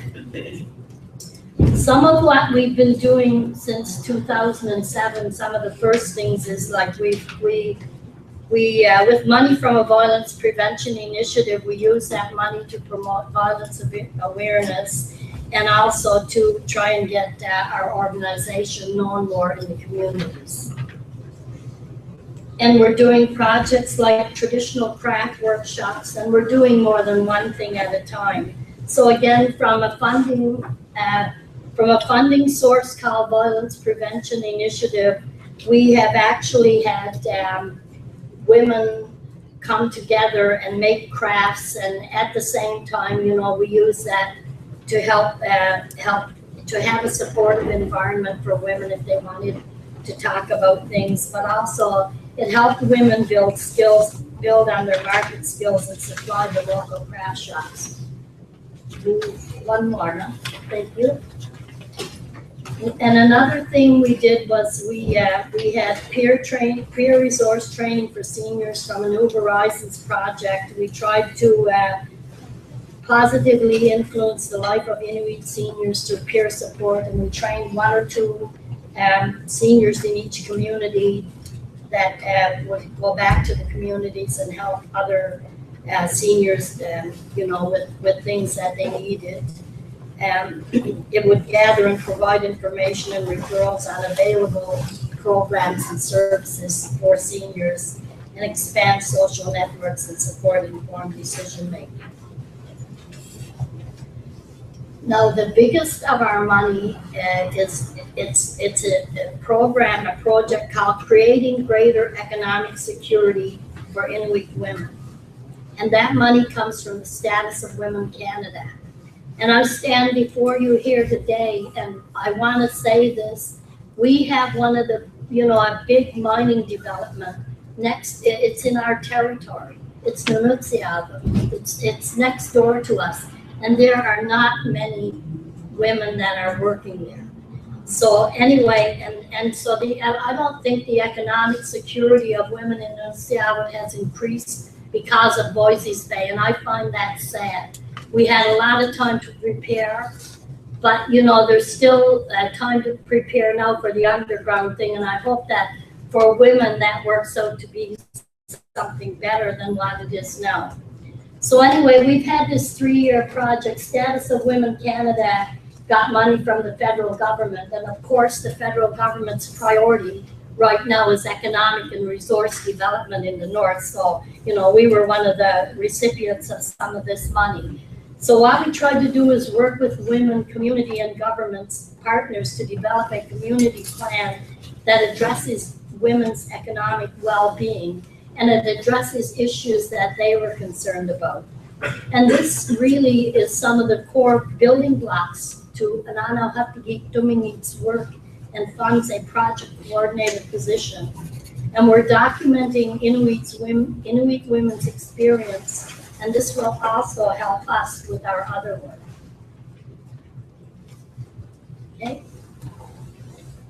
Okay, sorry. So what we did with that project is we set up a committee in each community. It was comprised of community members to oversee the project. And the committee decided on what the priority issues were in their respective communities.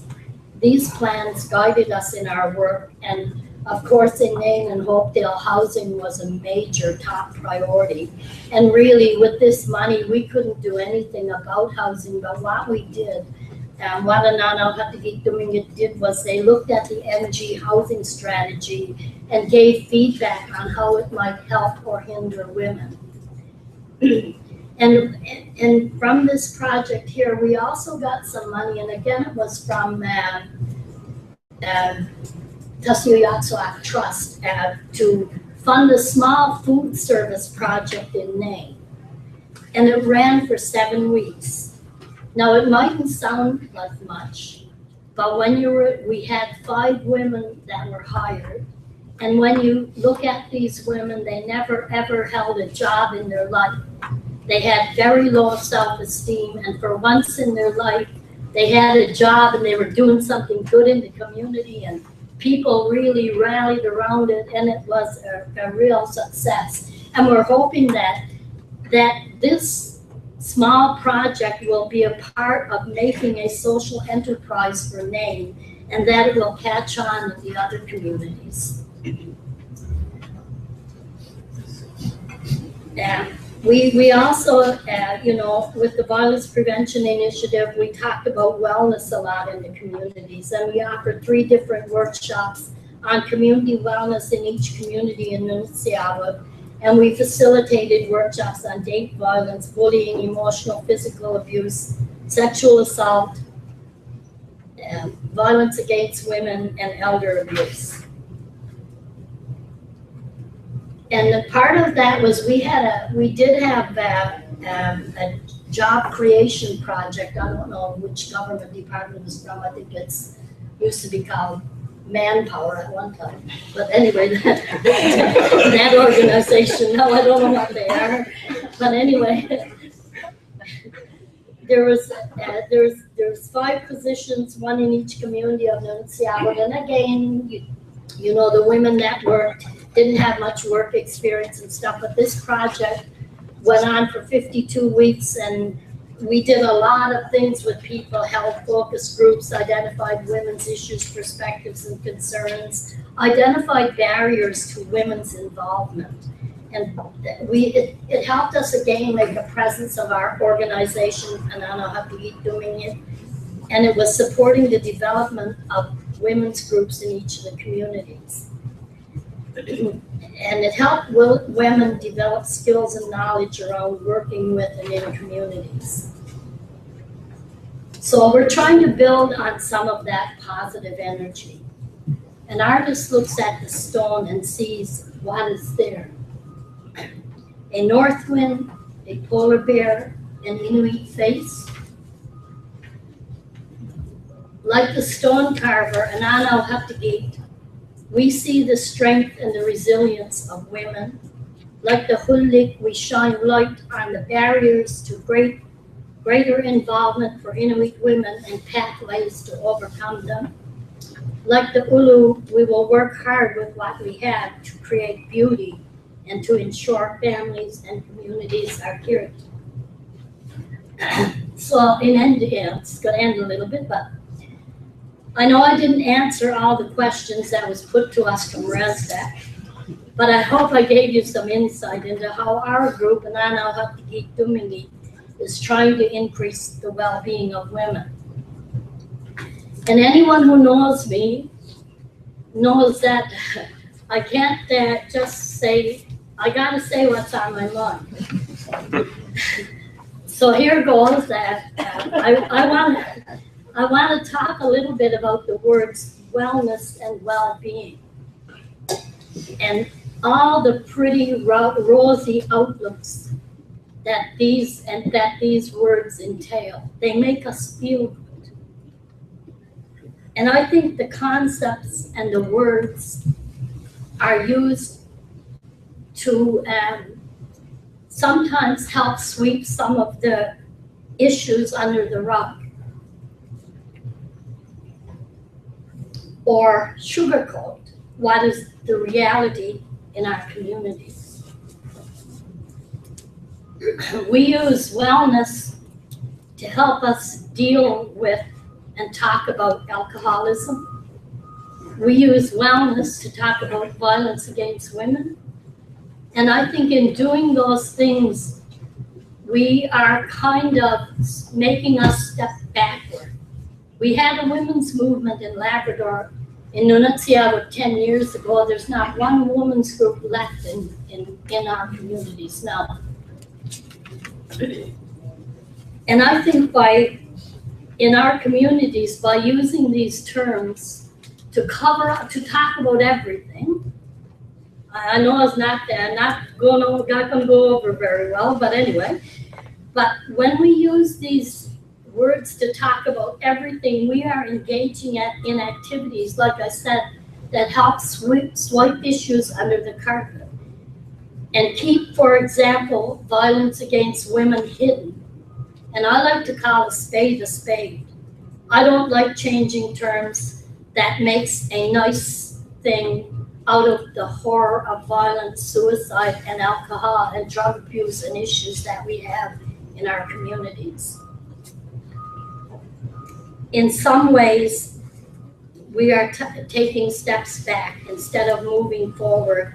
And that's just some food for thought, nakumikilisi.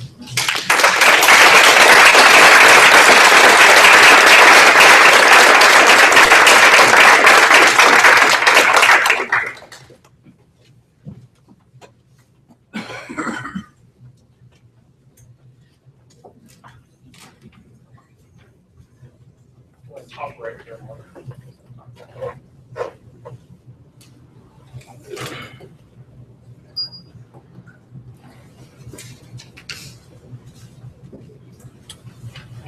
Hello. This is by way of introduction. My name is Nathaniel Pollock. I'm a graduate student at the Labrador Institute and with the Faculty of Medicine at Memorial University. And that's kind of my daytime. And a lot of the rest of the time, I'm involved in the running community here in Labrador. And I'm here today to talk a little bit about that as the race director for the Trapline Marathon. Trapline is a 42-kilometer race. It takes place every year. We're in our 7th year this year, and it's actually happening next weekend, so it's every Thanksgiving. And I think I was invited to speak as a part of ReSDA to maybe give an example of well-being or wellness in practice, and what this can look like in places that are also experiencing social problems, like we've heard some about, that are experiencing resource development, and I think this is a nice example of some things that we can do really well. And so, hopefully I can give you a bit of an idea of what we're up to and what we've accomplished. So I guess first, just by way of disclosure and to acknowledge also a lot of the partnerships that the running community has built in Labrador. We have really strong partnerships and get a lot of in-kind and cash support from governments, from industry, from local businesses, and from a lot of nonprofit organizations. And we really wouldn't be able to do much of what we do without some of this stuff. Just there in color is the Trappers Running Club. So that's the local organization that's kind of spearheads a lot of the initiatives that I'm going to be mentioning. So I guess I'll start off with Dr. Nick and Mayor Quimby. There's a saying that's if you want to save one life, become a doctor, and if you want to save 100 lives, become a politician. And the idea really is that there's an opportunity to affect change at a broad level. That's not just in an office, but that affects many people when you work with things like legislation, when you work with community capacity building, and when you work in the political sphere. We'll talk today about self-determination and these kinds of things, and that's kind of what I'm talking about here. And I think as a researcher in public health, and also as a runner, and as a member of the community here in Goose Bay, I really see the Trapline Marathon and some of the initiatives at the running club as being able to bridge kind of this divide between working to affect change at an individual level, people's individual health, but also change at a community level to improve the well-being overall of people in the region. And so I actually think, and I'm biased, but I think we've been pretty effective at doing this over the history of our events and our running club. And I think one of the things I want to talk about today, or the thing I want to talk about today is where I see some of our influence coming from. And that's what I like to think of as the social infrastructure. When we think about resource development in northern communities, we often talk, and there's often a lament around bricks and mortar kinds of infrastructure and roads and facilities and these kind of things. And I think what the running club's been able to do is really promote some social connections between people that may not have otherwise existed. And I think it's this kind of bringing together of people that has had a ripple effect not only in Goose Bay but to other communities as well. And I think central to that is our hosting of the Trapline Marathon. And the funny part is, in a lot of ways, is that we do this and we've been able to accomplish what we have in the face of some pretty compelling disincentives. There's a lot of reasons when you live here that you shouldn't be running. So, where one is certainly the environment doesn't necessarily always lend itself well. Goose Bay is one thing, but if you live on the coast too, maybe even more so. But it's oftentimes it's cold and it's dark, which if you're a runner are not two great conditions to be out in. In Goose Bay, at least, we have relatively few safe pedestrian spaces. So our sidewalks, street lights, these kind of trails, these are aging and aren't really well developed in a lot of parts of town. So it's not really safe for people to be out a lot of the time. If you're out on Hamilton River Road at all, which is where our race takes place and also where a lot of runners spend their time, there's a massive amount of industrial traffic. And that's really intensified over the last few years. And if you live at all in the rest of the community, on the weekends and evenings, I mean, it's hard not to come across a motorbike or a Skidoo or an ATV. And so these are sort of people and vehicles that we're competing for space with. We've got some aging recreational infrastructure. There's lots of community health issues, diabetes, obesity, all these things that really make it difficult to get out and run. Not the least of which is that most of the time there's no one chasing you. Although I know, depending on where you live, sometimes John was telling me that there are sometimes dogs chasing when he runs in North Coast River.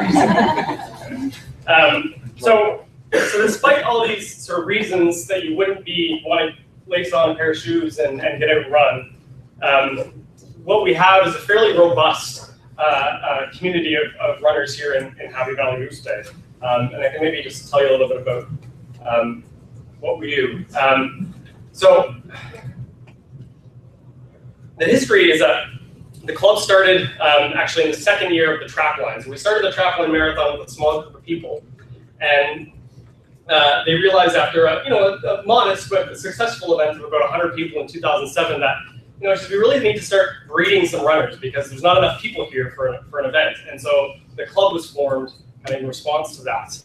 And the state of it now, some 6 or 7 years later, is that we have the second largest running club in the province. The next largest being Athletics Northeast, which is a St. John's running club.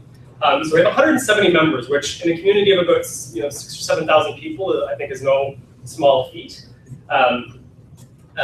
We also have, I think, equally as importantly, is we have a lot of volunteers, both for our regular events throughout the year and for the marathon. A lot of these people are runners. A lot of them are family members or other citizens who see this as a really great kind of community project. We host 7 running events through the year plus the marathon. So we usually have run on Canada Day, Labor Day, Victoria Day, these kind of things, usually around long weekends. We also do a lot to support especially new runners. And that's part of what I think has been one of the reasons we've been successful is that we target people who maybe have never been involved in sport or maybe have never seen themselves as athletes or as runners in particular. And maybe they have, but we find there was a fairly large untapped pool of people who wanted to be physically active, but didn't necessarily have a lot of great opportunities or support to be able to do it. And so we created some Learn to Run clinics. And so it's for people who've never run before, although that's not a prerequisite. And we take them very gradually over time from having never run before up to running the first 5K race, which we have usually around July 1st. We also have some other clinics for half marathons and some longer stuff. And we also do a lot of work around building partnerships and getting cash and in-kind support because some of the actual physical infrastructure that we need to pull off our events, does cost a bit of money. So, but you can see in the very tiny graph on the side there, that's for the number of people that we have participating in our marathon event over time has really grown quite steadily, and we have usually get in the last couple of years upwards of 250 to 300 people running in a combination of our three distances for the race. So I guess my point is that, in part, is that we've been able to accomplish quite a lot with relatively little in terms of infrastructure, because you need a place to run, but you don't need a physical space necessarily that's like a building. And you don't need too much money to affect the lives of many people and many families. As a health researcher, I was really starting to wonder, well, take a step back and wonder what starts to explain some of the popularity of this. Why is there kind of uptake from a community that had some runners in the past, but it certainly wasn't, there wasn't the volume of people that there are participating to the extent that they are today. So, I was starting to think about, what might help explain this. And I think some of it's connected to there being a broader trend internationally to people participating in running both at an elite level, but also at a community level. There's lots of fun runs and races and non-competitive events and competitive events that are all over the world that really is bred a new running culture. But I think locally that doesn't quite explain our experience here. And so I think part of what it is that we've helped create conditions that foster connections between people and a place. That our run, one of the things we've done is that we've sort of helped people create relationships where they maybe didn't previously have them, and bring them together for a new purpose. By making things like our events pretty accessible and appealing to people who might not otherwise have been involved in sport, as I mentioned.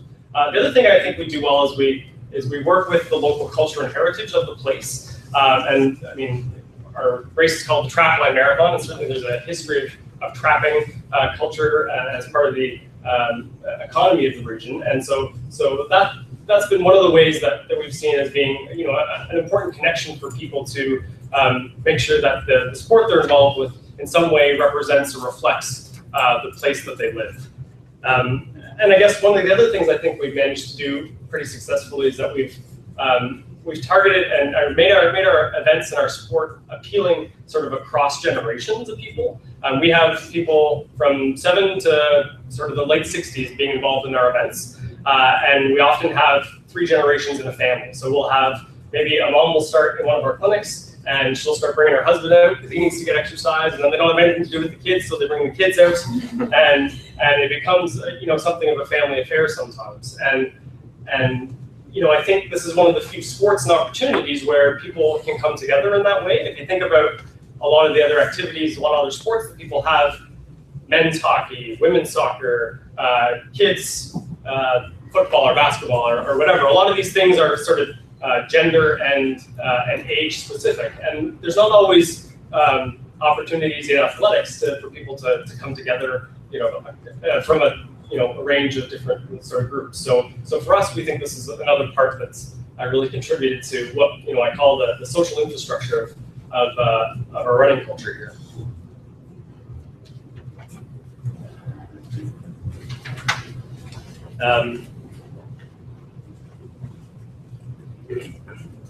I guess I'll kind of wrap it up, but I think our club and the Trapline Marathon as an event, which includes, just for background, a 10-kilometer race, a half marathon, and a full marathon. I think it's an interesting case study in how communities in the north can go about sort of affecting change at both the individual level and sort of at a broader community level to promote wellness. I mean, this is a good news story, in a lot of different ways. And I think, partly what else has made us successful is that we're more or less a grassroots institution, like our organization. We don't operate within sort of the confines of a more formal system or a healthcare initiative. We're not a program run by the hospital or by one of the governments or anything else. We exist sort of outside a formal sector and really draw on the strengths of a lot of different people and a lot of different community groups. And I think that's the other thing that helps us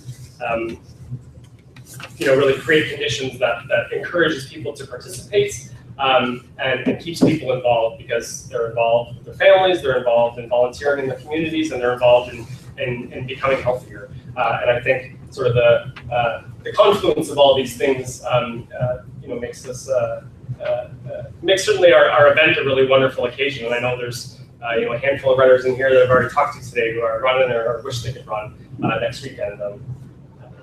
Anyway, that's sort of all I have to say. But thank you.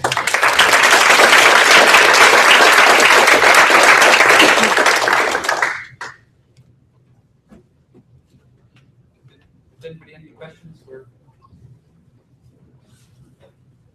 I'll just, a general question to start off. Hopefully other people will have questions based on this. But just, from the perspective of ReSDA, as people involved in your communities, the most basic question that I think ReSDA would like to know about would be, do you think resource development can improve community quality of life in communities? And if so, what needs to be done for that to happen?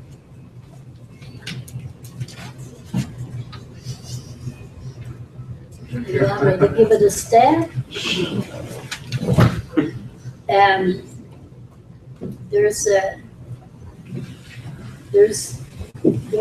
We just finished we just finished in NCR going through a whole lot of stuff around the what's the mineral chest of uranium around Forestville, and Riglet people. I was on UCOP for Riglet at that time when we had to go to we had to find out. I was in the government, so I had to find out what the people thought, and I went around to our Riglet people, and they were fine with uranium being developed in Forestville. But if it was in Riglet, I'm not so sure that they would have. It was a really controversial kind of, they can see the benefits, but at the same time, you can look at what's it going to do to our land. And when you look at that, and when you're in looking at that, what's it going to do to our land? That's everything. Forget about the money, forget about everything else. The land is everything.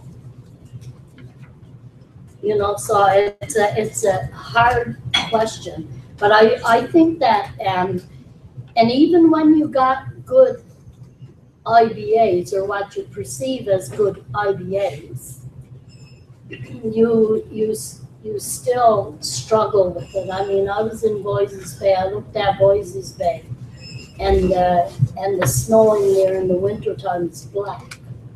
And it's because of the chemicals that they're using and stuff, and you wonder about that, although it's far inland and stuff, you still wonder.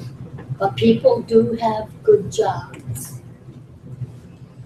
And I guess it depends on what your quality, like you're weighing having money with being able to go out on the land and do all the things that you've always done in that pristine environment. And it's a real hard balance, it really is. Sometimes you want to say, I don't want none of this land touched. And sometimes you got to look at the footprint of Boise's Bay. It's a 25-cent piece on the map of Nunatsiava. And then you got to ask yourself, is that land around that 25-cent, if you put a 25-cent on a map like that, 25-cent piece, is that land worth the 400 jobs that potentially could have been offered anyway? So those are the questions that you got, and they're hard. Also, I think it's important to maybe beg the question, what can resource development look like in our communities? This doesn't necessarily have to translate into the destruction, and the chaos and disrupt lives the way, it has, the way it is. I think it's important to, the idea is to engage with the communities and the people that live there. And I think a big part of that is understanding that there's sort of two paradigms of worldview here, and how industry may define progress is not necessarily how communities, how we see progress and how we understand. Like, so I guess having a conversation and really understanding what communities think resource development should look like on their territory, the extent of the, you know, what, the extent of the impact, or, you know, like, when we think about resource development, we have to think like all the time, like mass production, like biggest bang for the buck. Or can we like slow down for a second and really talk about like sustainable communities and sustainable development? And I think when you mentioned like nobody talks about sustainable development anymore, blah, blah, blah, because it doesn't really exist. Well, it can. We just need to like sort of like slow ourselves down a little bit here. Like everything is on such a fast pace. Chill out.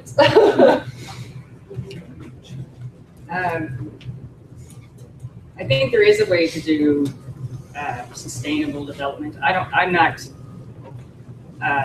more on the social side of things. I don't get the development. I'm not a fan of, I guess I know development has to happen, but how I see it happening in our area and what's missing, I mean, we can sit and talk about well-being and what well-being is going to look like for women, for the community, for all of that.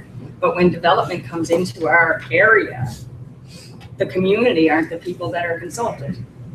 It's not the women have brought issues forward for many, many years. We've been talking about sexual violence in our communities. We've been talking about domestic violence in our communities. We talk about prostitution. We talk about the drugs. We talk about, I mean, one of the things that I've been pushing for the last 10 years is we need a detox center and we need a rehabilitation center and we need support services so that we're not sending our children clear across the country because they're not safe in their own communities. So when you're talking about sustainable development, I think the conversation, if it shifted just a little bit to talk about sustainable communities, and we presented to our community crisis, that women were in crisis 6-7 years ago. And now what's being talked about is, well, we've got this new development happening. We've got stuff happening in our communities now. Well, what about the information that was brought forth 7 years ago that never ever got dealt with? And now it's just layering and layering and layering. So if we're going to talk about well-being of people in our communities with resource development, then we need to include our communities. So what is a sustainable community? How do you describe it? Well, if a sustainable community would be, if we have development happening 20 kilometers up the road, women in our community who aren't necessarily working 20 kilometers up the road shouldn't have to deal with impacts of those workers coming in. And we shouldn't have to go to our grocery stores and not be able to buy food because they can afford it, but not everyone in our community is increasing salaries because there's a sustainable development happening. I mean, I think the realities of women and women's well-being, sometimes, I know it's there, I know people are looking at it, but getting down to the complexity and the real needs of what's on the ground for women in our area doesn't necessarily get brought to the table. Just a quick comment, actually. I think the other thing, just listening to you talk about this, it reminds me too of something we haven't really said, which is that we're talking about, for the most part, non-renewable resources here, and so we need to be thinking about what happens when the mines end. So it's not just about 400 or 500 jobs, it's about 400 or 500 jobs for a certain period of time, and then what? If the plan is to do more mining after that, and more mining after that, then we're back to the problem you raised about what becomes of the land if the result is what are the cumulative effects, in other words, of subsequent non-renewable mining projects. I mean, that's not really so much a question as just a reminder about the kind of a reminder that we're dealing with a specific kind of resource in most cases, which is non-renewable. And I think that changes how we talk about sustainable development. In other words, what does it mean to do sustainable development when the resource runs out? It has to. Yeah, sustainable mining is an oxymoron. But the flip side of it, we never really talk about renewable resources. We talk about resources, and we kind of already put ourselves in framework of non-renewable. But there are other resources. I mean, it's actually interesting in itself. What are the options here? I think the biggest renewable resource in our area is the people. Yeah. And nobody focuses on the people. Exactly. Yeah. for Katrina Bonnie, I think it's very fascinating work you've done there with community vitality. It's really neat. I just want to know, like, so you're looking now for, I guess, funding and data collection. Is that right? If I understand that. I was just wondering if you could elaborate a bit more on what kind of indicators you want to maybe track over time, or how you're planning to go ahead with it. Well, this is the part where I'm the assistant researcher, so I'm the community person so all them academic people, which I know there's a lot of academics in the room, not my field of expertise. I know our goal is, and I don't know if I'll answer your question by saying this, but we have these things floating around, and our academic person who's in Guelph who couldn't get to Labrador, she's open to any calls, any conversations about this. But what we're hoping is that this will be on a website so that women can go in and click. And we're hoping, because it is long, I mean, we had 70 pages of questions, because when you're looking at women's well-being, it needs to everything. And because we were looking at such a diverse group of women, we needed all of those pieces to be pulled in. So the indicators that we saw were the cultural, the mental. We wanted those to be our categories. We've got questions, 15, 16, 17 questions in each area, and it's all from, well, like we said, the land, access to the land can fit into all of those categories. But we also talked about safety in your community. Do you feel safe with your children going out in your yard? How do you know where if you have clean water? Do you know where your water comes from? Like the questions were so broad, and we felt that if the broader the questions, the more information that we get, and then the better the tool to measure women's well-being.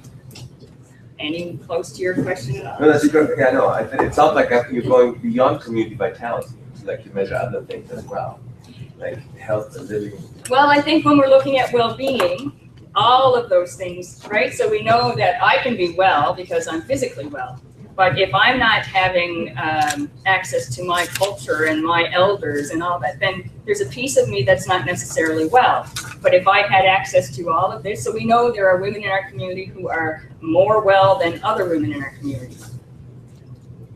The vulnerable population, access to the land will mean very much different. But the woman from the North Coast who spent all her time on the land, who lives now in Labrador, in Happy Valley-Goose Bay, I mean, the needs for her are very different. See, I think I just totally went on. Sure.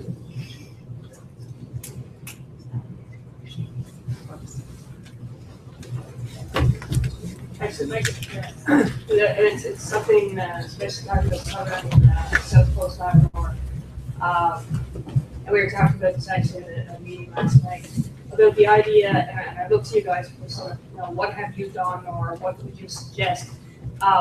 We experience a lot of times that we have a lot of lived experience knowledge within our communities, and we take that to funders to actually have projects or programs or something tangible that we can offer back to the community. And they come back to us and say, we need a research project on that. Your data isn't academic enough, the lived experience. So then we have to turn around, do a 2 or 3 year research project to get the information we already know, because we live there, and then bring it back. And so you're always having to sort of restart yourself. So just wondering about your experiences with that, and then suggestions on, I mean, I was really good this morning hearing some of the speakers to sound like they're combining that knowledge into the research. So that's, what would you suggest on, or what's your experience been, especially with all these researchers in the room? We know what needs to be done in those areas. I can only speak for, I know what happens in Riglet, or what's been happening in Riglet for the past 4 or 5 years is, there's lots of research going on forever in Labrador, and to the extent that a lot of people were sick of it and talking to people and not getting nothing for it and all that kind of stuff. But one of the things that we've done in Riglet is that we, Riglet Inuit Community Government, a lot of times is in partnership with a university, and they sort of describe the question that they want answered. But when there's researchers coming around and gathering information, we always make sure that they get a compensation for the time that they've taken with the researcher, for one thing. They're getting, years ago, I mean, when a lot of our elders who were here, they're dead now, they were giving knowledge to people that you know, that is really invaluable, and they got nothing for it. So I really think, and I really think that they're starting to recognize now that what people see and what people experience and what they've gone through and stuff like that, especially with this find of that Franklin, the book, you know, they realized that the Inuit, they knew these things and they weren't listened to. But now that they found that book, they're starting to listen to them. But, you know, they're starting to be more listening to, I think, traditional knowledge and combining it with Western science and using the two of them to make things better or to answer research questions. But I know in Nunavut a lot of times that the research needs traditional knowledge. It needs to have that piece in there to get accepted in the first place. I think like Michelle was talking about the research team that they have, and I think that's a part of it. I think, you know, looking at your proposal to do research and making sure that it takes into account the knowledge of the people that live the situations. So that's, I hope that's what can happen everywhere, but I think it does happen a lot in Seattle. That's one of the things we've done good, I think.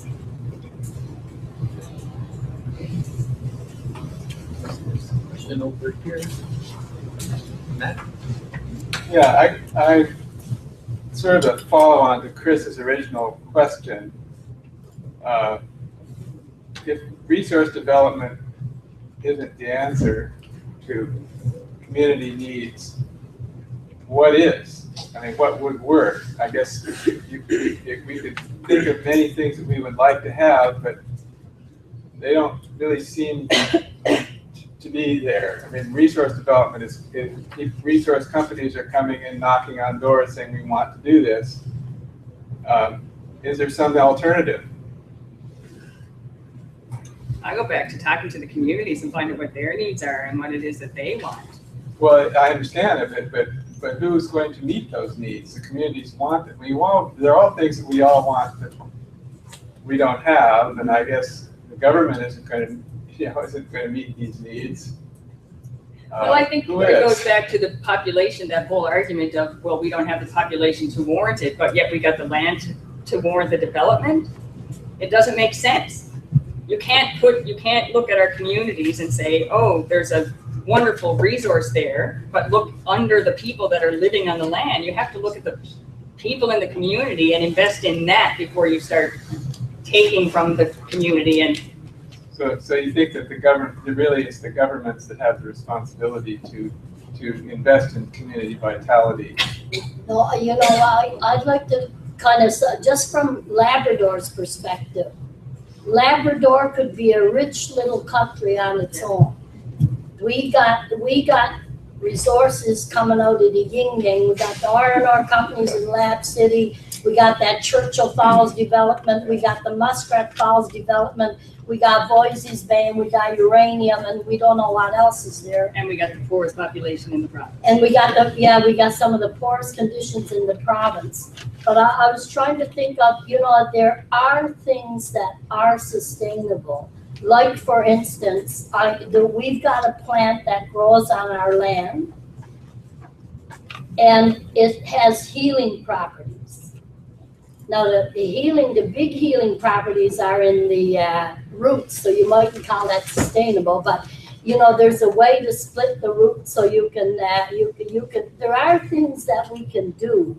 We just gotta find, and there's people wanting, they're trying to grow what we got in Calgary or Alberta somewhere now. They're trying to grow these, we call them taligunats, but they're plants that are very good for you, and they help relieve stress or whatever they do.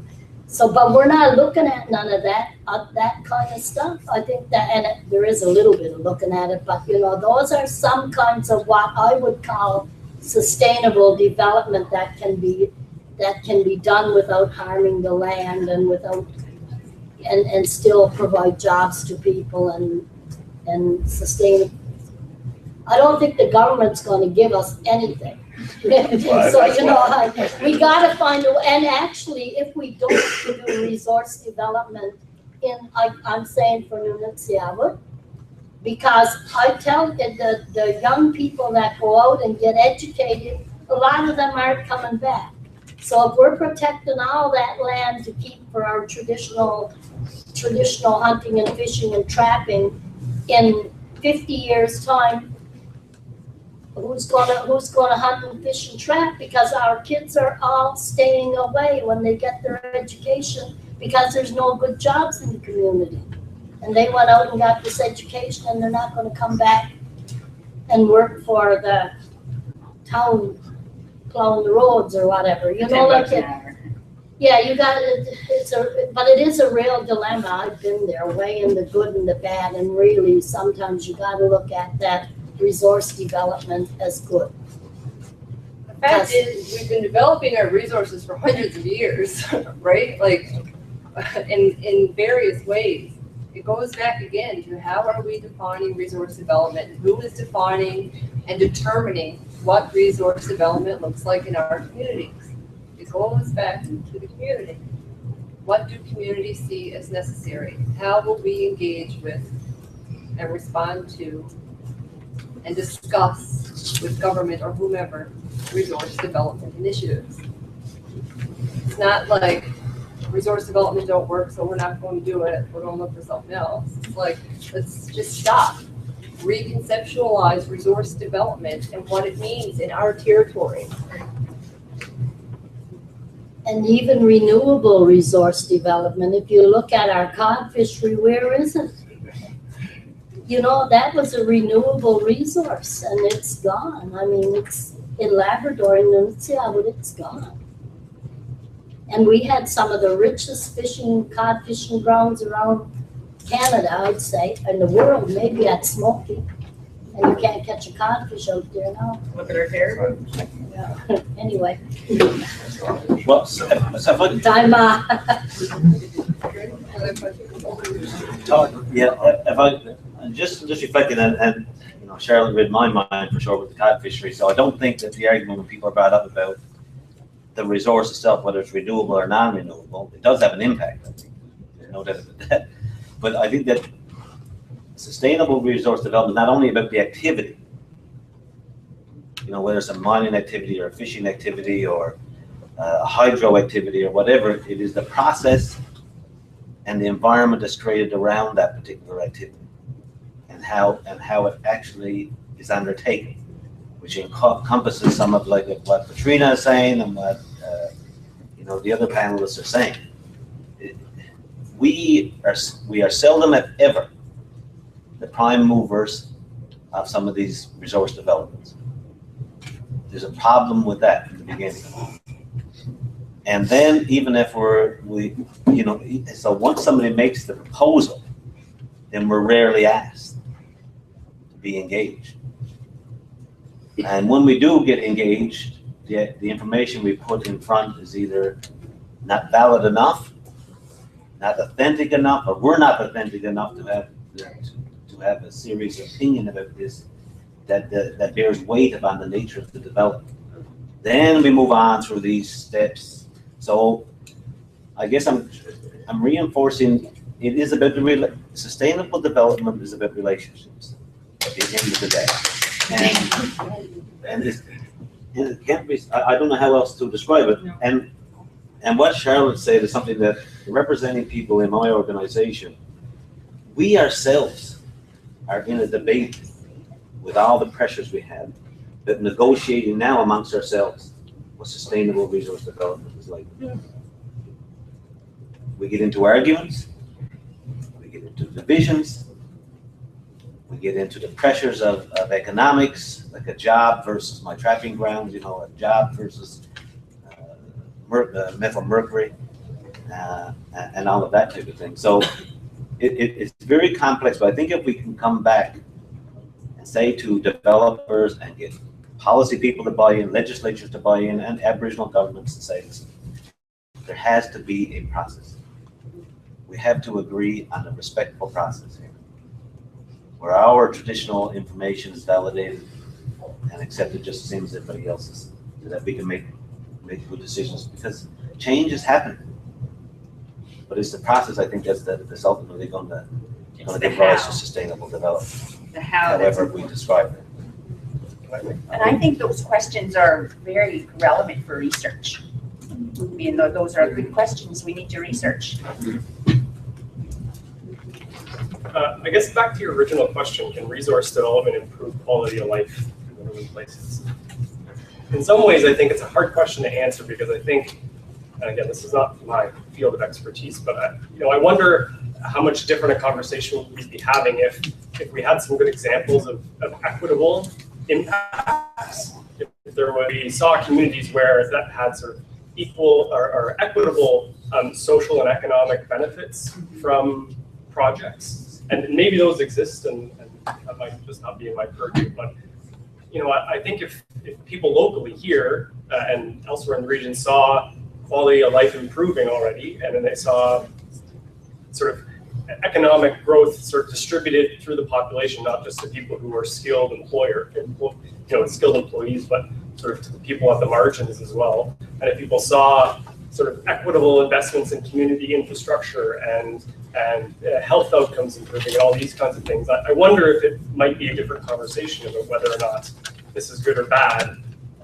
because you might feel as a community you have a bit more footing to really understand the pros and the cons of these kinds of projects. And again, I don't know, but I think it'd be an interesting prospect to see. Then you'd have to know who's describing what this life is really, because it, like to a trapper or to someone who's on the land all the time, their quality of life is already there. That's where they want to go. That's the hard question. Sure, because there's a lot of interest. Yeah. Yeah.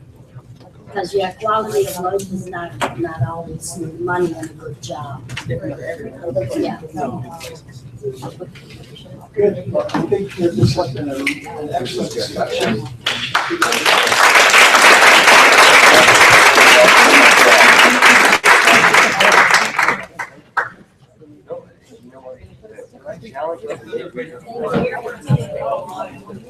That's the challenge. That's Oh, yeah.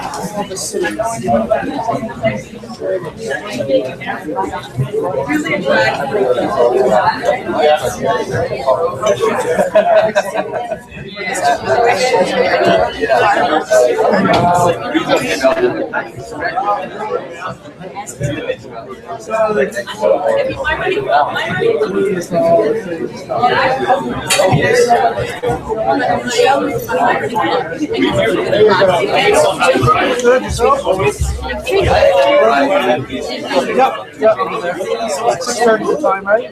Yeah, so I'll be there by, probably about 5:30, 6:30.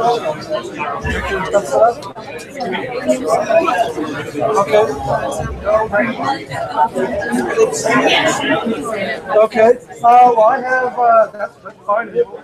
I have, although some of this pretty coffee, I probably still have 2 bags. So if you want to bring down like a jug of coffee already made, yeah, and I'll bring the heavy instant coffee. Some people, for some reason, I don't understand it.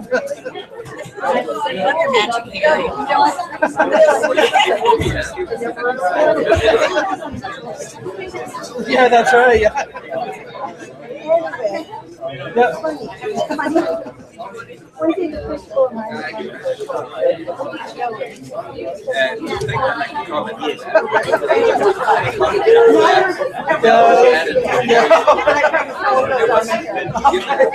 I'm not gonna dive on either.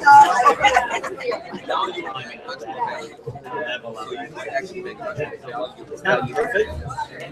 Secondly, one of the long lessons it was social economy involved. Oh, no, So they absolutely, said to yeah. me, It's great when you're not on the receiving end. I think it was a mistake. We're That was the problem. The medicine group not listening to What time are you guys coming back?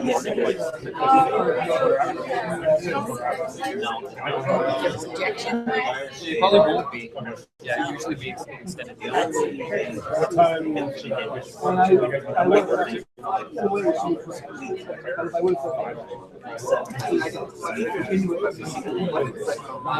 Amy just.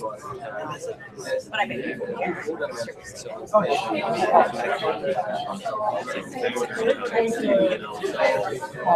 Oh, that's after your meeting. Oh, yeah.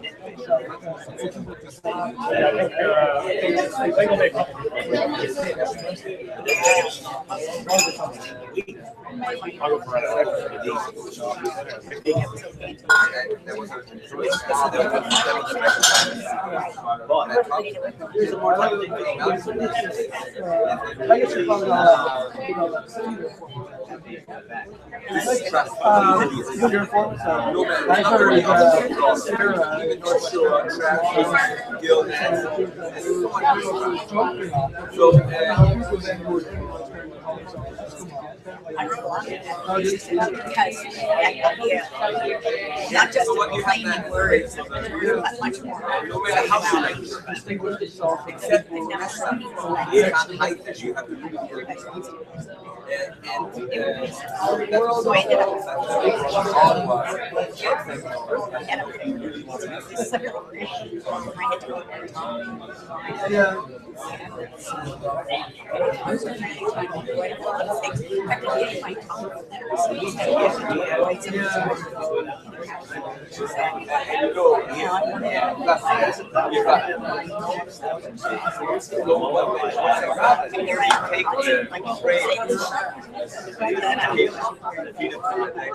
What was your answer? Well, I said, she said,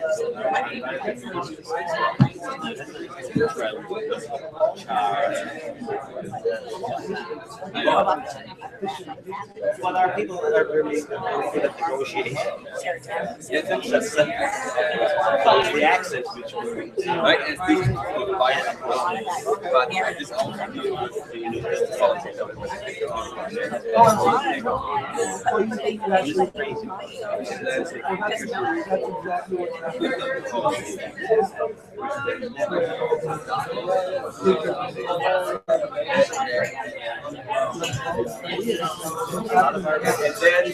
Then the opponent want to work with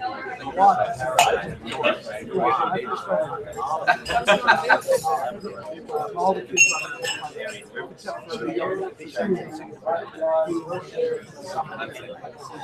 I would like to talk to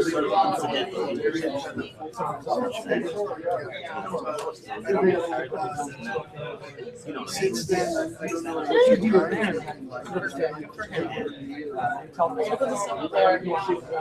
You actually explain in there, but you're still in more kids. Yeah.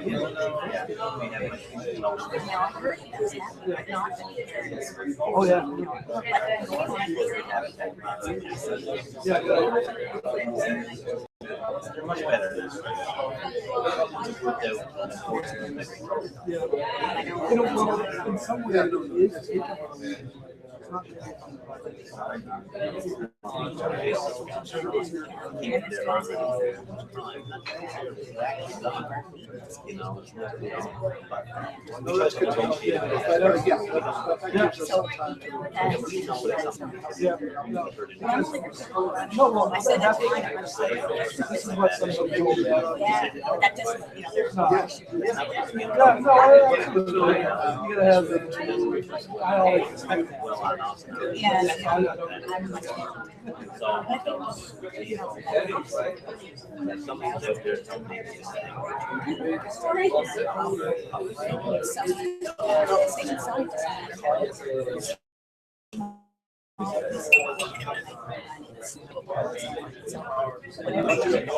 That's way more important. And so this is where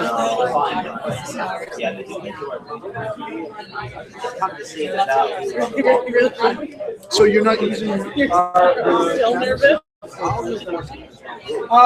No, this is my own setup. I don't know that this one is, I just know that I can plug it into my machine and do it through Google Streaming. the camera kit behind I'm not familiar with the one that ReSDA has, so the one that ReSDA, I've seen it in the case, but I've never used it. Yeah, no, this one is this is just internet.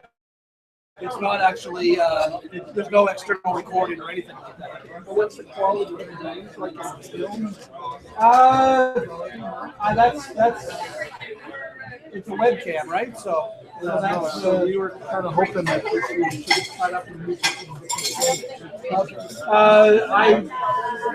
All I did was offer to stream it. That's all I know. Yeah, no, I did.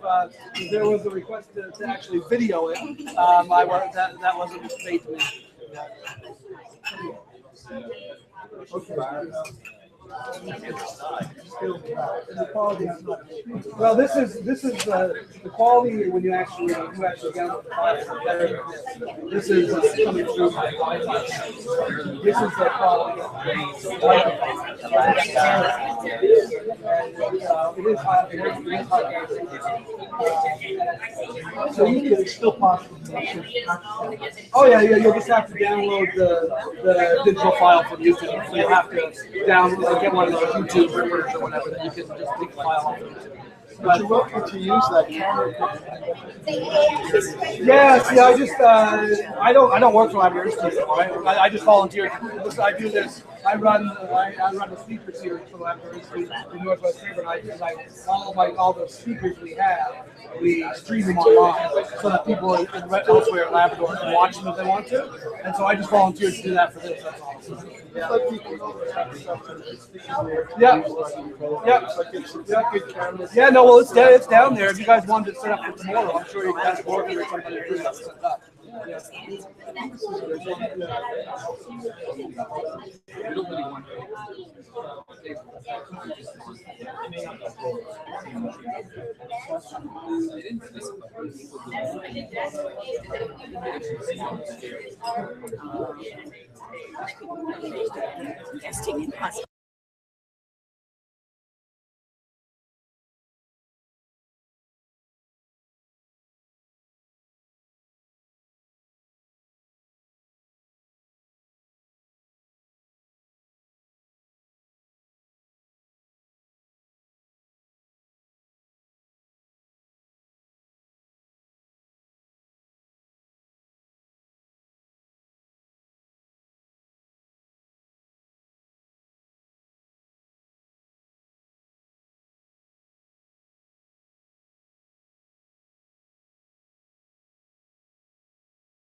back to your seats, and then we'll have plenty after this session. We'll have plenty of time for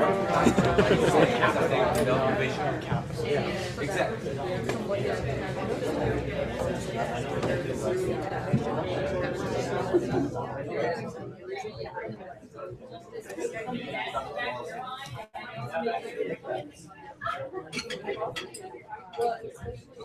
Work the brains.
Yep, I could do it. Oh. How about my colleague now?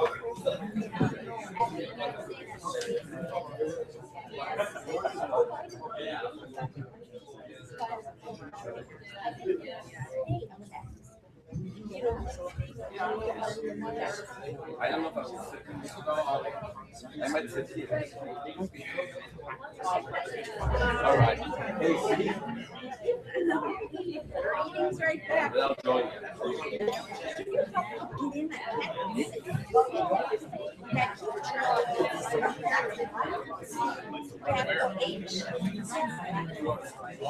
I played badminton.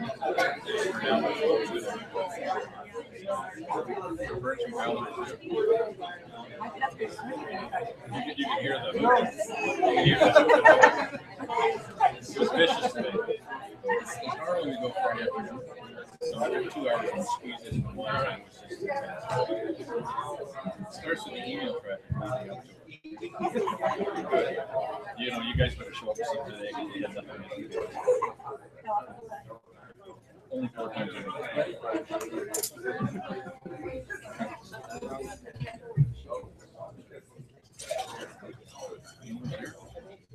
Then I might come back here.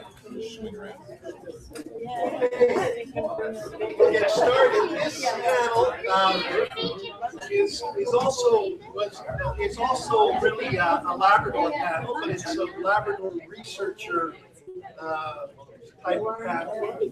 We tried to get a series of researchers talking about research that's done in Labrador or research that is relevant to the interests of Labrador.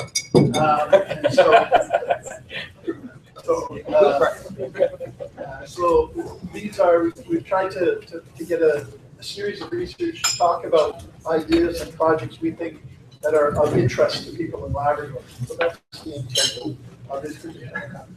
And we'll start out with someone you may know already, John Thistle, who has been doing really interesting work on the mining situation in Western Labrador. And we'll start out. Thank you, Chris. I'm going to stand up because I've been told that my voice doesn't carry very well, it's kind of low, so it helps me to stand up and throw it to the back. My name is John Bissell. I'm a research associate at the Labrador Institute. And I just want to begin actually by thanking ReSDA for organizing this and thanking all of you for coming and for giving me an opportunity to say a few words about the work I do and hopefully some of the ways that it intersects with what all of you have been saying today about well-being and its connection to resource development. My background is in geography, but essentially I do economic and environmental history. I don't do work on well-being per se, although listening to everybody speak this morning, I sort of felt like, well, maybe in some ways I do. But I do think that the work I do bears in some basic ways anyways on some of the issues you were talking about, and in particular, what I've been calling over the last day or two economic well-being in resource communities.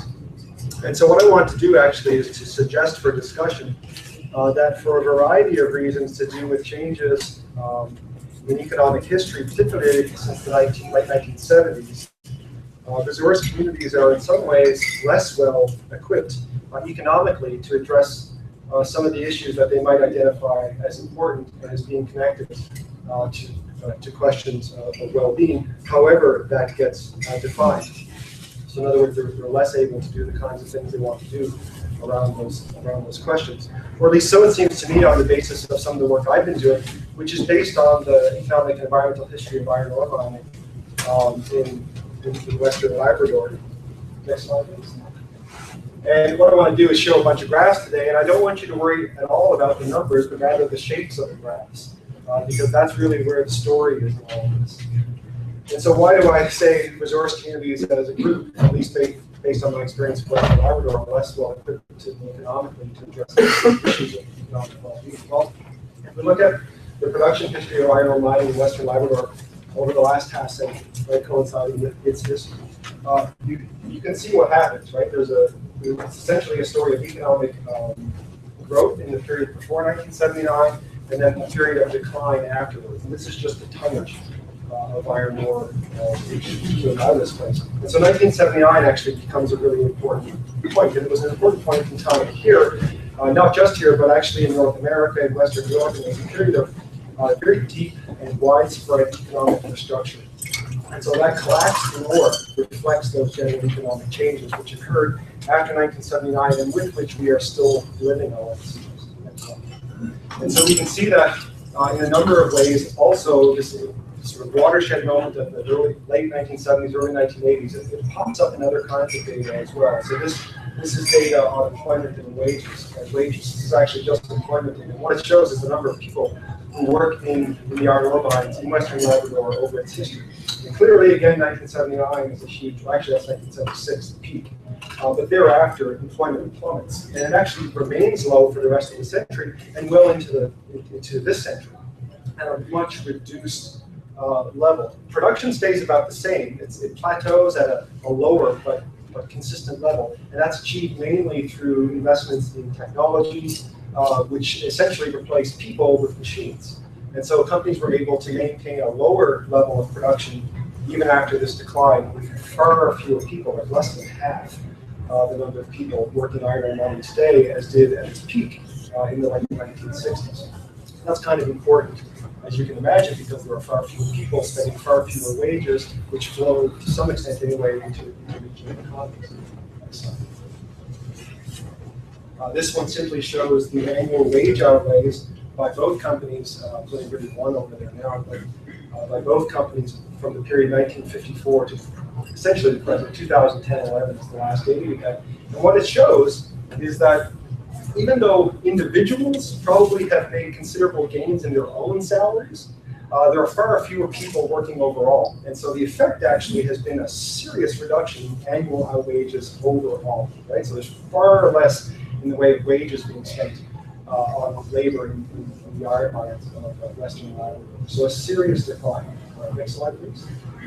And predictably, this had a pretty powerful effect on population. Right after 1979, a lot of people lose their jobs. A lot of people leave. There was practically a perfect correlation between jobs and population in Western Labrador. At its height, the combined population of Lab City and of Wallbush was in the neighborhood of around 15,000. probably would have been larger on any given day given the number of contractors in the area. But by 2011 had declined to about 9,200. So that's a considerable loss of more than 5,000 people in not too long a period. In fact, most of those people left in the early 1980s and didn't come back. And this has actually important implications for this issue of having the economic wherewithal to address well-being issues, because among other things, the municipalities are dealing with a far smaller residential population, which translates to a smaller residential tax base. And of course, that's where money comes from to spend on social services and those kinds of things. Next slide. Another set of issues which are hugely important, I think, have to do with provincial revenue, and that includes the taxes and royalties which the province receives in return, really, for the right to extract and, for the most part, export this particular resource. The blue line along the bottom shows provincial revenue from all mines. I wasn't able to get iron ore specific mines because the province doesn't release that information to the public.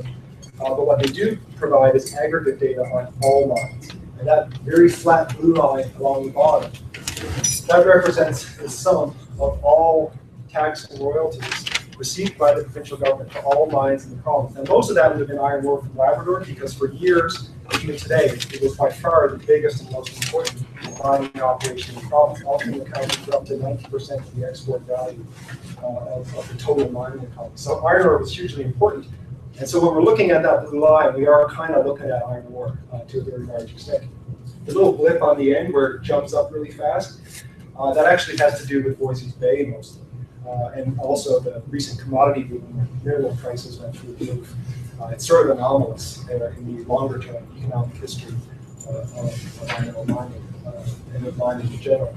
And the red line is the commercial value of iron ore during the same period. I only put that in there for comparative purposes, just to give you a sense of what kinds of numbers we're dealing with. Taxes and revenues are kind of low, and the province has, at various points in its history, admitted as much, but for a variety of reasons has been unable to do anything about it, right? Either was unable or unwilling to do anything about it. So I only put that red line in there just to show you the considerable difference between the commercial value of iron ore exports from Western Labrador and provincial revenues from all mines. And remember, keep in mind that even though that blue line is mostly iron ore, the real number is actually lower than that, right? Because there are other mines in the mix. And this, I think, gives us at least some sense of the return to the province, which is not a return to Labrador money, as you all know. This is money that goes into the general treasury, right, into provincial revenue. It doesn't flow back in a disproportionate way to this region, the way, for example, oil and gas revenues flow back to the Peace River region in British Columbia through what they call a fair share agreement. Nothing like that exists here, so this is just general revenue. Next slide. And this leads to another issue, and I raise it simply as a question, which is, are corporations really stepping up in their responsibilities? This is the way it's been described. Corporate contributions to community development are an example of mining companies stepping up to do what's right by the communities in which they work. But is that really the case? So here is a figure from the budget speech by our city in 2014. And the green piece of the pie is the Iron Company of Canada's grant in lieu of taxes. It pays a grant in lieu of taxes every year. And in this case, it was, I think, $6.6 million or something in that year. And the company, of course, that's what it gives every year. It's been praised for doing so. And this is an example of corporations setting up. But it's interesting. I'm a historian, so I thought to myself, well, what did they pay in the past? And so I went and looked it up. And if you go to, say, 1976 and pick that, which was the height of iron ore mining, the number was about 1.4 million, right? But when you adjust for inflation so that it's comparable, it's almost the same thing. It was $6.3 million, right? So in other words, 1.4 million bucks in 1976 is roughly equivalent to 6.3 million today, which is only 300,000 less than this. And what that tells me is that corporations are not so much stepping up as returning to a level which was consistent with the late 1970s. Because after 1976, they also reduced their corporate contributions. The grant in lieu of taxes actually went down through the 1980s. Right? So in other words, the municipality of Lab City received less from the mining company in return for operating in that place. So getting back to 6.3 million that's all that's really doing, is it's getting back to a number more consistent with what was experienced in the 1970s. Next slide, please. The only thing that seems to have gone up in the data that I've looked at is productivity, measured very simply in terms of tons of ore output per employee. And that's all this graph shows. What it shows is that over the period I've examined, the output of ore per employee went up by about 40%. In other words, they were able to get, again, way more ore out of far fewer people. And that's what allowed the company to persistently meet that around 20 million tons of ore that it extracts every year. So that certainly has gone up. And some people like to suggest that productivity is a proxy measure for profits. I don't really have the answer to that question. But it is interesting to see that in this case, productivity per employee certainly did go up a lot, by around 40% over the period after 1980 in particular. Next slide, please. The other thing that has gone up over the years are the environmental costs of iron ore mining in Western Labrador, and I think which need to be seriously thought about. This is just one pit amongst a good many, and I don't know if you can see this, but there's kind of like a little cabin and a truck just above that pool. That gives you a sense of how big that is, and I couldn't actually fit it in the lens, right? These are really, really big mines, and of course you can only dig so many of them in the same area without seriously foregoing any future use of that region for some other economic activity once those mines close, which eventually they will. All mines do, right? In this case, it might take a long time. There's a lot of ore in Western Labrador, but we all know that mines close, and so do people in Western Labrador, right? Shefferville closed. It's now being kind of picked over again in some ways. Walbush Mines recently was idled as opposed to closed. But the reality is that mines do close. And in the meantime, they incur mounting environmental costs, all of which need to be addressed economically, or at least require some economic wherewithal to address. And I think that these environmental costs bear very directly, actually, on questions of well-being that we've been talking to. Next slide, please. And so what can we do about all of this? Based on a few lessons from an historical analysis, if you will. Well, I think there's three things we can at least talk about, right?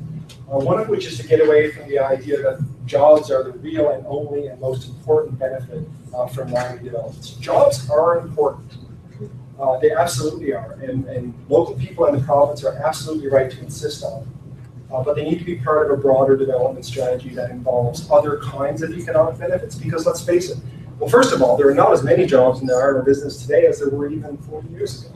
That's one reason to be cautious about putting too much emphasis on employment benefits alone, right? Because there's pervasive substitution of technology for people in the mining business. That's inescapable, so it seems.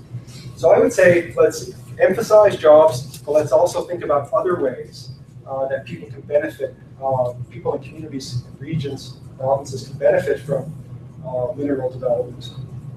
Ideally even beyond the day the mine closes, right? When those economic costs associated with environmental degradation and so on need to be addressed.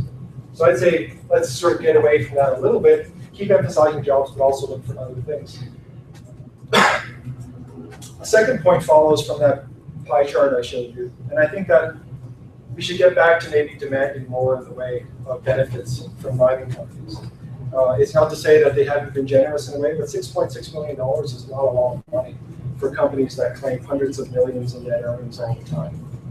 And not only that, it hasn't changed much in 40 years. So I think we could ask more of mining companies who want to do business in yours and our communities.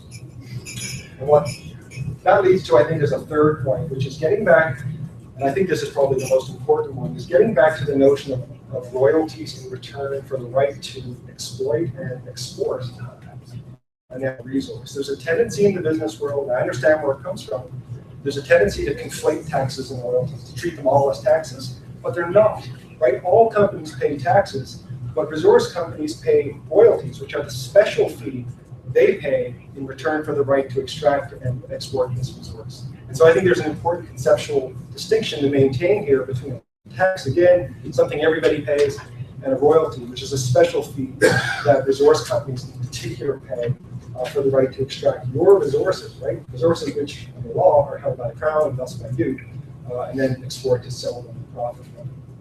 And so those are the three things that I think we can do. And I'll just leave it on that note for some discussion if you want to have some. Thank you.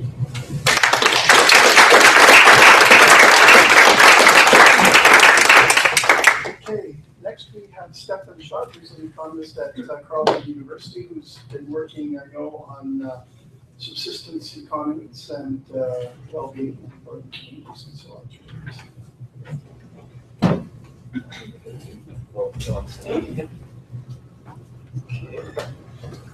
Yeah, I think they are short.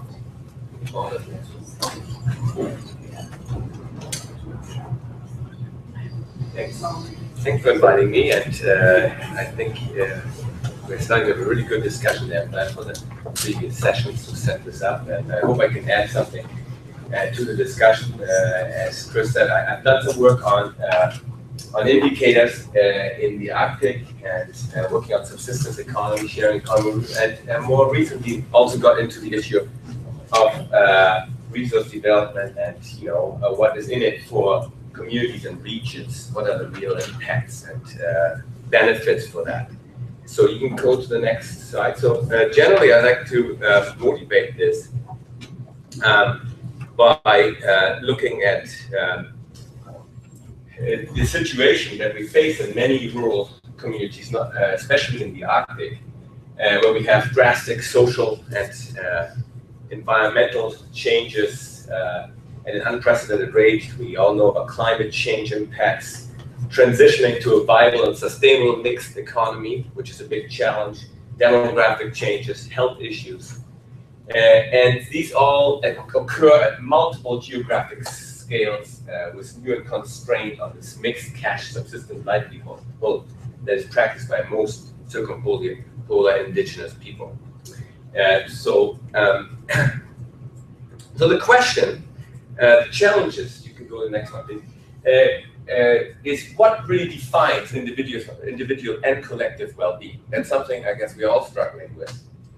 How can we sustain these livelihoods that secure adequate household and community well-being? What are the frameworks we can use? What indicators can help us identify problems and favorable and unfavorable developments? And that's some of the discussion we had earlier this morning, where we looked at, okay, here are some indicators. How useful can they be? What data is available? How useful and necessary is it? So there are a bunch of challenges this creates. Next slide, please. What are meaningful indicators that are feasible to measure at acceptable regularity? And I think that's a bit of a trade-off. We can dream of all kinds of indicators, and I think it's important to ask communities what really matters for your well-being, not just how's well-being defined generally, but how also to think how will we keep track of this? How can we measure this at a regular interval, and what is the right interval? And also indicators that better assist in our decisions on natural resource management, social health, and education policies. Very important, because what we construct here will somehow be used, and we need to be aware of that. Once data is out there and is used and measured consistently, it will be used for some purpose or another. Next slide, please. So I want to give you just an overview of what generally at a more aggregate level has been out there on indicators of well-being kind of studies. We have, I would put them in 4 categories. We have social well-being indicators, Arctic indicators, sustainable development indicators, and so-called integrated indices. The first one is the UN Human Development Index, Social Wellbeing Index, and Social Progress, Quality of Life Index. Those are kind of the early United Nations kind of programs that came out of sense capabilities, literature, and so on, and where we first looked at human development. Then we had some specific work on Arctic indicator, the Social Cohesion Index, Silica, that was very comprehensive, especially for indigenous communities.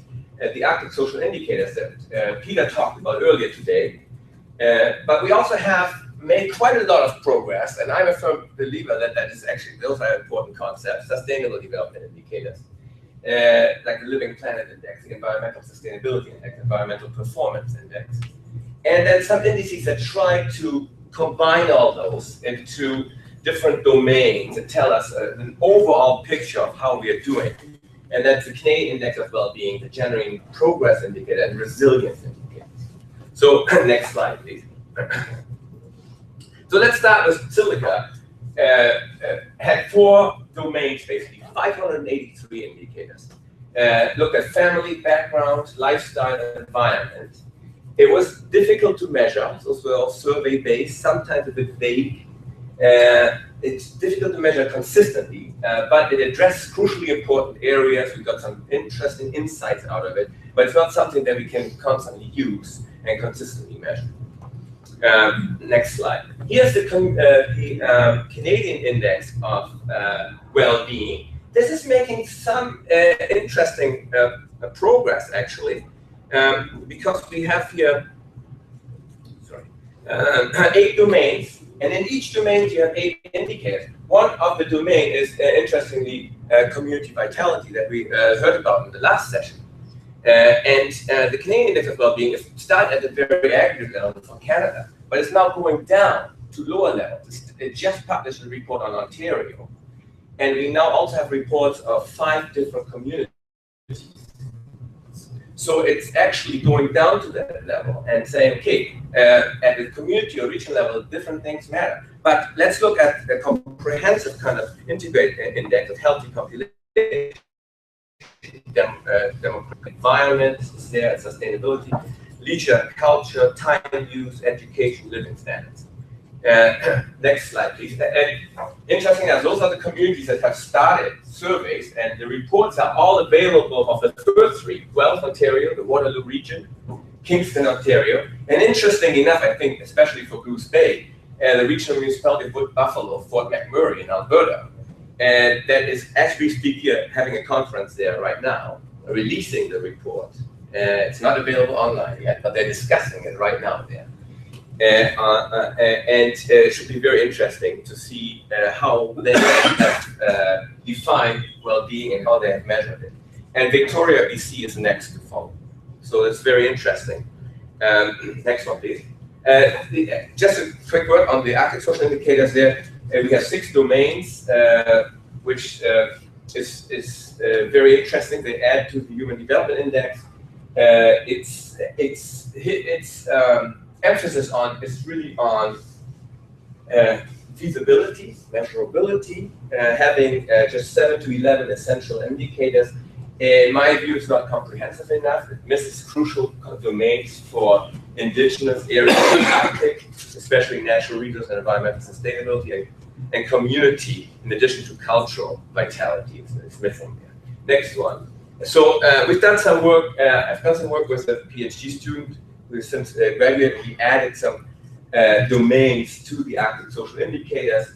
We came up with a minimum of 22 indicators by doing some extra research based on the Canadian Index of Wellbeing, based on reports from Canadian territories, indigenous areas of what they find important and what matters to them, and how they define in a general sense community well-being and individual well-being. This is just kind of on an aggregate level. It of course differs by community. So we are adding some categories like housing suitability and affordability, access to country food, persistence and quality of employment, time spent on traditional training on the land, decision-making power over wildlife management, renewable resource allocation, also political variables like policy discretion, local capacity, fiscal ability. And those are actually quite easy to measure. Those political variables, easy to measure, not very costly. And you only update them once they change, which is not that often. We also there add critical natural capital stock, which I will talk about in a second, what that means. Energy supply and security, which we hear is a big issue in many of these areas, and also time spent for volunteering and crime rates. So next slide, please. And then we're thinking of at what level could we measure those, how frequent are we measuring those, what type of indicators are we talking about, how often do we measure them. This is just a starting point of starting a discussion about that, so that we have more meaningful indicators for the Arctic, especially for Canadian Arctic. Move ahead a few slides because okay, good. So next slide, please. So what I thought about is, of course, we had some discussion on. Of course, I want to make some link here to resource development, and I really enjoyed that we just started talking about non-renewable versus renewable resource development, and I think it matters a lot. And so, what I think I like to think about is how do we use these indicators to assess resource development impacts. So industries, I think the benefits are temporary, and it's important to measure lasting impacts independent of the resource sector. Because the resource sector is there temporarily, as we just heard. It might be there for 10 years, it might be there for 20 years, it might be there for 5 years. It all depends on market conditions. You know, firms traditionally, unless they have a long-term agreement, will find a way to get out if the market price doesn't support it. And also, obviously, it's non-renewable, so it's depleted. It will be depleted eventually. So, what impact does this have on high school graduation rate changes, skill development, reinvestment of lost natural capital for future direction? I don't think it's just a royalties issue versus taxes, but how do we reinvest these royalties? That's really crucial. Are we using it for future directions, future uses in any way? Is there infrastructure or social investment by the mining company? Do we maintain a critical level of natural environmental capital that can guarantee survival of our most environmental capital for basic needs and for cultural capital? What's the local business development? Impacts on subsistence, harvesting, and food security. Social change, community vitality, time use, and the quality and persistence of employment. Next slide, please. Now, if we talk about renewable resource development, of course, we have direct, potentially everlasting benefits from resource development. Potentially. But what is the sustainable harvest level is a question. How compatible is it with subsistence harvesting? For example, aquaculture, commercial harvest. Can we create that while still not negatively affecting subsistence harvesting and food security? Skill development. And it's important to keep this critical stock for food security and continuation of the resource sector. And of course, local business development, quality, persistence of employment also matter. Next slide, please. And so what we are starting to do with our indicators now is trying to illustrate how they would work for Nunavut. We're applying them to the territory of Nunavut and trying to understand what kind of data do we need, what kind of data is there, how would we use these indicators. And here you see, for example, by Community Nunavut Housing Needs Survey, crowding and houses that are crowded or need major repairs, which of course is a grim situation, which is between 50 to 70% in most communities, but there's quite a variation. Next slide. We also look at community vitality measures like number of violent crimes. And here, again, quite some difference between regions here. We have regional data. And we see some positive and some upward trends, some downward trends in specific regions that also give us some idea of how we are developing in this area. Next, please. In the subsistence economy, we are now assessing the Nunavut Wildlife Harvest Study. It's an interesting data set that actually defines basic needs in Nunavut and hasn't really fully been explored for some reason or another.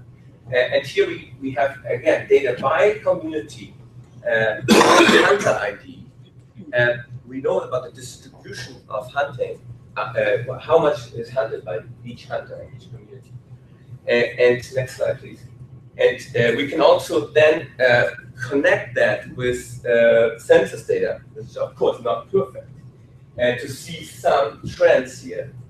And we do find some correlation, for example, between unemployment rate and occasional hunters. The number of occasional hunters as a percentage of population is increasing in communities as unemployment rate is rising. But the number of super hunters or intense hunters is actually is declining with the unemployment rate. So their employment is good for creating intense hunting, but unemployment employment is bad for active hunters. So that means less households are actually active in country food provision and depend more on other households and share. Next slide, please. I'm almost done here.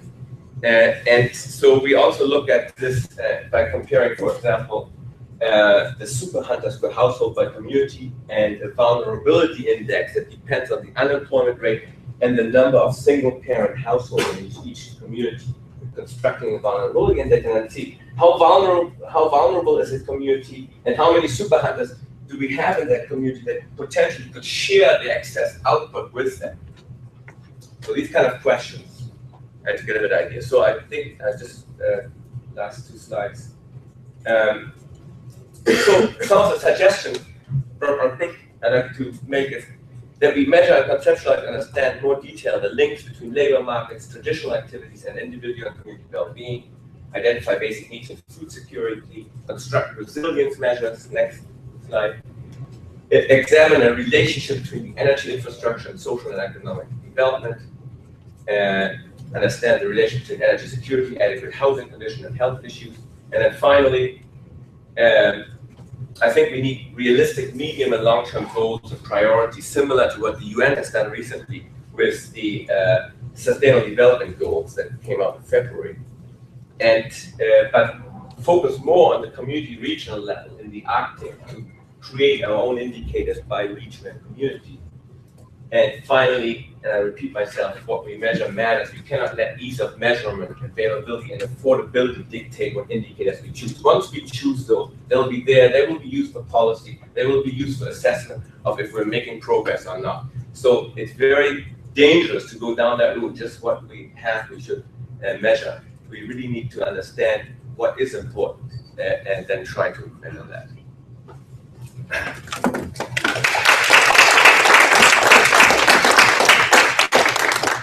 Okay, the next person, just because Chevy will know has done a lot of work on resource development and sustainable communities in the Eastern Canadian Arctic.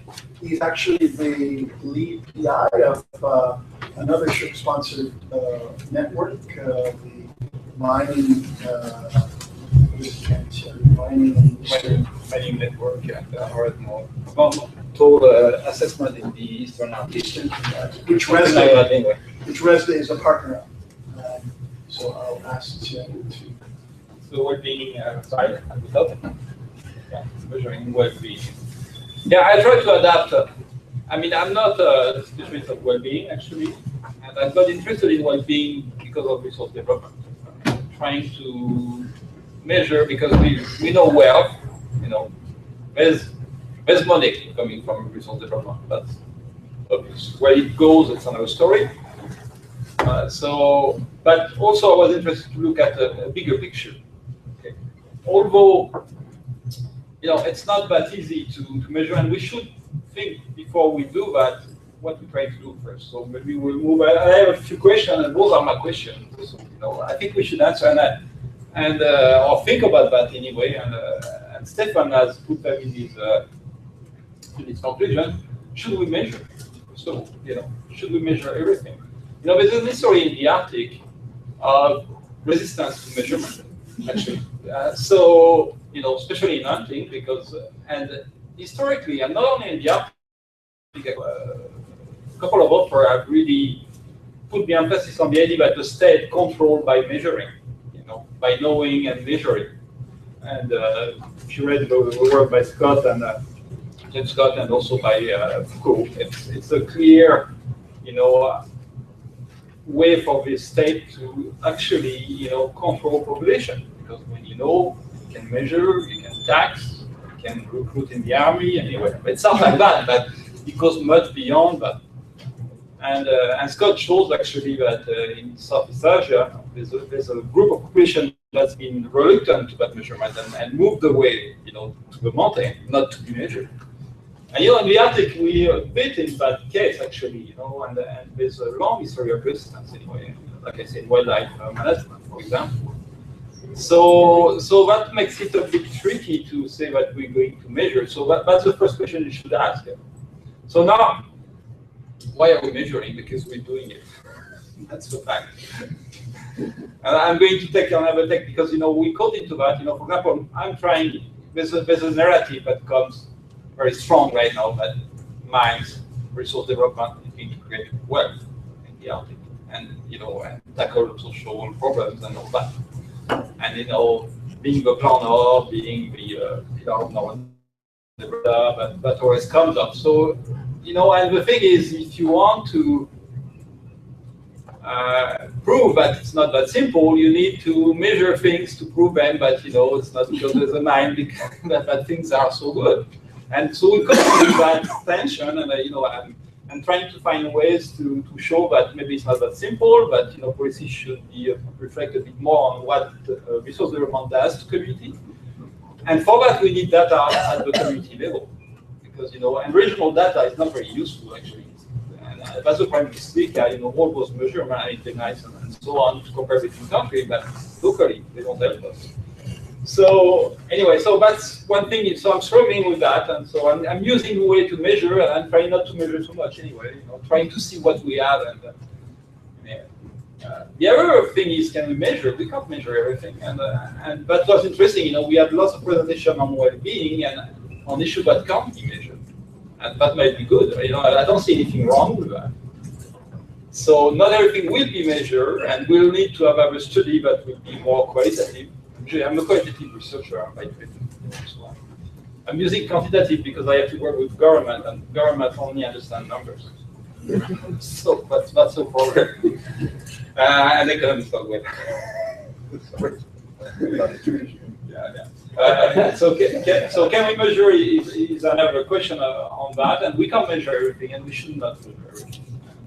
And then the next question is what should we measure? And I think we have to be very,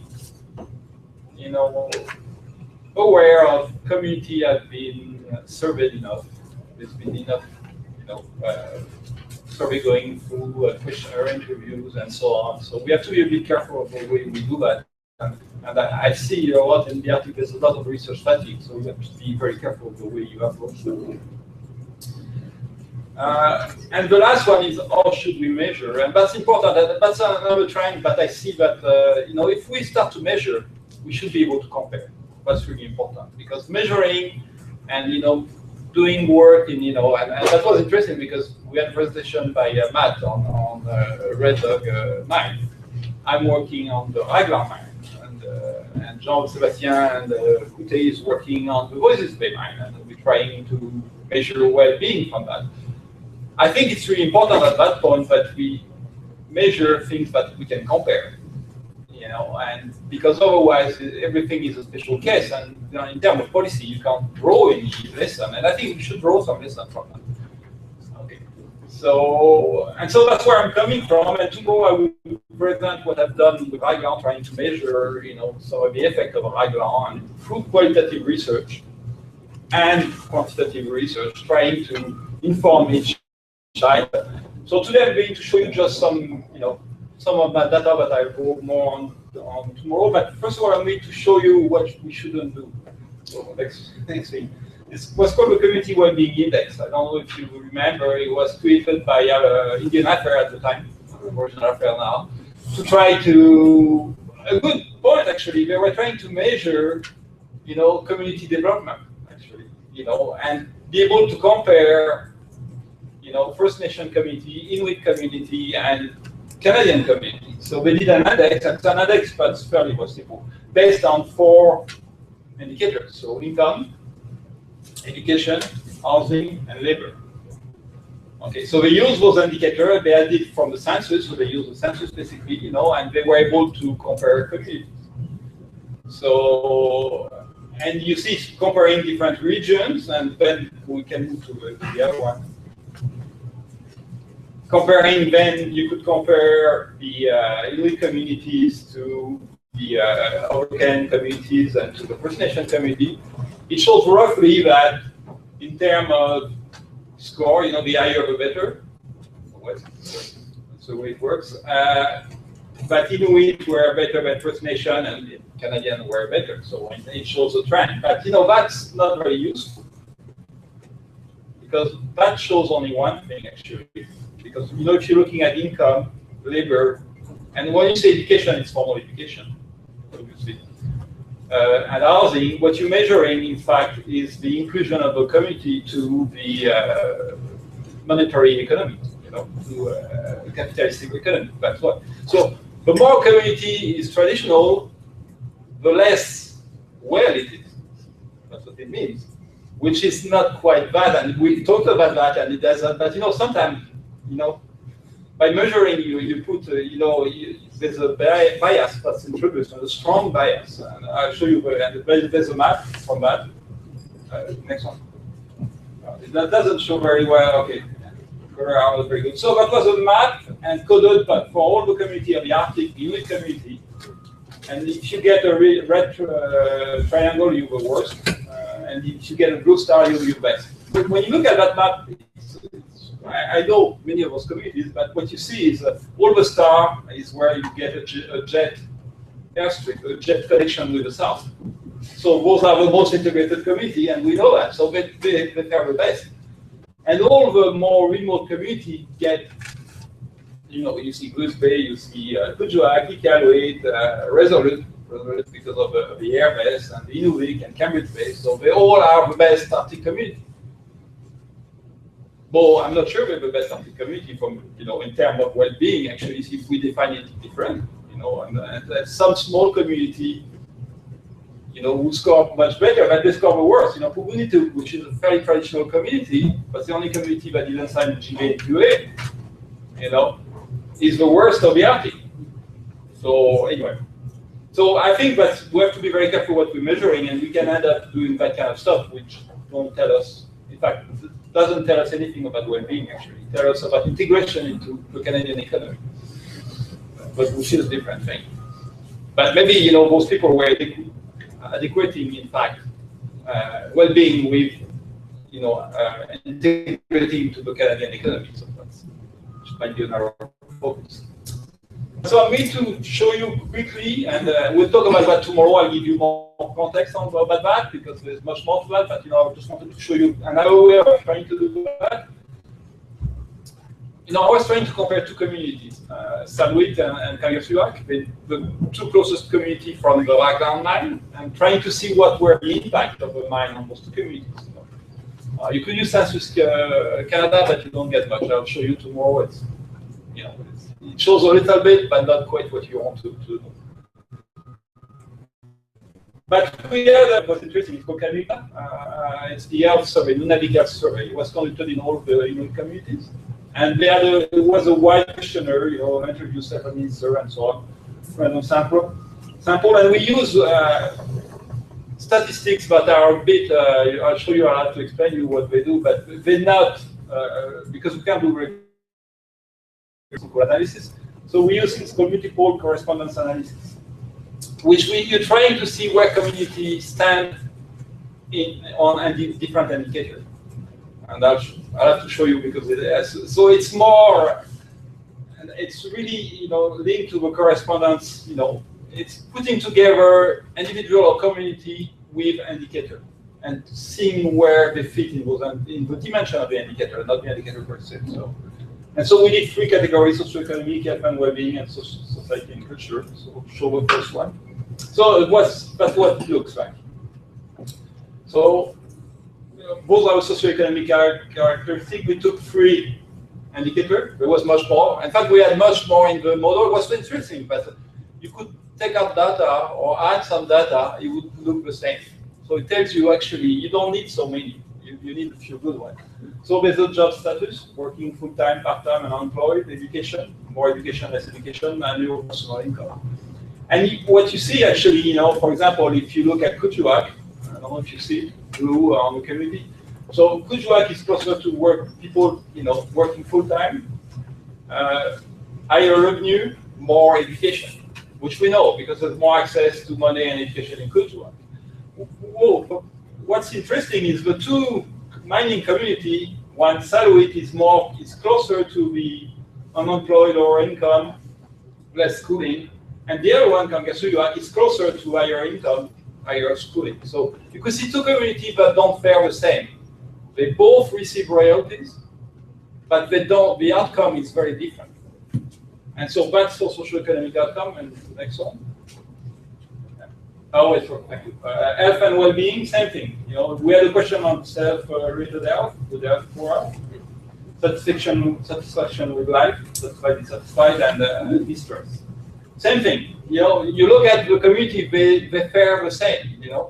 Actually.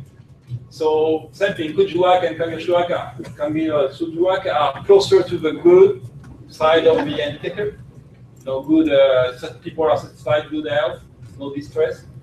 And Saluit and the other community of Nunavik are closer to poor health, dissatisfied, and psychological distress. And the last one, we had social support, relational activity, and perception of community conditions, but are all the social indicators that are very interesting. Social support, do you feel supported in your community? Social participation, do you participate often, and so on. Community togetherness, land-based activity, do you go hunting, etc. And same thing, we see the same relation actually. So, and what it tells us basically is that in one community, the resource development has created some well-being, and in the other one, not. We'll talk about that tomorrow, about what happened, but clearly, so it shows that community dynamics are very important, actually, and the capacity to benefit from wealth depends very much on the capacity of the local community to do so, and it's also the local economy as well. But even two communities that are fairly similar, they don't benefit in the same way. And, so anyway, so I'll finish with that. So that was my point on measuring well-being. It's a complicated thing. I mean, I'll show you tomorrow to do the qualitative side as well, because that's not enough. But that gives us a picture, and a picture that you don't see for Census Canada, for example, where the two communities look the same. But if you travel to the two communities, they're not the same. It. Anyway, so thank you.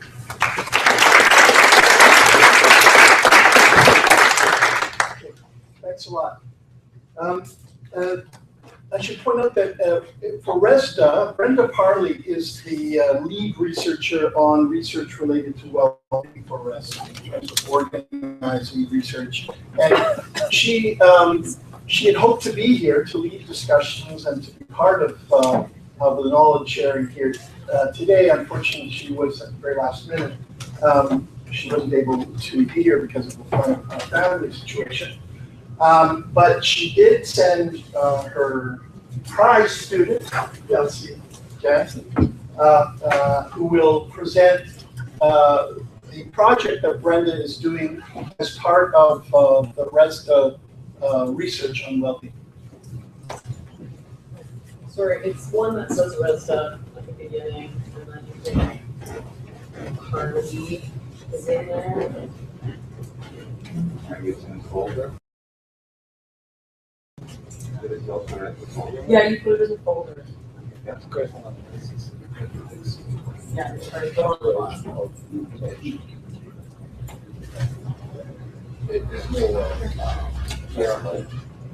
So thank you for introducing a bit of context as to why I'm standing here instead of Brenda. My name is Kelsey Jokies Jensen. I am an Anishinaabe from the Jokies First Nation in Northern Ontario. I've lived my whole life in Alberta though. I sort of feel like I was meant to do this work. I grew up in Hinton, Alberta, in a predominantly resource extraction based town, a lot of forestry, a lot of mining. But I spent my summers on the reserve in Ontario, fishing, and being out on the water with my family. And And so as I sort of grew up, I started asking myself questions about, who's making these decisions on the land and how does it affect people.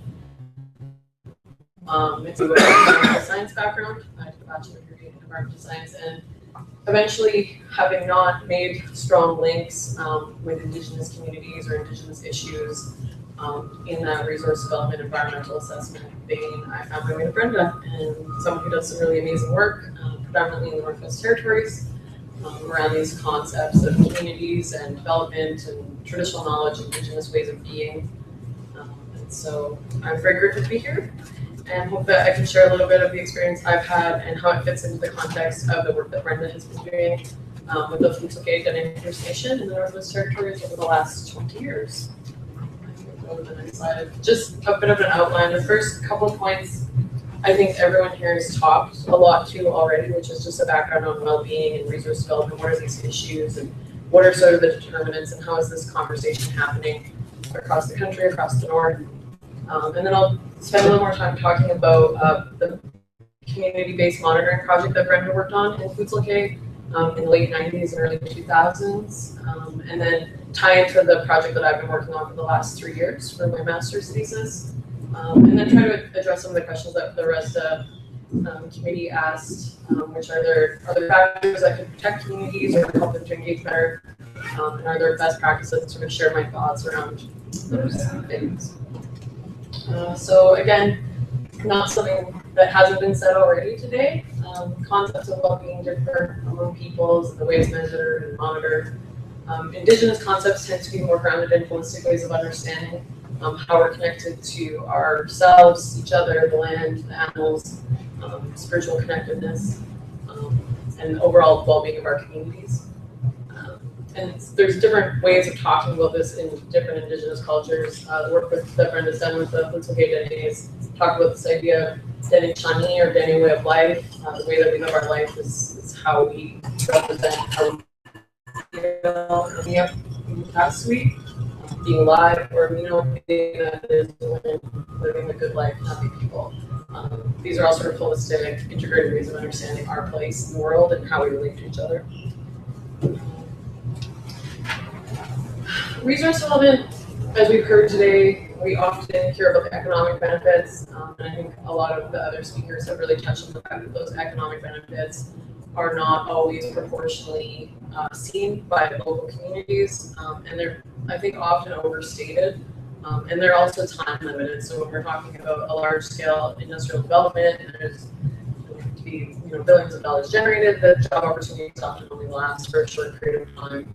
And a lot of that economic revenue ends up leaving the region, and so it's definitely something that we need to think more clearly about, which is why obviously this group has come together.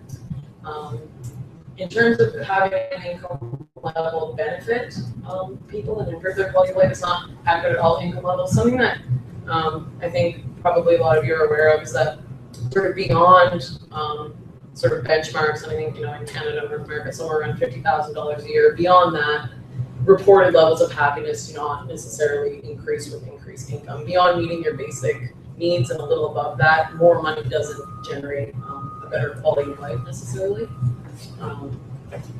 So we see that the relationship between well-being and income is really good for the people who are at the low end, but those are not often the people that are given the opportunity or able to engage in the employment opportunities offered by these large-scale development projects. And just, again, these are all points that everyone here has talked about in various different ways today. How do we measure, how do we try to assess or describe or talk about well-being? It's about our social connections, social economy, our connection to the land, the health of the land, environmental changes that are going on. The question of the gap between what's going on politically and economically and what people are seeing on the ground. It's about a political power dynamic, and there's not an answer, right? The comment by Adelina about we have environment, and I believe that, and I'm sure as many of you know, there was a recent meetings for the UN and Canada was the only country to not sign this new Declaration on Indigenous Rights. In particular, they had a objection to that statement that we have a right as environment. And I mean, we can see the direct correlation between the agenda around resource development. And it's something that's quite concerning. And so I think groups of people like this are doing really good work, and it's about pushing on those powers and those structures that exist. Again, stuff around livelihood, people having access to jobs is important, and having financial security, being able to make those basic needs contribute to issues around in the okay, there's really great jobs available in the mine. If you qualify a great job, is how much money you make. But in terms of the type of work that you're doing, the hours you're with your family, and the that translates as well. And so, at an individual level, your well-being is not necessarily better off just because you have a good job. Access to housing and services, and the issues around sort of self-reported wellness and how people feel about themselves, ability to set and accomplish goals, feeling confident in their ability to do that. That's something that our communities struggle with. But there's also this notion of success that comes from predominantly Anglo-American or Judeo-Christian way of looking at things, is that you always need to be progressing in terms of economic success or educational success to be happy. But as I'm reading, I've spent a lot of time reading through a lot of the work that Brenda's done and reading quotes from elders who are now passed on, and people who've lived their whole life on the land and have never lived in government housing, have never been on welfare, and the sense of well-being and pride that comes with taking care of yourself and being self-sufficient, living from the land and living that life because you choose to, and that that's sort of being compromised in our contemporary setting.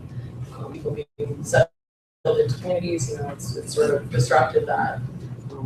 I don't like the word traditional, but the way people would like to be living on the land. So first, I'll take a picture, I think, of Brenda and here Marlo from Pennsylvania, back as Madam Catholic, who I've come to know well in the last few years, and so grateful for their time.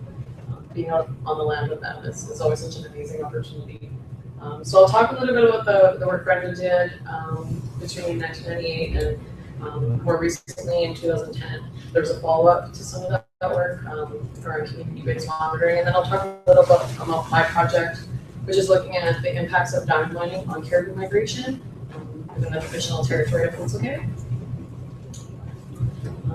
So I love this sign, so I thought I would share it. And I think on the next one, there's a map, which is obviously not that big, but that's a lovely photo of Woodstook.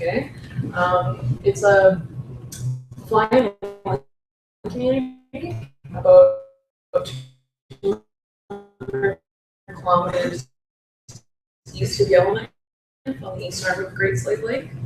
In town is somewhere between 300 and 350. The territory that has been outlined as a proposed national protected area. They have been in active negotiations with parks. Wanted to develop a national park there. The chief at the time didn't feel that it would be in the best interest of the community to do that. Restricted by federal control over lands and resources, and so they chose at that time to not go into an agreement with the federal government to protect the area. But since that time, they've sort of reinvigorated the project, and as it stands now, they hope to be the first Indigenous community in Canada to be the active managers of a national protected area and to be active monitors and ambassadors. They won't be wearing Parks Canada uniforms; they'll be wearing ReSDA uniforms. And so it's a really encouraging community to be working in. They face a lot of the challenges that many communities face. But there's a great deal of strength, pride, and it's one of the things later we'll talk about,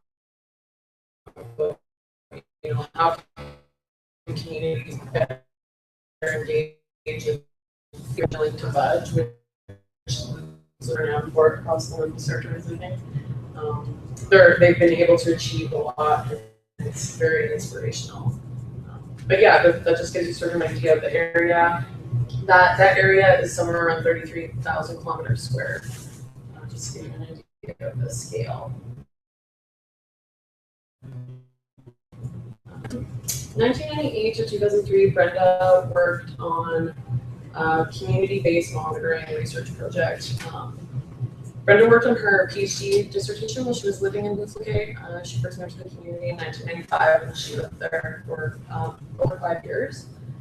And so this project sort of came out of her having spent time there and having been listening to people and what their concerns were. In 1995, that was when the sort of mineral staking rush for diamonds happened in the Northwest Territories. It was the largest mineral staking rush that has happened in Canadian history.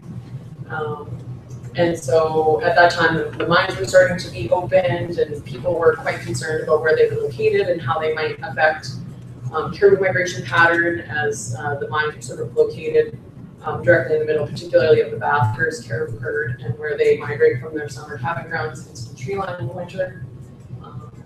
And so these sorts of concerns were coming out, and so Brenda worked with a large group of people in the community to define how the project would be done, and hired and worked with a number of different community researchers and Denisovan language speakers to conduct pretty in-depth interviews. They just started by using these sort of guiding questions and had really open-ended discussions with people about what they felt was important in their community.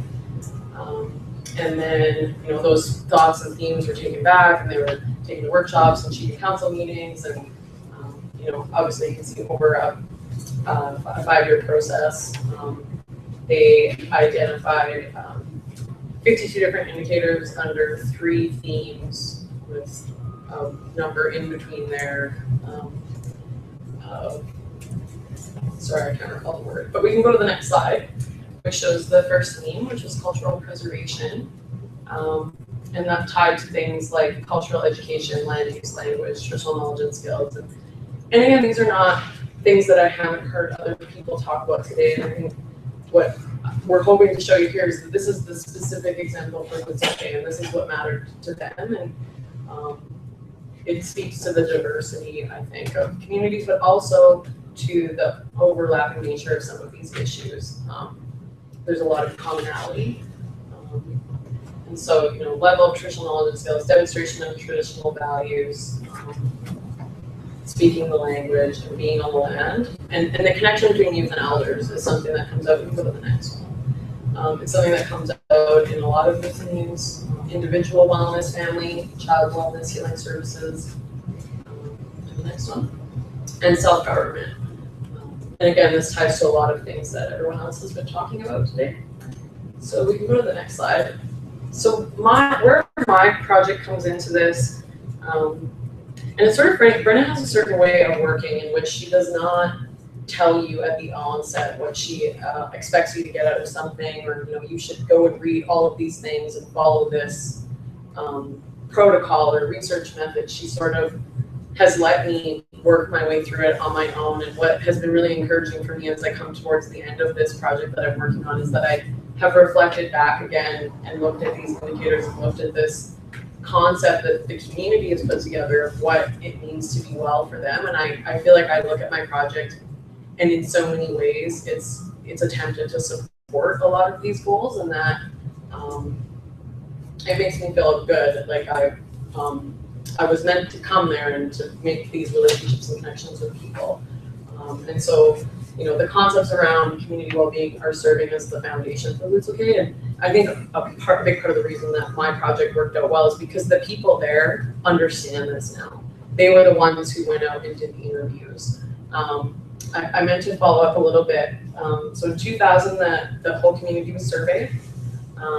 And then in 2010, they were surveyed again. And we're working with the community right now, looking at that sort of comparative data, and there are some interesting trends. But it's with the community now, they're sort of deciding where they're at with that. But the 2010 surveys happened essentially without Brenda really being involved at all. It was community researchers, people working for the Wildlife Office who went out and administered those surveys to, if it's their aunts and uncles and their grandmothers. And, the project has become something that's very meaningful for the community and has become they can use as they look to develop programs and engaging with other researchers to try to address some of these issues that they have. So we can go to the next slide. So the project that I've been working on for the last 3 years is, again, examining the impacts of downwind development on caribou migration.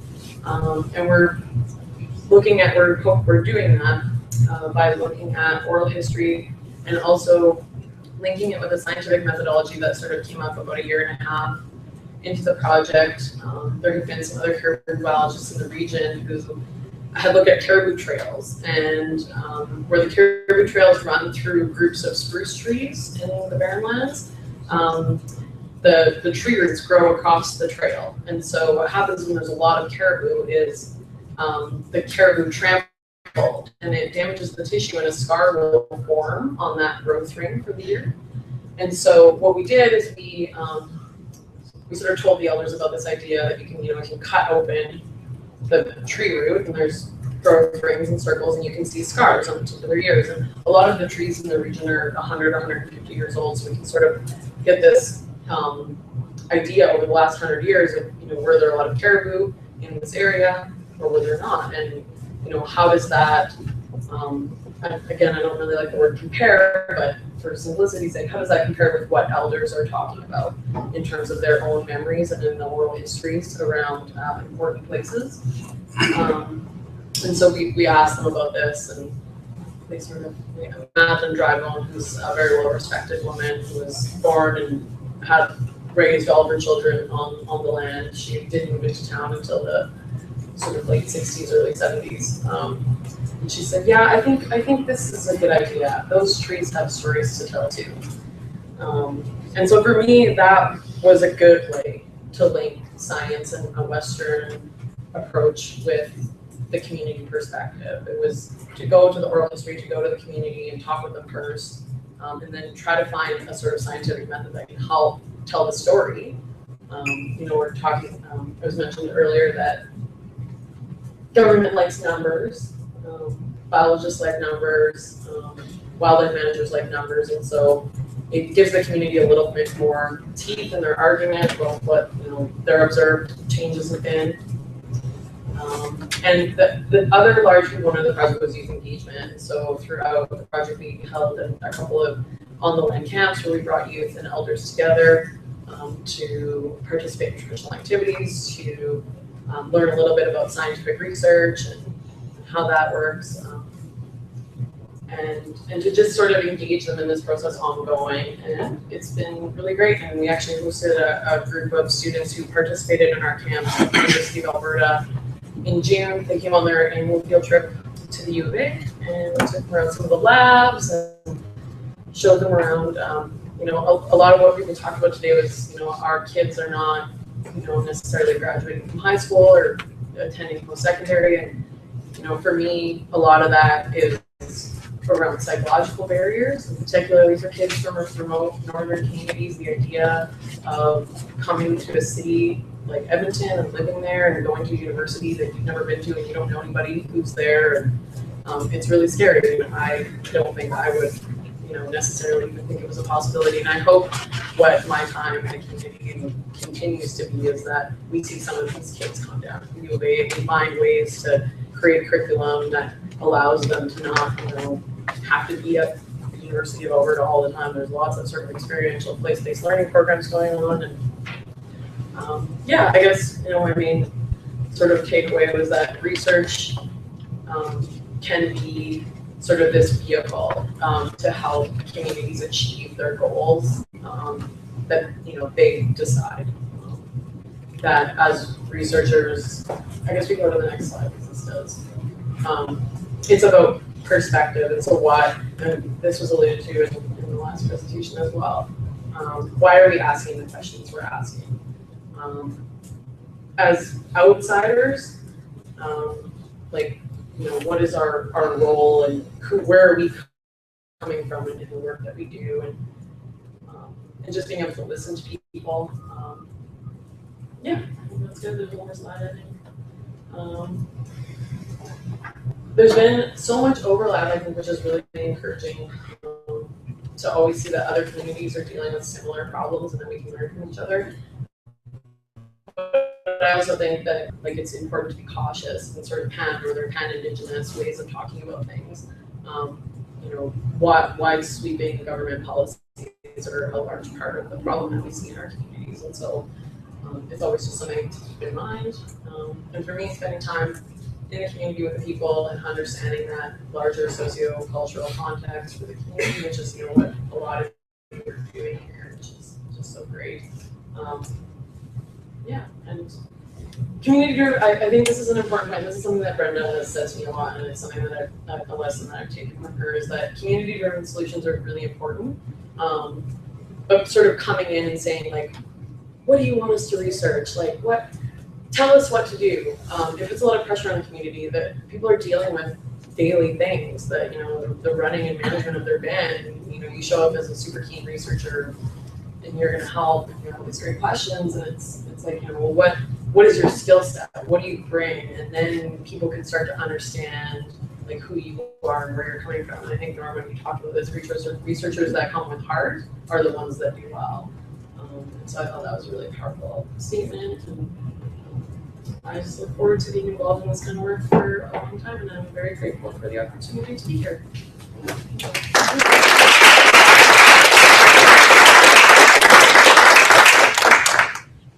Okay, we have time for some questions. It's been a long day, I realize, but we're almost at the end, and we have now time for people to pose questions about what's been said about research on resource development and well-being. And not necessarily a question or an observation. It's past 4:30, so I'm taking the outward time. I'm going to sit down and get those half if I could.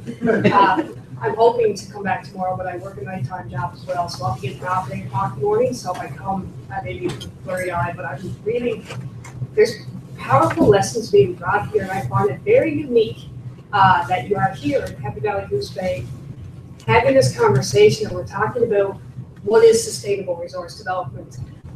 You know, what does good community well-being look like?